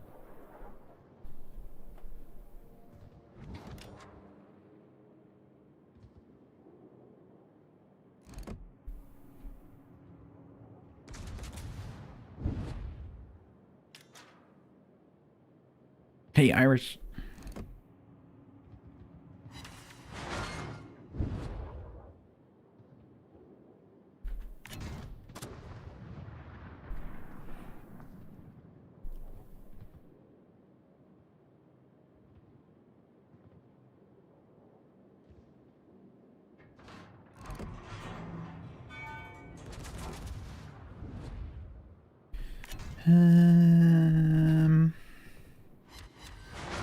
Let's put that in, because by the time we get back to the battleships, not that I'm going to push them, because it looks like you are AFK.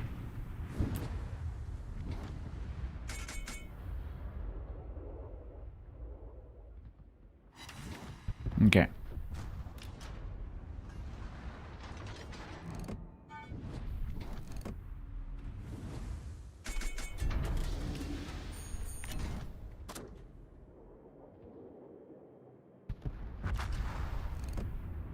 Dunedin goes pop.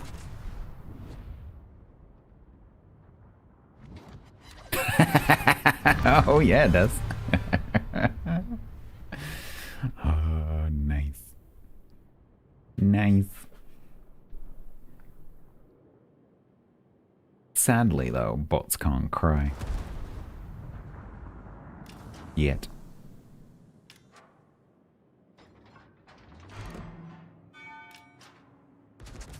Now I have the slight problem that that Agincourt is not actually here.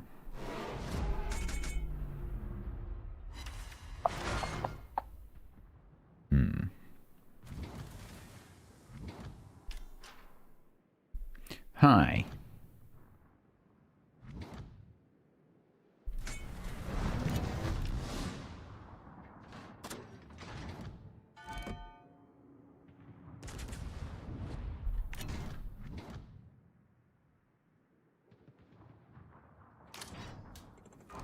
Are you playing? You're not disconnected, so I think you're just booping.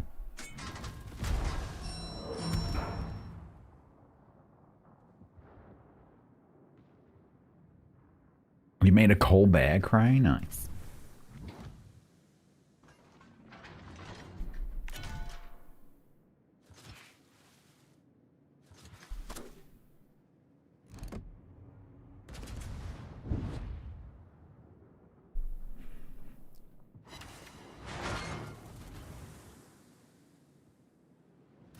Where did I read that in the tune of Tiger's Den's dump truck, dooba dooba dump truck?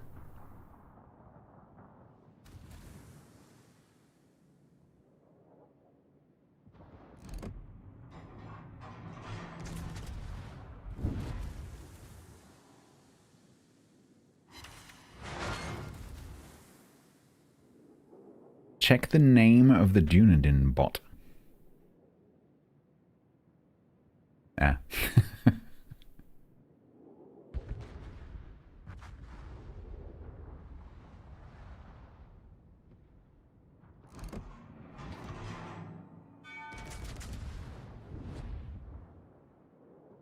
Oh, you're here. How was the poop? Was it good? Do you feel better now?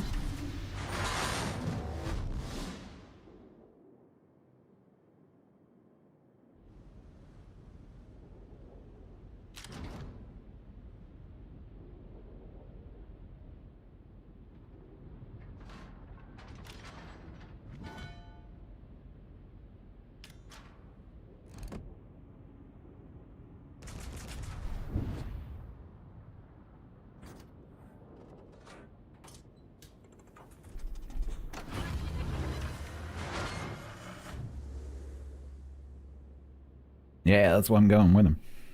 Well, trying to.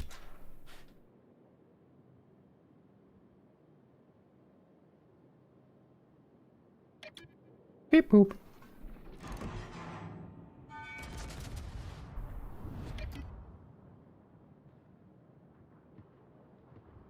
Consumable's been active for... Is that what the second boop boop... What does the first one mean?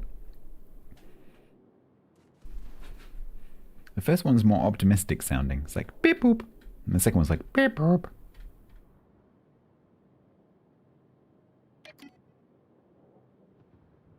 Beep boop.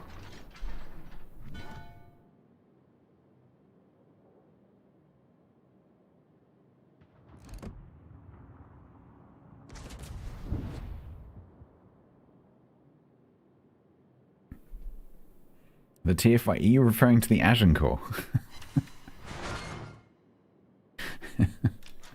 That is a very loose comparison.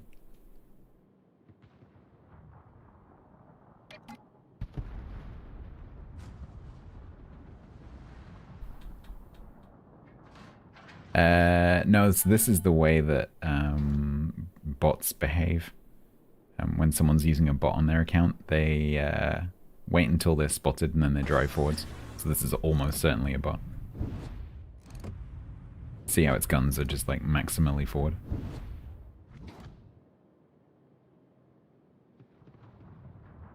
Because the point at which it started to move forwards was when he got spotted.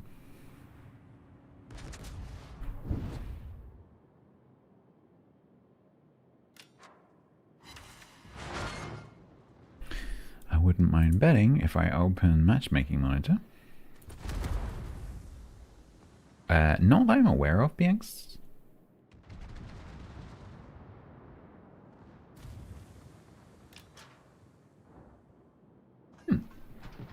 Weirdly, that is a superb player.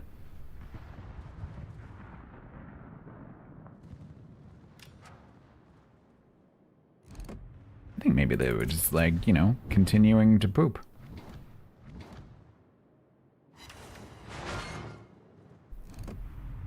Because they're definitely playing now.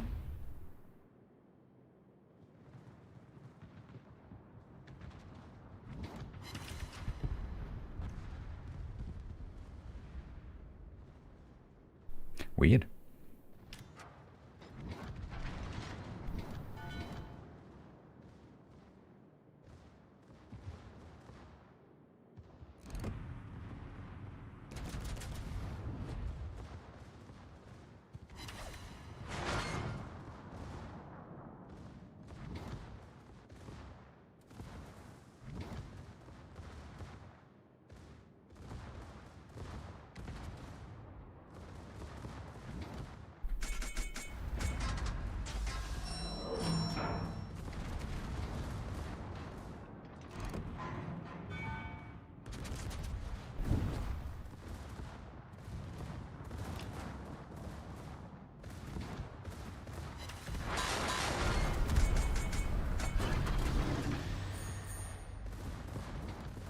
You have that, Olaf?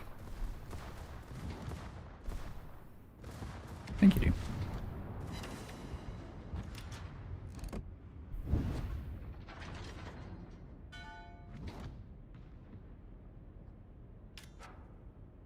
Yeah, that player has 661 battles in an Agincourt.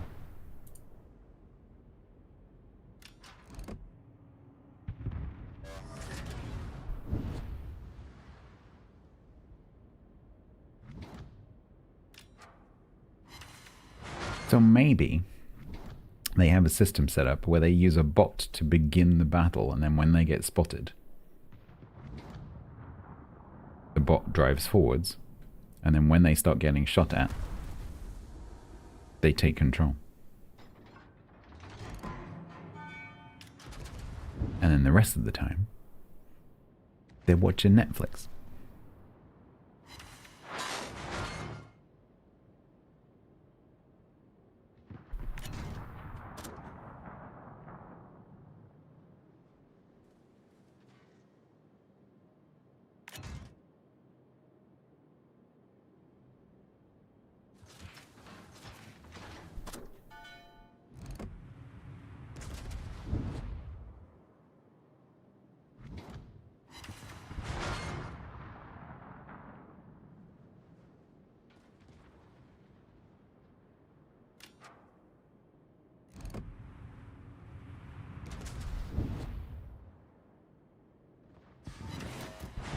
Oop.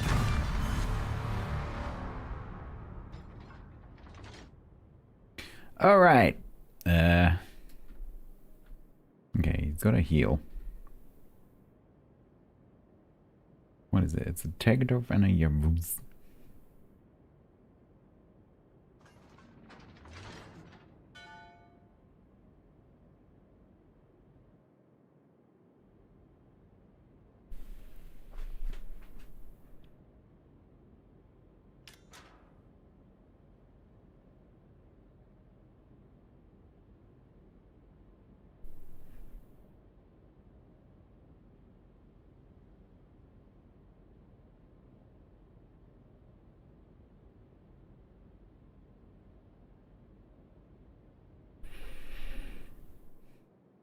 It's gonna catch me up.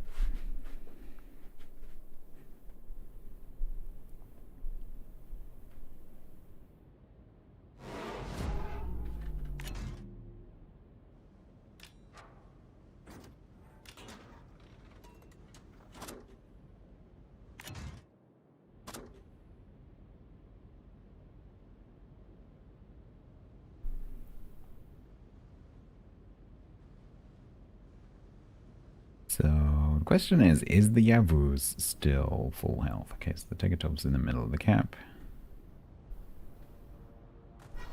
Yes, the Yavuz is literally full health. Okay.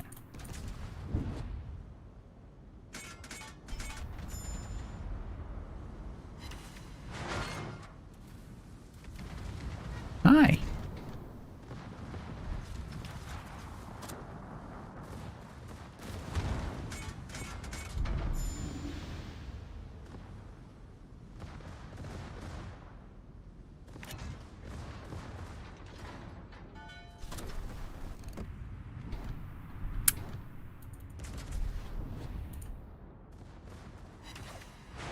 Boop.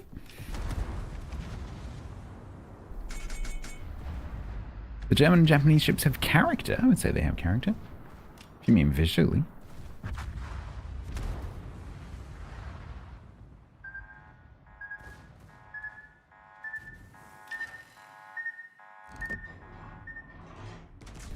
Fly well, my pretties.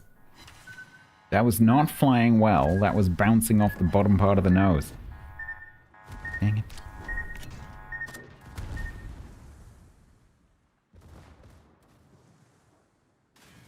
That was a wiggle. You're supposed to be dead now. You're supposed to be dealing with him now.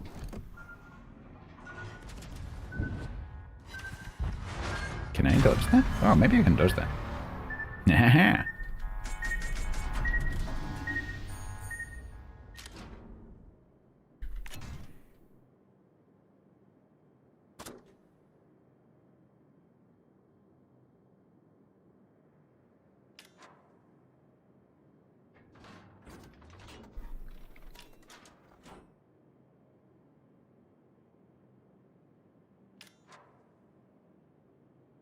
Now, is he waiting there? Or did he go through the gap?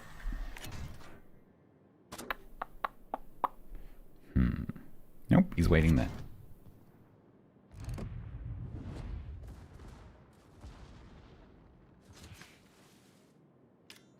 He's going to cancel that turn.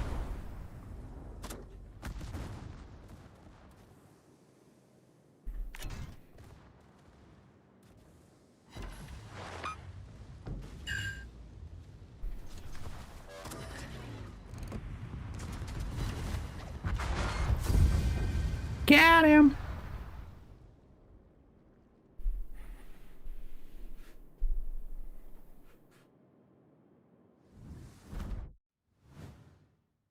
$194,894 damage. And an E. Jingles? Nah, too many bucks.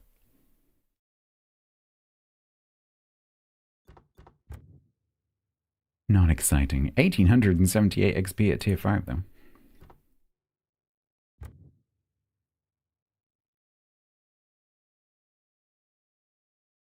How does this marks of distinction thing work then? Because I haven't seen that come up at all yet. Does that not go down to tier 5?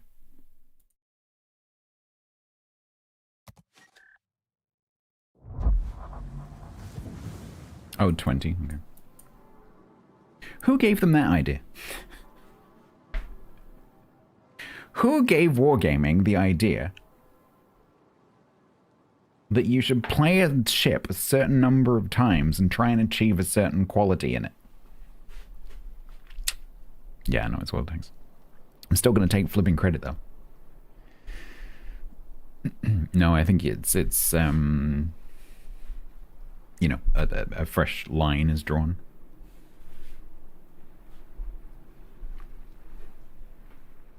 From now henceforth.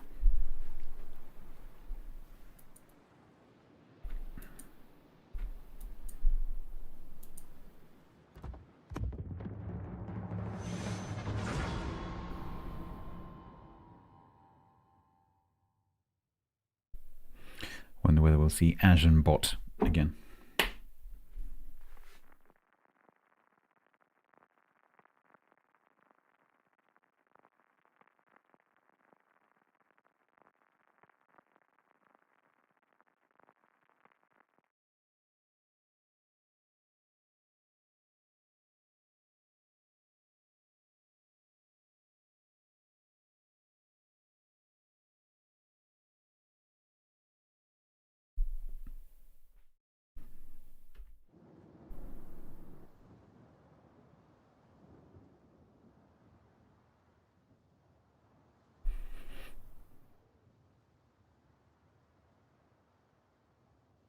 Nope, no Asian bot.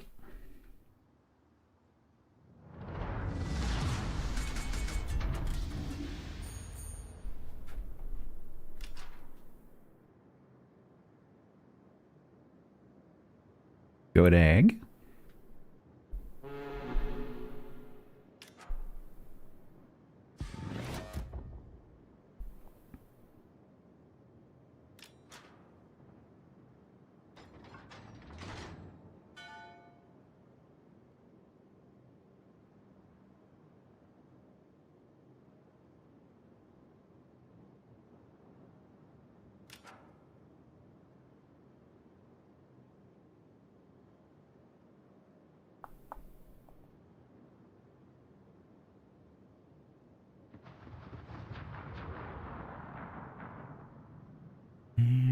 As the ship shoots mostly sideways, I might just nose in here and shoot the stuff over there.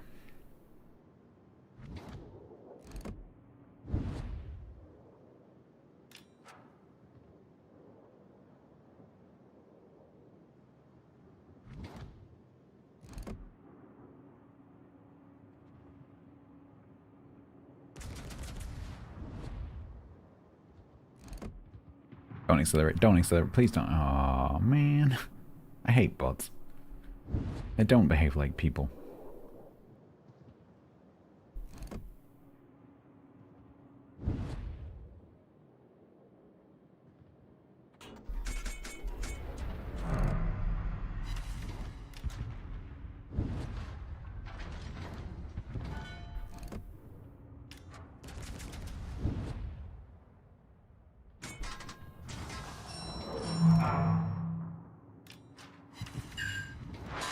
Nice. No, Craddock, no. Oh.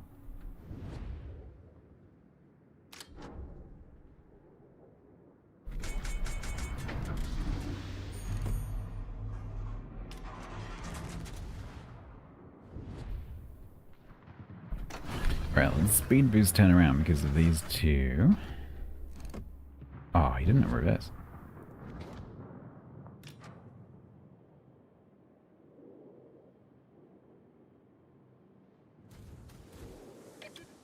Beep boop. Svetlana goes boop.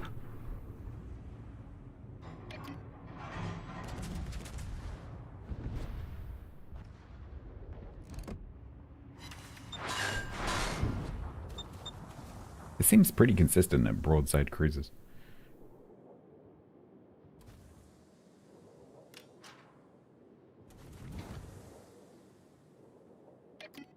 Beep boop.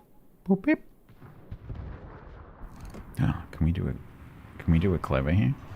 1, 2.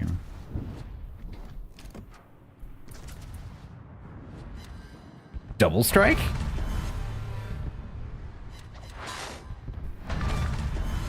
We got to him.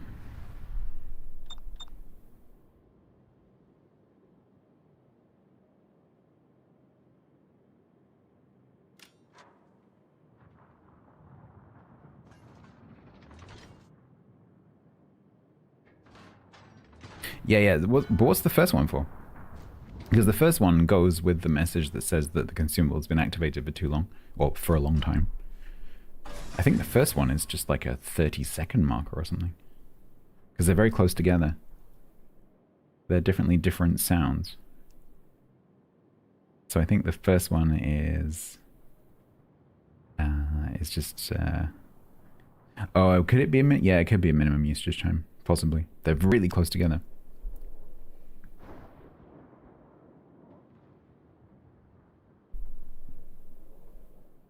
Mm-hmm.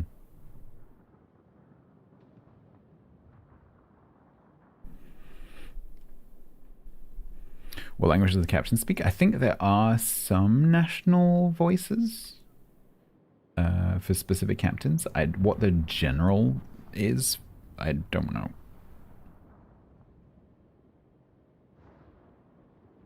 Because I think there's a Swedish voiceover, isn't there? I think it's mostly tied to historical captains.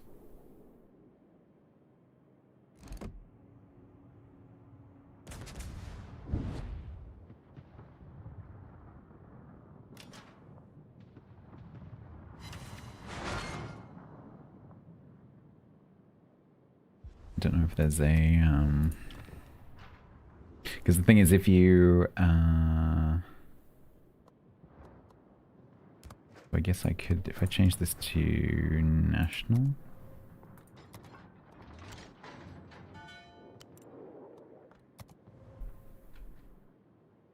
Thing is, it's buggy when you change it mid-session. German. This one is German.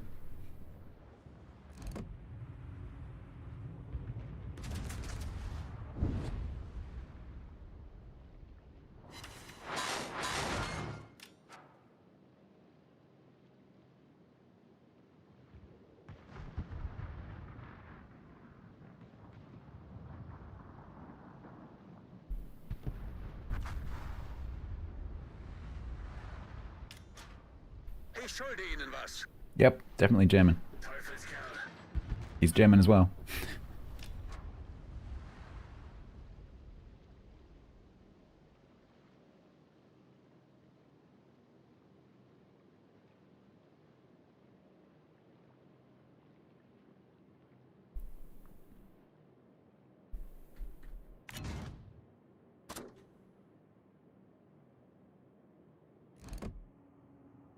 Yeah, it's got torps, buddy.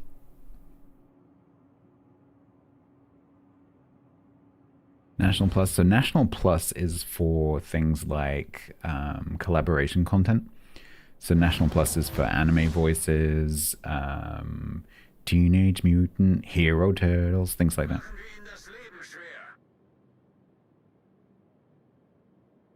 National Plus is also now called Extended. Hero. Ninjas are scary. Heroes are inspiring. Hey, Dread Pirate.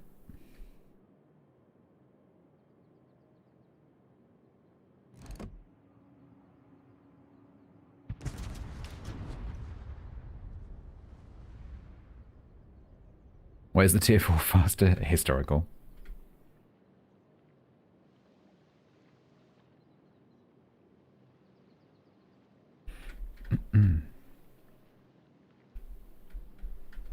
Teenage Mutant Ninja Turtles. What is that acronym? Teenage Hero, Teenage Mutant Miro Turtles. What? I think you need to check the order of your letters. Teenage Mutant Ninja Turtles, or Teenage Mutant Ninja Turtles, which is even worse.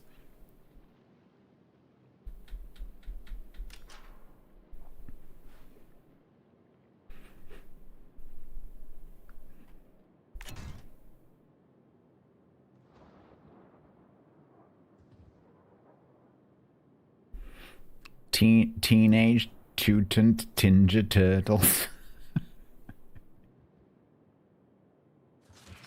Tiro's Tinta Tough Tell. Turtle Tower.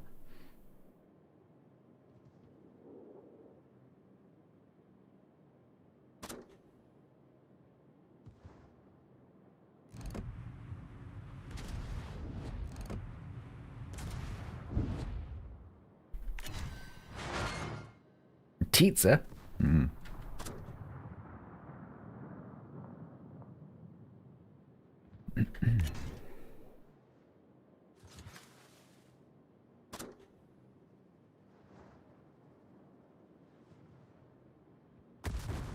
Teenage Mutant Ninja Turtles plus a rat and some humans. Yeah. Plus a rat and a girl named April.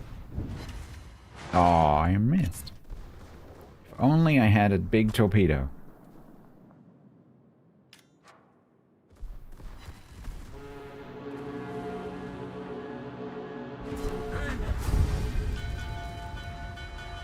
And a Die Hard.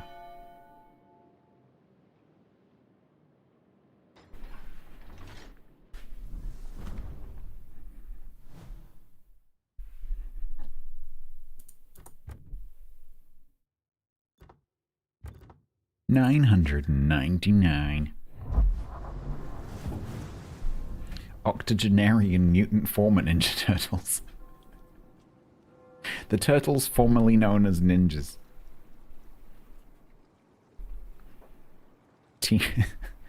TMNT Ret. You honked the horn and I ruined it? Yes, I did. But you got a honk. Don't complain. The honk was delivered.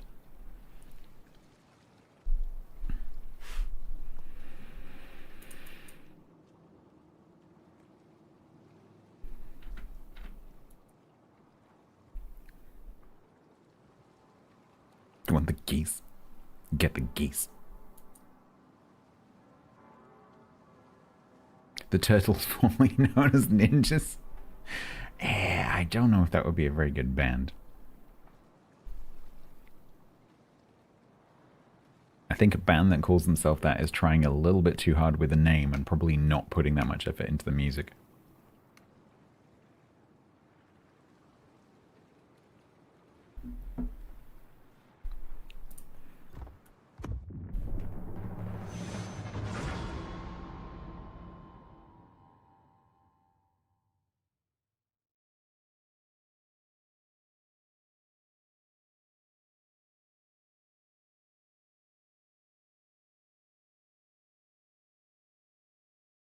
Your own personal geesus.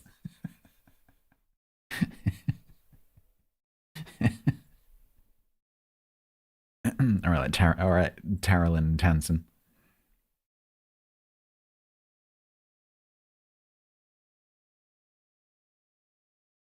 You still have ninjas in New Zealand?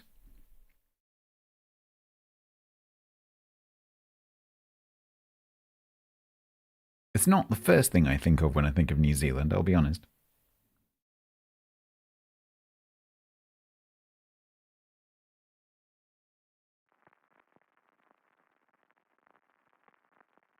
What's New Zealand famous for? Amazing mountains, sheep,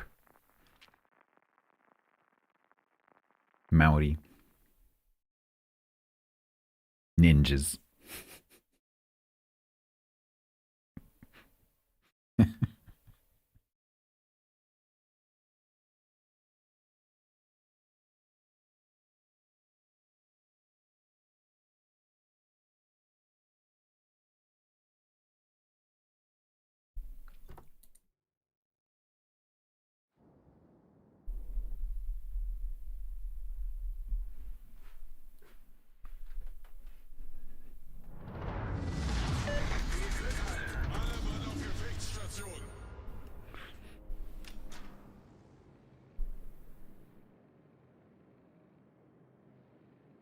Facciamogliela vedere.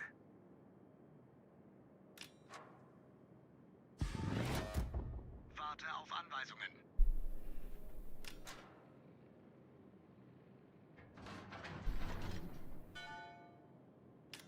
Geben Sie Flugabwehrfeuer.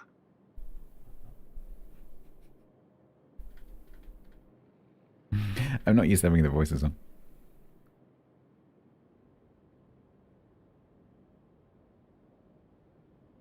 Yeah, it's true. They make more sense in the UK. Because heroes don't have to stay, you know, hidden.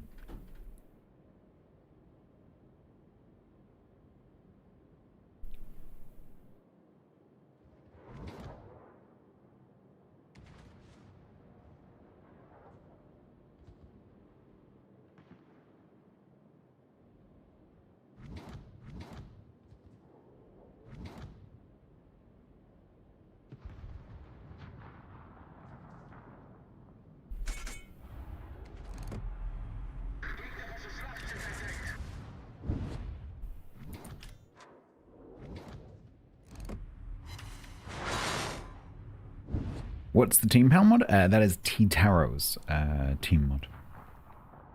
It is highly configurable, as are all of T-Taro's mods. Maybe slightly too much.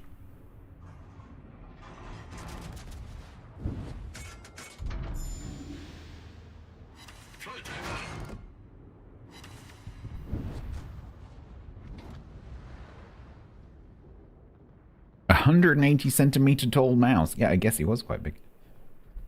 Was he a mouse? I thought he was a rat.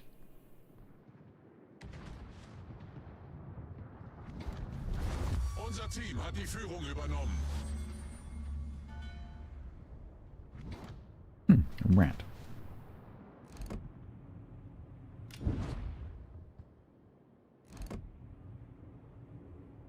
Torpedos auf Backbord.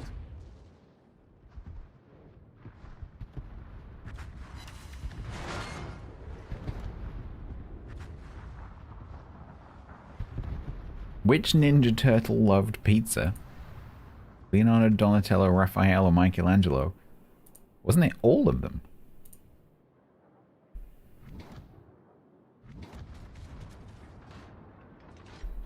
I thought it was all of them. There. Yeah.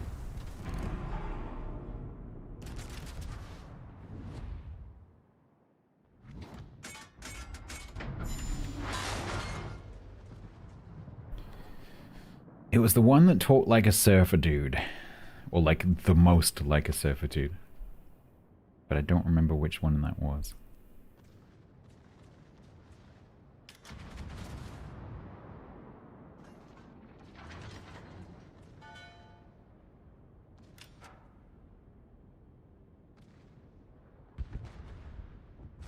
You seem to be an expert, Ozma. Oh wait, you're the actual StatsBloke. Who is this? Is it Scaradur? Scaradur. Sounds like something Tolkienian. And the orcs went to Scaradur. And then Legolas saw a rock, and it was much like the previous rock, except this rock had green moss, whereas the last rock had brown moss. And this rock was slightly rotund, whereas the previous rock was slightly flattened. Gimli sneezed. They kept running. And then there was another rock.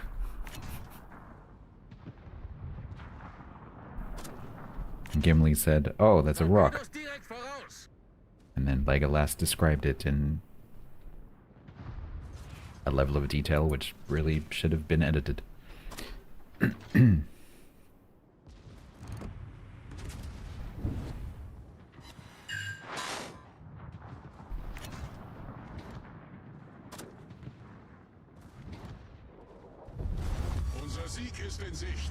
Is indeed.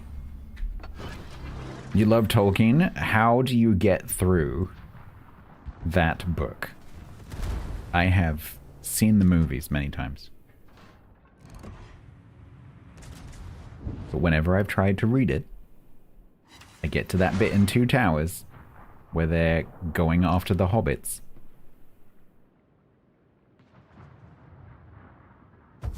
And it goes on and on and on and on and on and on. And then someone pointed out to me a few years ago, yeah, it was someone in Twitch chat, that The Lord of the Rings was written in the age before editors existed. So when you wrote a book, you wrote your book, and that's your book.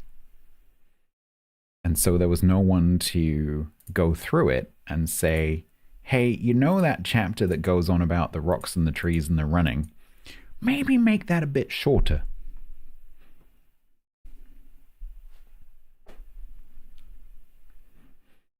And so it, you know, there's no editing. General_Federer said. My brain trying to concentrate while doing uni work. MHM rocks. MHM rocks.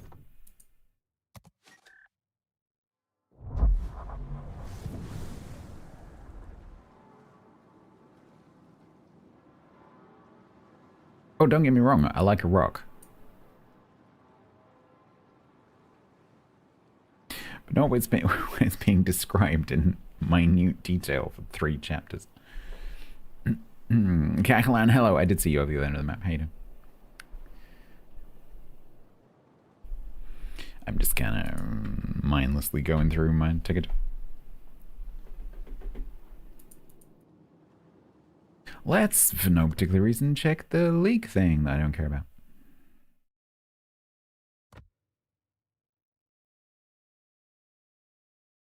Well, feldspars can't be rocks because that's a mineral and it would be mixed with other things to make a rock.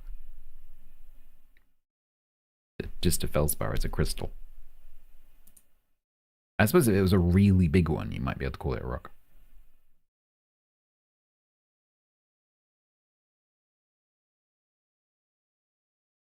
Yes, Sauron and Saruman could be confusing. Yeah. It's true.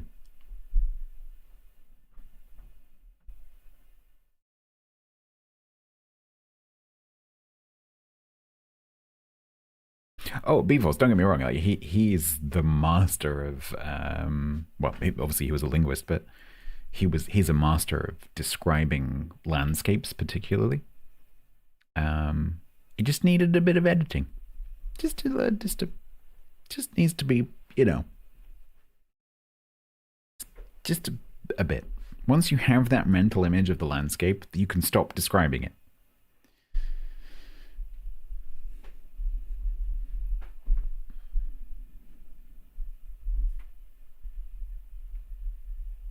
Yeah, McGrath, that's exactly my experience. Exactly my experience. Read The Hobbit as a young teenager, loved it, just as I was sort of getting into fantasy stuff, and then tried to read The Lord of the Rings. Got bored.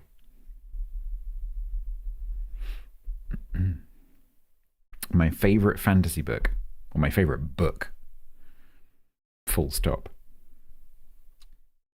Ursula Le Guin, A Wizard of Earthsea. I have read that book so many times. It is salty 8 because I'm not really playing World of Warships right now. So I've got put into the you don't play much bracket. Because I don't.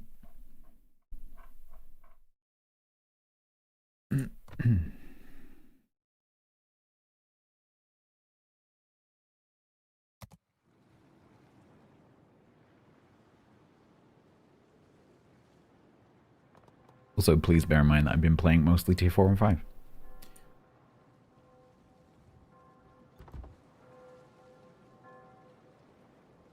When did I start Eco? 7th of January.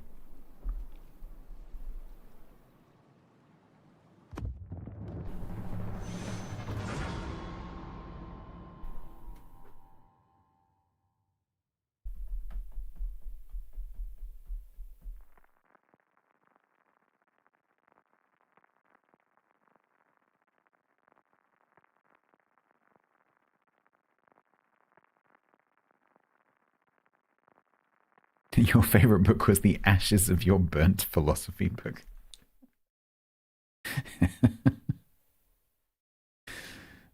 I've never disliked a book enough to burn it.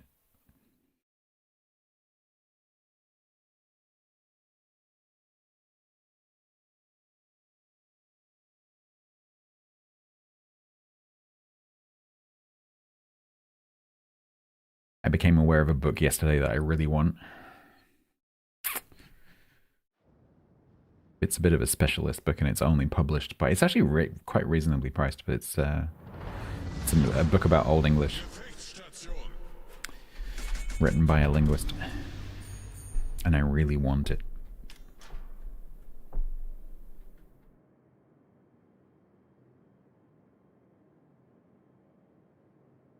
Dune, I haven't read Dune, I haven't seen the movies, either the old ones or the new ones. I am completely unaware of Dune.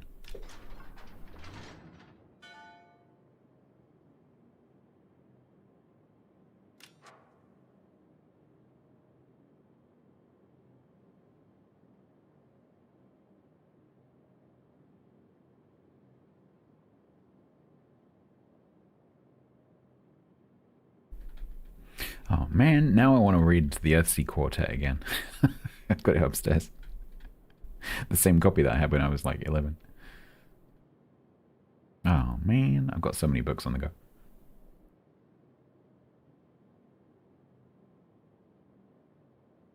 My bedroom is just, like, littered with books. What's the geology behind dunes? Dunes are fascinating. Love dunes. Dunes are really interesting.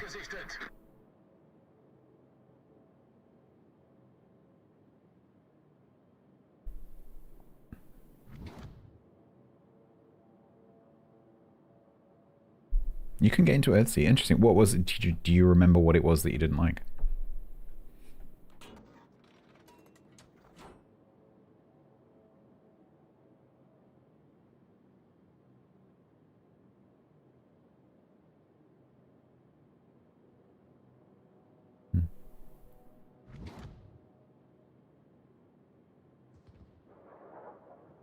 Did I hear about your tiny earthquake? No. Well, you obviously haven't fallen off into the sea yet, so can't have been that big.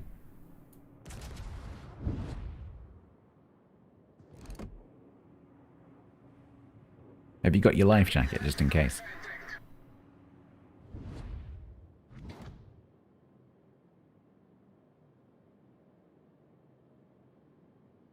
Good show.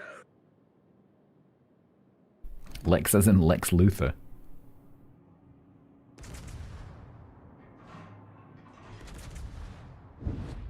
No, Icarus flew too close to the French.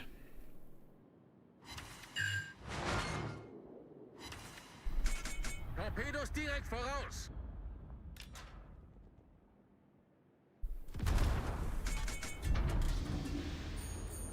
Exactly. You had 4.6 in northeast Italy. That's probably pretty common though, no, right? Blah, blah. That's probably pretty common though, right?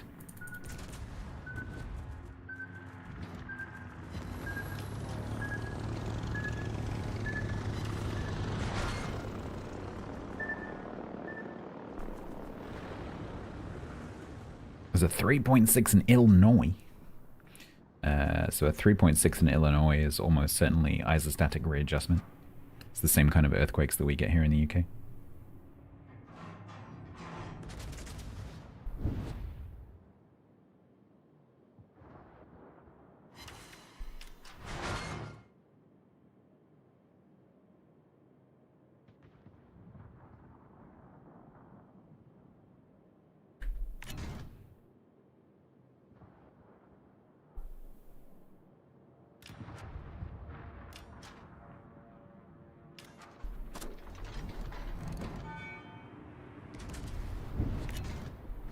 Is he gonna do it? I don't know if he's gonna do it.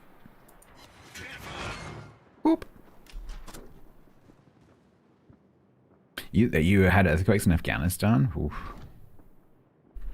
I've amazingly, despite the fact that I've, you know, lived most of my life in the UK, I've been in 4 earthquakes. Joke from Luck ICH. Seeing as thus an Illinois, is there also a hell to noise?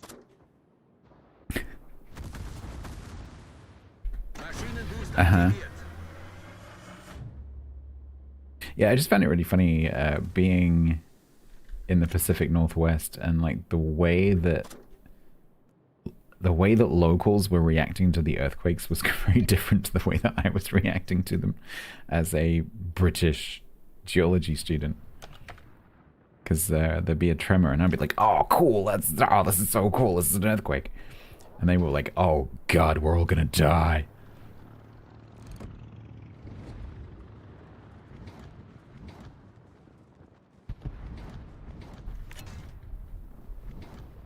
That does tend to be something that geologists do. Like, ooh, volcano, let's run towards it and stick our feet in it.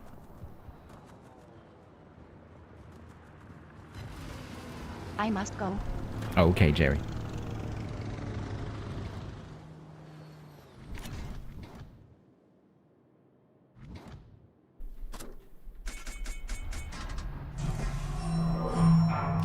Or, Chun can go pop.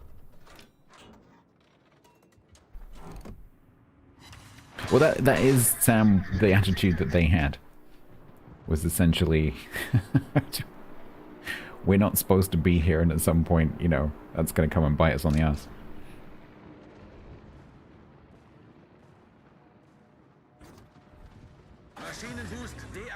Yeah, before that, that also probably was isostatic readjustment caused by the mantle rebounding after being pressed down by glacial ice.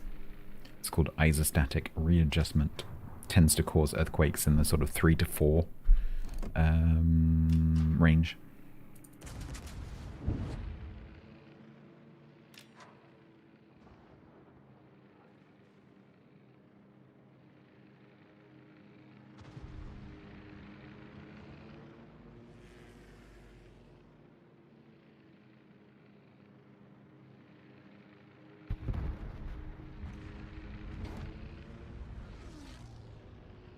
Alright, I am going to start heading over towards the middle because that Tegetov isn't going to die. That Ellie is pink and going to die. And if I don't start going over there now, I'm not going to get there.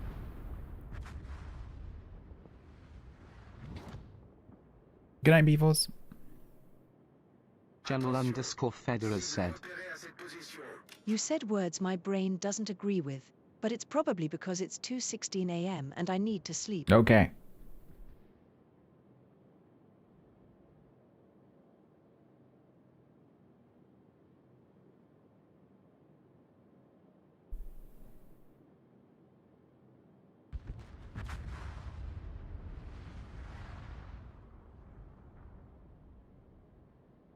All stations, concentrate fire on that target. No.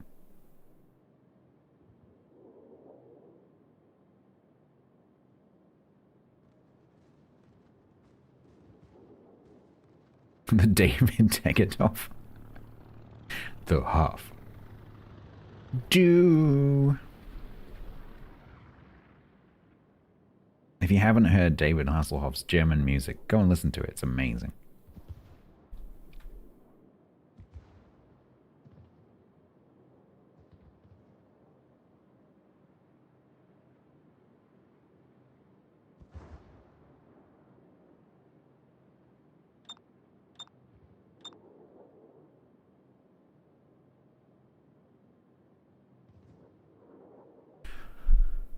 We'll get there eventually. Hey, I guess. Or, now that I'm mostly there, we could stop and shoot this Albert.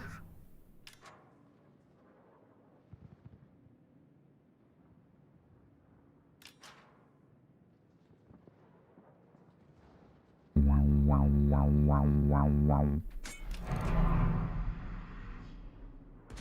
Yes, make that 10.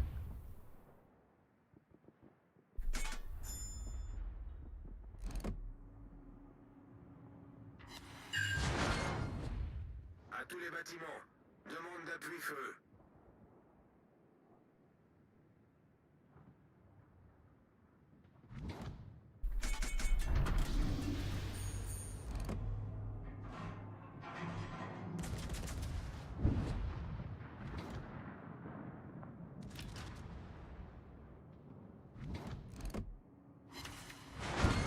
Keep running, little cruisers. Keep running.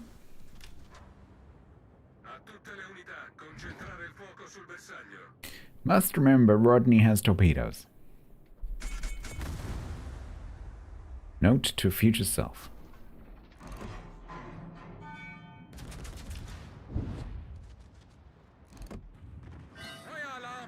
Fire alarm.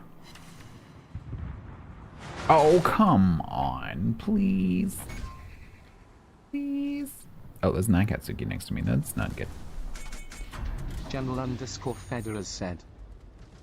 Be careful, Stats, with your speed. The crew might wake up and feel movement other than the tectonic movement. That'd be impressive if you could feel tectonic movement on a ship. Maybe there's some fast tectonic movement. Gegnerischer Kreuzer zerstört.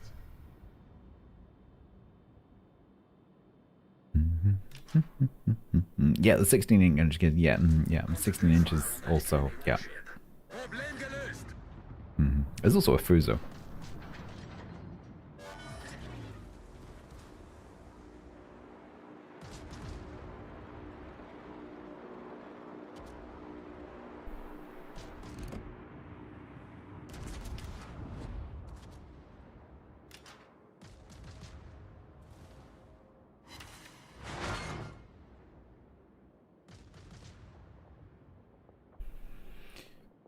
Dushafo, stop playing with your food.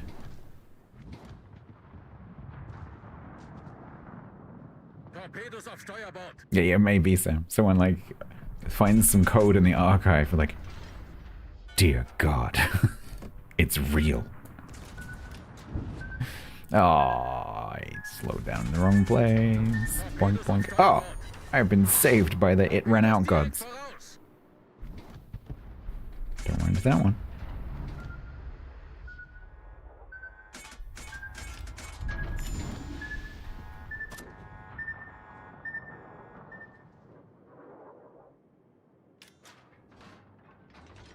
Rooney?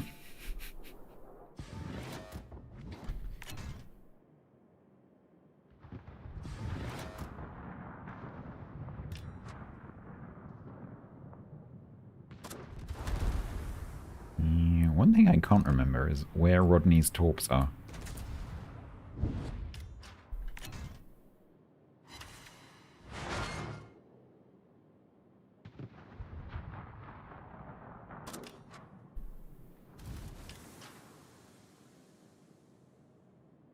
Same as mine? Yeah, that's what I'm afraid of. Okay, we're gonna go early. Looks like he also went early.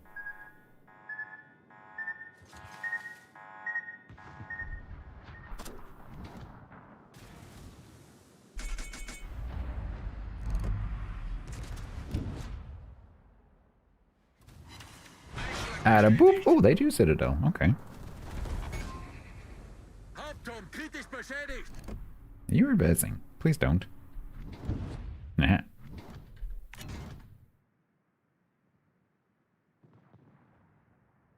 Torpedos direkt voraus.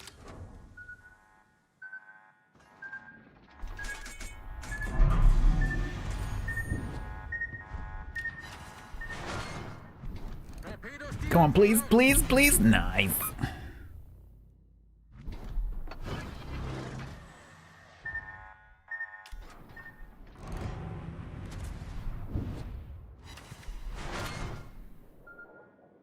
No. More wiggle. Oh, bollocks. More wiggle. Woohoo! Apparently the Colorado just rammed something for the first time ever. You're gonna ram me, aren't you? I was really hoping that was gonna hurt a bit more. But I aimed a tiny bit too low. Oh, you're gonna let me actually turn out of the way. No, no, no, no, no, no, no, no, no, no, no, no, no, no. Oh. I thought for a second there he was gonna let me get past. I was really hoping I was going to kill him before he got to me. Damn it.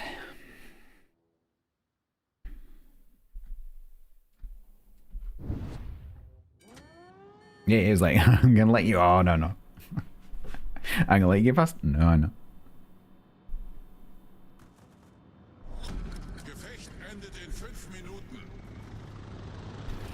Probably play rugby. I don't know.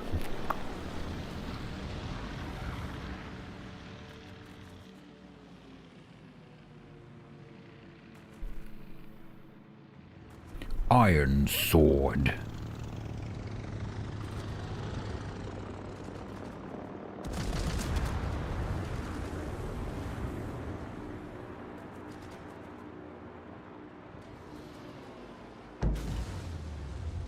Except I'm going to use zeros instead of O's because it's edgy.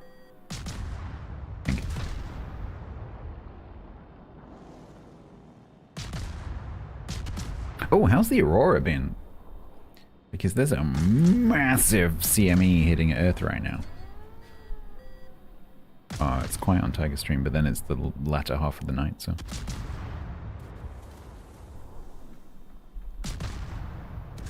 Still going on. If you are in North America, and you are in Canada for certain, or the northern states of the US, it's worth going outside if it's clear and having a look and seeing if you can see any aurora. Take a camera with you, because your camera can see things a lot better than you can. And set it to a long exposure, even your phone camera. Because right now it's popping off.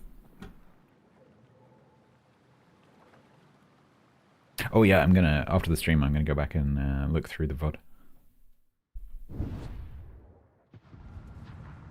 Green, don't, just don't. Just don't.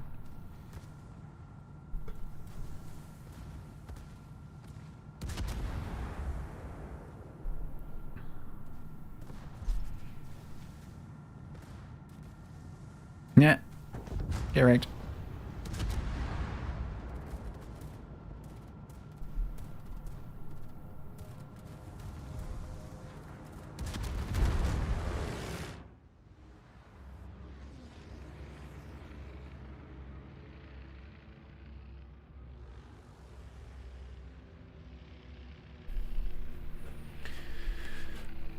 Unfortunately, even if the Furious kills the Rodney, there's not enough time for the Furious to also kill the Independence.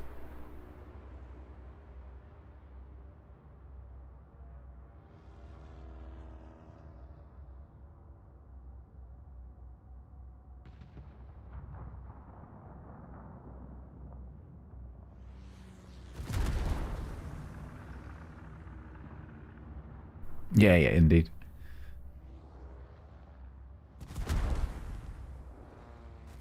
This Marblehead really doesn't like our carrier.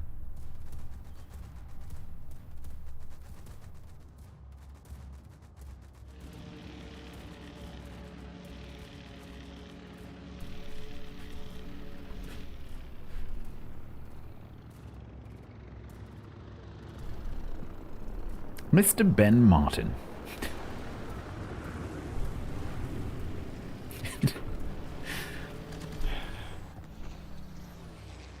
I love thinking about when people sit down to make their usernames. I love it. Like, I'm just imagining, like, they're like, okay, I'm going to play this new game. Right, I'm going to create an account. What's my account name? Just my name. And just my name, and I'm going to include my title in it as well. Because I'm really proud of being Mr. Mr. Ben Martin. Send.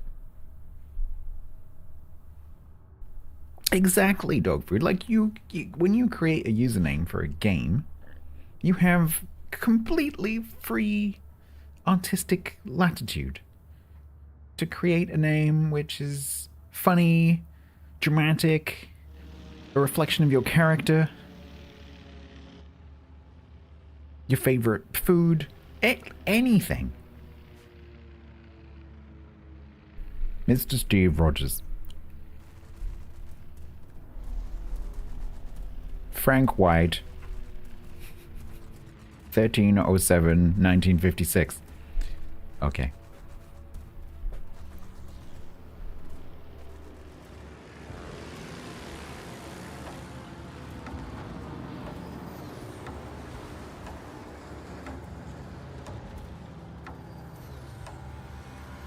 Your name came from a random name generator from EverQuest.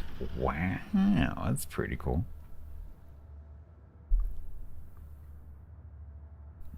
Yeah, I'd imagine there's a lot of usernames that people have had for a very long time now. Yeah. From the beginnings of the internet, or before.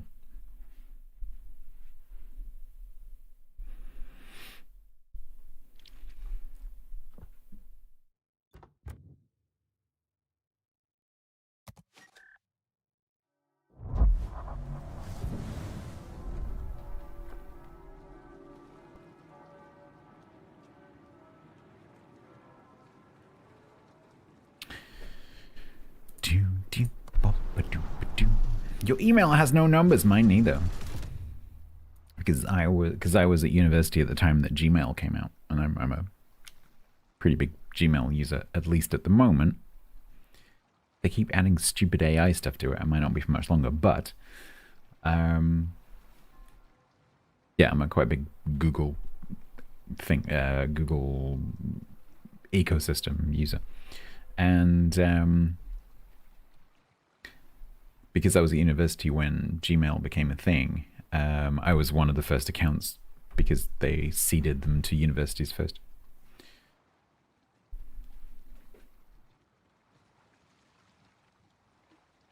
The second age of the internet. When there were elves and dwarves and Netscape. This is my Aki G. This is definitely my Aki G. That's not an Aki G.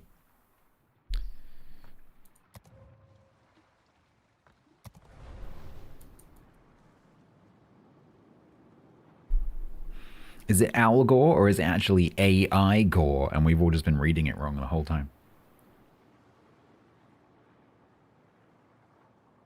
Eh? Maybe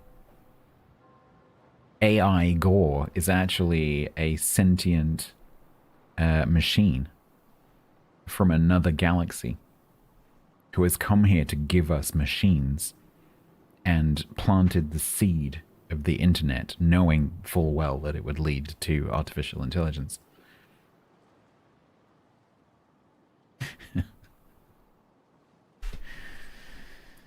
Oh dear. One more match.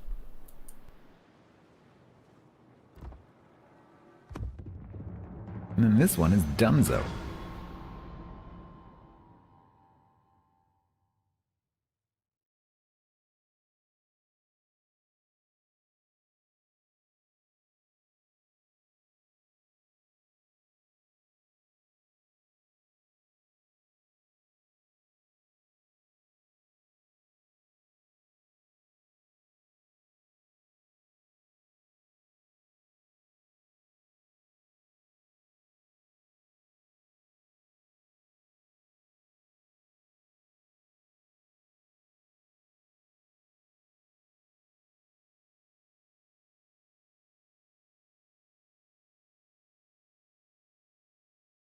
You got your first mobile phone contract, your account number was 3.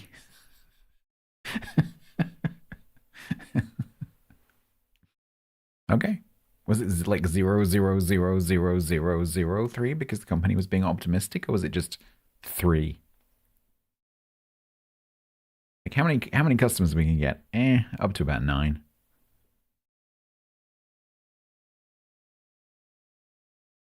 Oh wow, okay.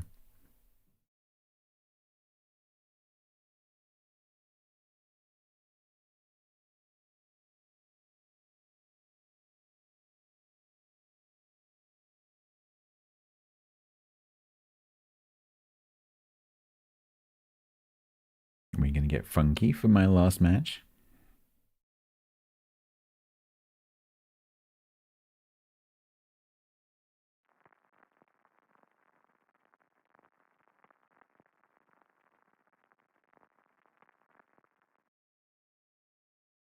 No, not really.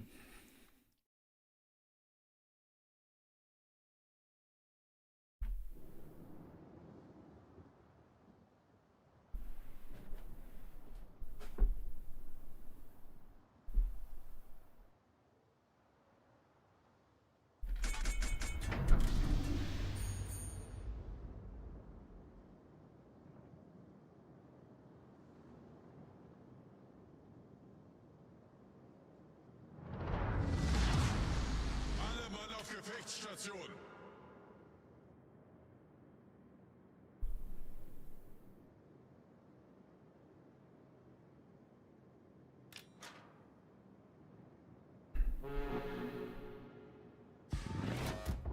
Warte auf Anweisungen.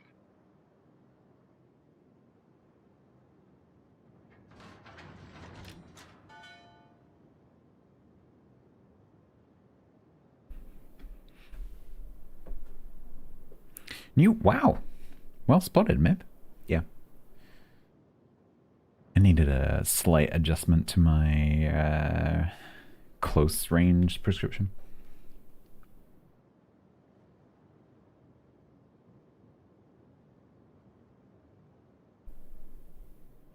The only problem with these is they're not very they're fine normally, but when I'm wearing headphones, the arms aren't as comfortable as my old ones. Because my old glasses I used to use for streaming, both sets were very flat arms, and so with the headphones over the top, they didn't really push into my head very much. Whereas these ones are more rounded at the back, and I tend to, after the streams, I get very sore ears.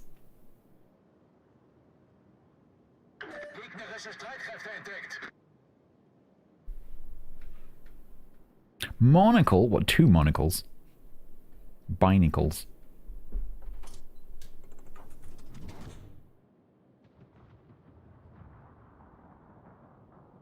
Monocli.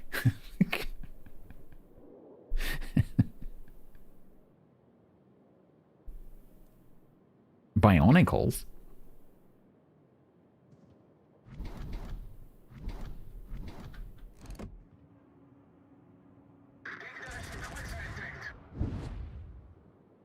One monocle and a pirate patch. I could pull that off.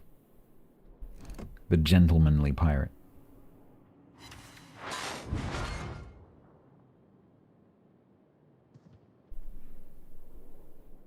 Torpedos auf Steuerbord!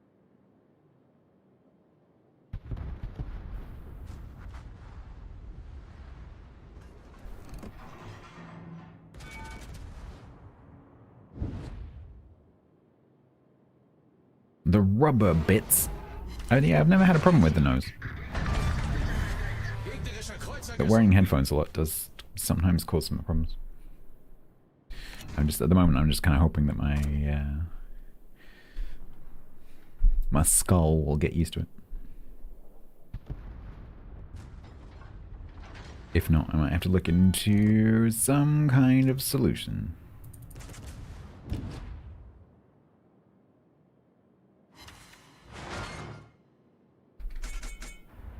Take the arms off and attach the glasses to my headphones. The indent lens on my head, yeah, that's why I'm not bothered about that, but it is kind of uncomfortable. Like right now, you know, I've been wearing them for a few hours and I can really feel it.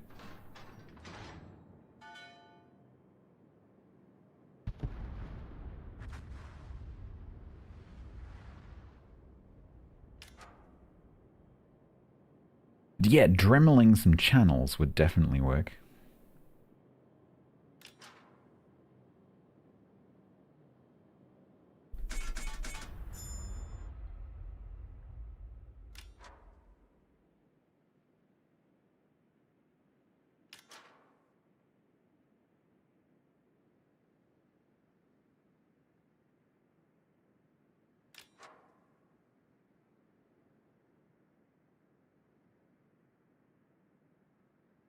Why can't I see in New York?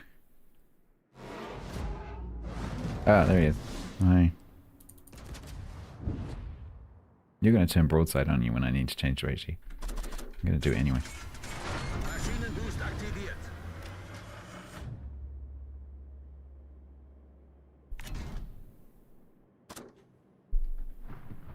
No, no, no, no, no, no, no, no, no. Ow. Beep boop. Oh, he's over there.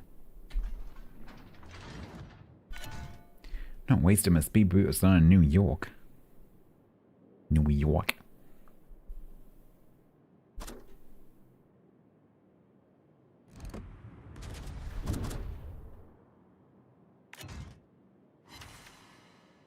Oil. DCP, wise choice. Throne.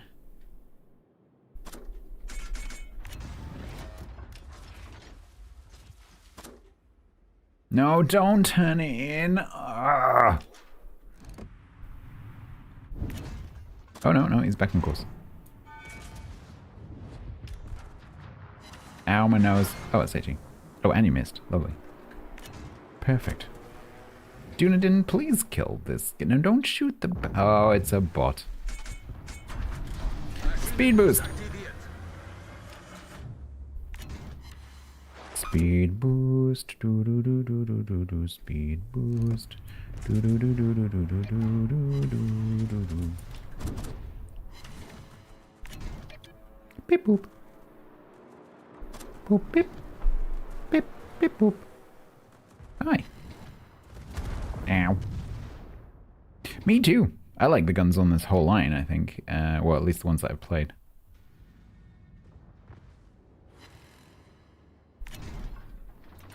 Okay, that should be him. Hopefully he's blocking the torps. He was not blocking the torps, but I might have dodged some of them anyway. That's gonna suck. Ow. He's not dead. That is inconvenient. You're gonna block the shot, aren't you? Oh, freaking heck. Come on. Where are you?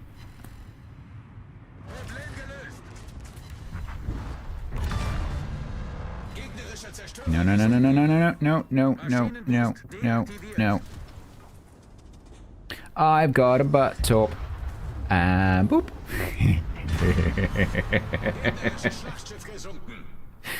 Oh, we like this ship.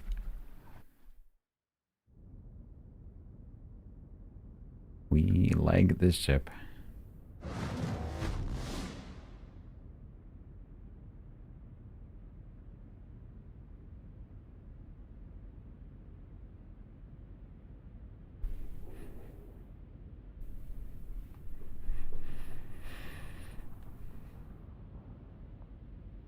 Yeah, it's really useful for exactly that situation that, ah, oh, crap, he's still alive and he got behind me.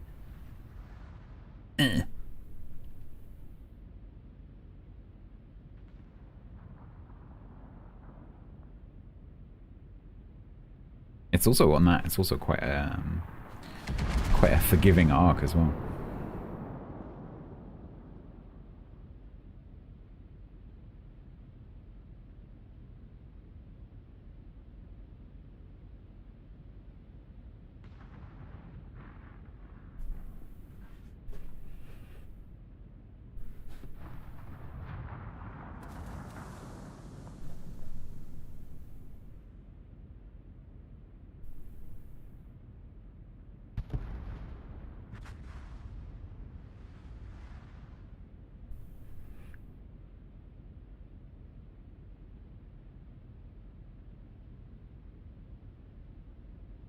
Astorps on more battleships? You know what could use an Astorp?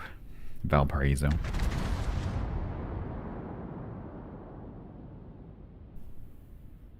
Because then you could heal your way past something. And without even looking. Just butt torp it. Or Sabir, yeah. What about Scharnhorst 43? But instead of the torps pointing sideways, they point fore and aft.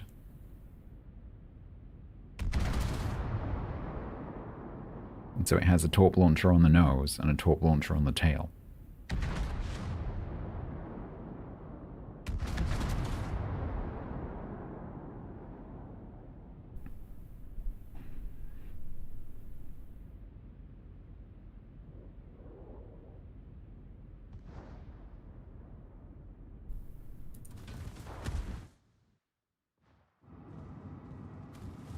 Go on, Andy.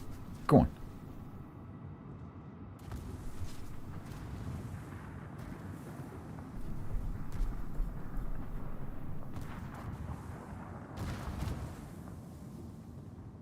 I think Andy's done it.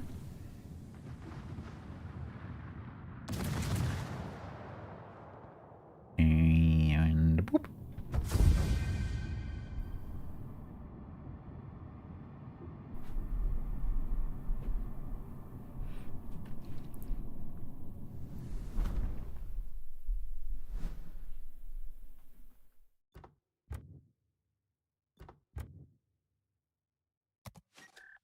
Wrong complete. I like this ship. This ship's cool. Who'd thunk it that giving a really good premium some torpedoes and a speed boost would make it even better?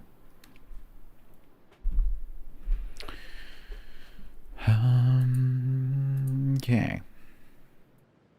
It's too fast. Okay, it's not that fast. Okay, I'm just kind of curious.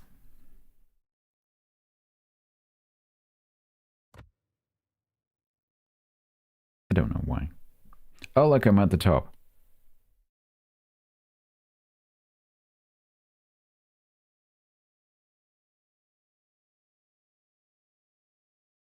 I feel a little bit bad because if that stops someone else doing something, I'm like, because you can't opt out of this.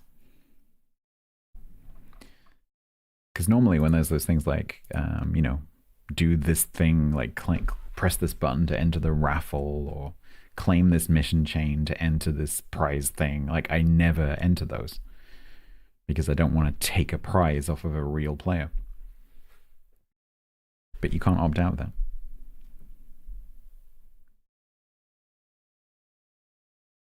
Bin was forcibly opted out. What, because of being an employee? I wish they'd offer that to us. Yeah, but like bear in mind that if it's based on activity over the last 30 days, I haven't really played World of Warships in the last 30 days.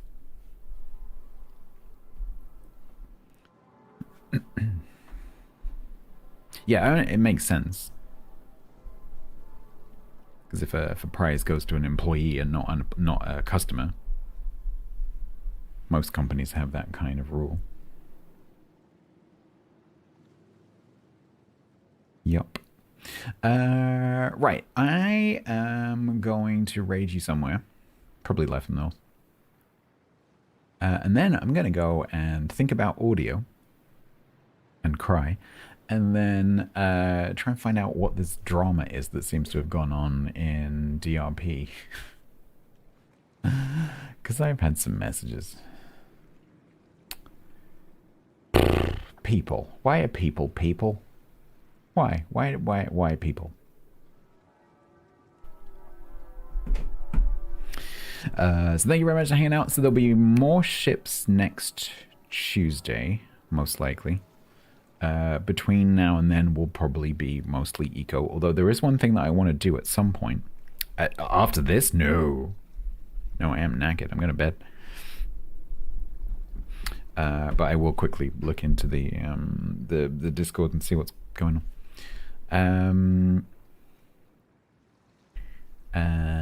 I'm surprised you're asking me that. So yeah, sorry, there is one thing that I want to do in terms of like alternative content, which is I have a Microsoft Flight Simulator 2024 model. I have a plane model made by Microprose. It's for a B-17G. And it looks really cool. So at some point I would like to dust off the MSFS and take that out and give it a whirl for a bit. Maybe we'll think of some kind of like appropriate flight to do. Yeah. Oh, this is the same one that I was talking about a few weeks ago. It's just that I've been playing Eco. So I have it. Digitally, I have the mod, so I just need to you have a new passion. Okay. Yeah, so that might creep in at some point. We'll see how that goes. Because as Eco goes on, probably there's going to be a bit less going on in the game, although we're not quite there yet. So. Let's go over to Life from the North for a change. Because we haven't been there for a while. And you might want to go back and look at the VOD from today, because it's probably been pretty exciting. And also, Tiger has put some highlights from the past few weeks up on the YouTube, and they're really good. Yeah, last night and the night before. Well, tonight and last night. There we go. YouTube, I'll say goodbye to you. Goodbye. Hello, what's going on? It's the end of the stream, is what's going on. Except that comment was from an hour ago and I didn't see it. God love YouTube. All right.